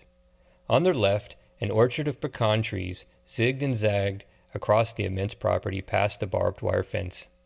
J.D. raised his hand, indicating to Brent that he wanted to stop, then skidded his bike to a dusty standstill. "This is Precious Pecan Farms," J.D. panted, trying to catch his breath. "Most of the pecan snacks sold in town are made here." "That's fascinating," Brent joked. "I know the family. Want to check it out?" "Why not?" J.D. mounted his small yet trusty bicycle and continued down the dirt road for another mile and a half or so. A series of signs on the right alerted them of the nearing proximity of a pecan shop, which announced in bold lettering, "Pecans!" They soon found the entrance to the property on the left with an open metal gate. A wrought iron sign above the gate spelled out Precious Pecan Farms. They rode through the gate and up the gravel driveway toward the farmhouse that sat at the top of the hill among a few other buildings. A barn, a storage silo, and a shop. The driveway was also lined with pecan trees, and at the base of each on the ground were blue vinyl tarps. The blue tarps seemed strange to Brent, and he couldn't help but question their purpose. "What are those blue blankets for?" he said, huffing as he pedaled his bike up the hill. "Those are tarps for collecting the pecans. It keeps the pecans from getting wet if they lay in the grass. They'll be ruined if they get wet." "Ah," Brent said. "You love pecans so much that you even know how to collect them." The driveway also had signs with bold lettering and red arrows, pointing curious visitors to the pecan shop up the hill. At the top, Brent and J.D. parked their bikes in the grass in front of the shop. Brent watched two sheepdogs barking at them and worried briefly that they might run toward them to attack, but he could see they were chained to the front porch. On the door to the shop was a sign that said "Closed," adding in small letters below that the shop was open only on Saturdays. But when J.D. pushed on the door, it was unlocked, so he just went inside, as if he was welcome to go in anyway. Brent followed J.D. into the pecan shop, keeping a cautious eye on the barking dogs. Inside was what Brent imagined was J.D.'s heaven. Everywhere he could see, anything that could be made from pecans was for sale. It was a plethora of all thing pecan, and J.D. was smitten. He purred. "I want it all." Brent laughed. The two had the shop to themselves, and they perused the aisles of the vast variety of products. Brent wasn't aware that the many different things could be made from pecans. It was a bit overwhelming. At the end of the candy aisle, J.D. raided a sample basket holding pieces of pecan praline. As he scarfed them down, Brent blushed from his friend's overindulgence. "I think you have a serious problem," he said. "You're probably right," J.D. replied, with his mouth full. While gobbling the samples, a large man wearing overalls and a dirty white t-shirt with thinning gray hair and a Cheshire cat grin entered the shop from a back door. His heavy work boots stomped across the wood floor. When he saw J.D., he stopped in his tracks, aghast with his presence in the shop. "Well, doggone it, who do we have here?" he said, his arms spread wide, inviting J.D. to give him a hug. "Mr. Hemphill," J.D. said, falling into the farmer's open arms. They embraced tightly for a moment while Brent awkwardly looked on. When they separated, Mr. Hemphill just smiled and stared at J.D., shocked with his presence. His mouth hung open wide. "I thought you moved away to the big city for good," he said, rubbing his chin. Are you moving back home?" "I don't think so, Mr. Hemphill." "Oh," J.D. exclaimed, pointing to Brent. "This is my friend from Austin. His name is Brent." Mr. Hemphill extended his hand to Brent for a shake. When Brent extended his hand in return, Mr. Hemphill commenced to crush it with his dry, calloused hand. It was the size of a boulder compared to Brent's normal-sized hand. "Nice to make your acquaintance. A friend of J.D. Wiswall's is a friend of mine." "Nice to meet you as well," Brent sighed, shaking the pain from his crushed hand. Mr. Hemphill pressed his large fist into his hips, steadying himself, then turned back to J.D. "How are your folks?" Mr. Hemphill said, concerned. "They doing okay?" "Not sure yet," J.D. said. "I haven't seen them. We just got into town." "Just got into town? Then you must be hungry. How about a slice of pecan pie?" he said, grinning. "The wife made it this morning." "We'd love some." J.D. looked at Brent, who was still recovering from the handshake. He nodded. "Great. Come sit at the table in the corner by the window, and I'll bring you some." J.D. and Brent sat down at the table. Mr. Hemphill promptly brought over a pie tin with half a pie still in it, a few plates, and some forks. When he sat down, he carved a few pieces from the remaining pie half for his guests. "I already ate half of it," he blurted. "My wife makes a darn good pie." "Yes, she does," J.D. said, licking his lips. "How are you doing?" "Oh, I'm living, but I've been having problems with my back and my hip. I got a slipped disc in my lower back and sciatica in my left hip. The pain is unbearable some days," he said, wincing just thinking about the excruciating pain. But then he noticed the two friends staring at him and not eating their pie. "You go on and eat up now, before I eat your portions." J.D. and Brent did what they were instructed to do, shoveling pie into their mouths. After a few bites, J.D. said, "What are you going to do?" "I don't know. I'm getting old. I'm thinking of selling the pecan farm." "Selling the farm?" J.D. exclaimed, chunks of pie flying from his mouth, his eyes open wide as if trained upon an apparition. "Why don't your kids run it?" "They're all gone and moved away. None of them have any interest in running a nut farm. It's a lot of work." "Yeah, I bet," J.D. sighed. "A corporation expressed some interest in buying the farm, but I don't want to sell my farm to no corporation. I'd only sell it to someone who wants to keep it a family farm." Brent snickered, which irritated Mr. Hemphill, who thought it rude that Brent would laugh at his conundrum. "What's so funny?" he said, visibly irate. "Oh, sorry, I'm not laughing at you." "Then what's so funny? Do tell." "Well, J.D. loves pecans so much, you should sell it to him." J.D.'s mouth dropped, mostly from Brent's abrupt comment, but then from the realization that he would love to run a pecan farm, especially this particular farm, one that he felt deep nostalgic pangs for. Mr. Hemphill's irritation soon turned into joviality. He couldn't imagine young J.D. buying his farm, though. "J.D. wouldn't buy my farm," he chuckled, then turned to him. "Would you?" J.D. froze in place, heavy in contemplation. He imagined himself wearing overalls and driving a tractor. He could see himself managing the property with the help of his parents or even his friend Brent if he decided to buy the old barbecue joint and open his own music venue. It certainly seemed possible to J.D. because of the good fortune that had recently come his way. "Maybe," J.D. said sheepishly. "I don't know." Mr. Hemphill eyed J.D. up and down with serious consideration, then said, "Well, I tell you what, if you did have the means to buy this farm, then you would be the first suitor I would listen to. You hear me?" "Yes, sir," J.D. beamed. "You boys finished?" Mr. Hemphill said, reaching for their plates. They both nodded, pushing their plates toward their gracious host. The farmer picked up the dishes and set them behind the counter. "I hope you don't mind. It was nice chatting with you, but I have to get back to my duties." J.D. and Brent stood up, pushing their chairs to the table. "We don't mind, Mr. Hemphill," J.D. said politely. "Can I use your restroom?" Brent said. "You can whiz around back," he said, pointing a thumb toward the out-of-doors. "J.D.?" "Yes, sir." "Show your friend where to go, okay? And here." He grabbed a pecan roll from the counter, then tossed it to J.D. "This is for you." "Thanks," J.D. said, grinning from ear to ear. Mr. Hemphill winked at the two friends, then stomped through the shop and exited out back. J.D. turned to Brent, slipping the pecan roll into his pants pocket, then said, "Come with me." Brent followed J.D. out of the front of the shop and around to the back, where 3 holly bushes sat in the shade. JD unzipped the fly to his pants and urinated in the bushes. Brent gleefully followed his lead and took a whiz. "This is awesome," Brent sighed. "Yeah," JD said, zipping up his fly after he was done. "Want to ride back to see if your parents are there?" "Yeah." "We can check out the old barbecue joint again, too. I think I could turn it into something cool. Come on." They mounted their bicycles and Brent was the first to pedal off, but JD didn't follow him. He stood there and watched Brent ride down the hill alone. A plume of dust rose from the back tire and floated across the pecan orchard. Brent waved at some farmhands gathering pecans from blue tarps that skirted the bottom of tall, majestic pecan trees as he barreled down the hill.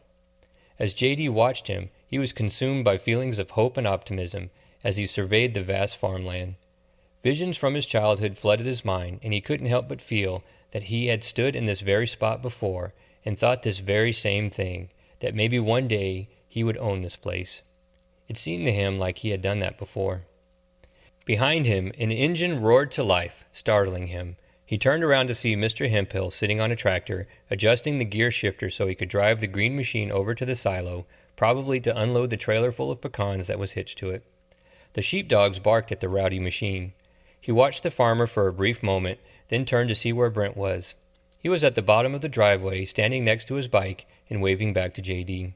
So he mounted his bicycle, the tiny one from when he was a boy, then coasted down the driveway.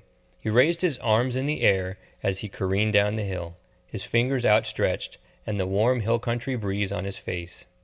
"It's good to be home," he thought, as he joined his friend at the bottom of the hill. The two friends pedaled their bikes back to town so they could get those brisket sandwiches that JD had been raving about the entire trip. JD could then tell his parents the good news about winning the money, his desire to help them with their ailing business, and maybe, just maybe, about his opportunity to buy the pecan farm from Mr. Hemphill. It seemed to him at that moment to be the right thing to do.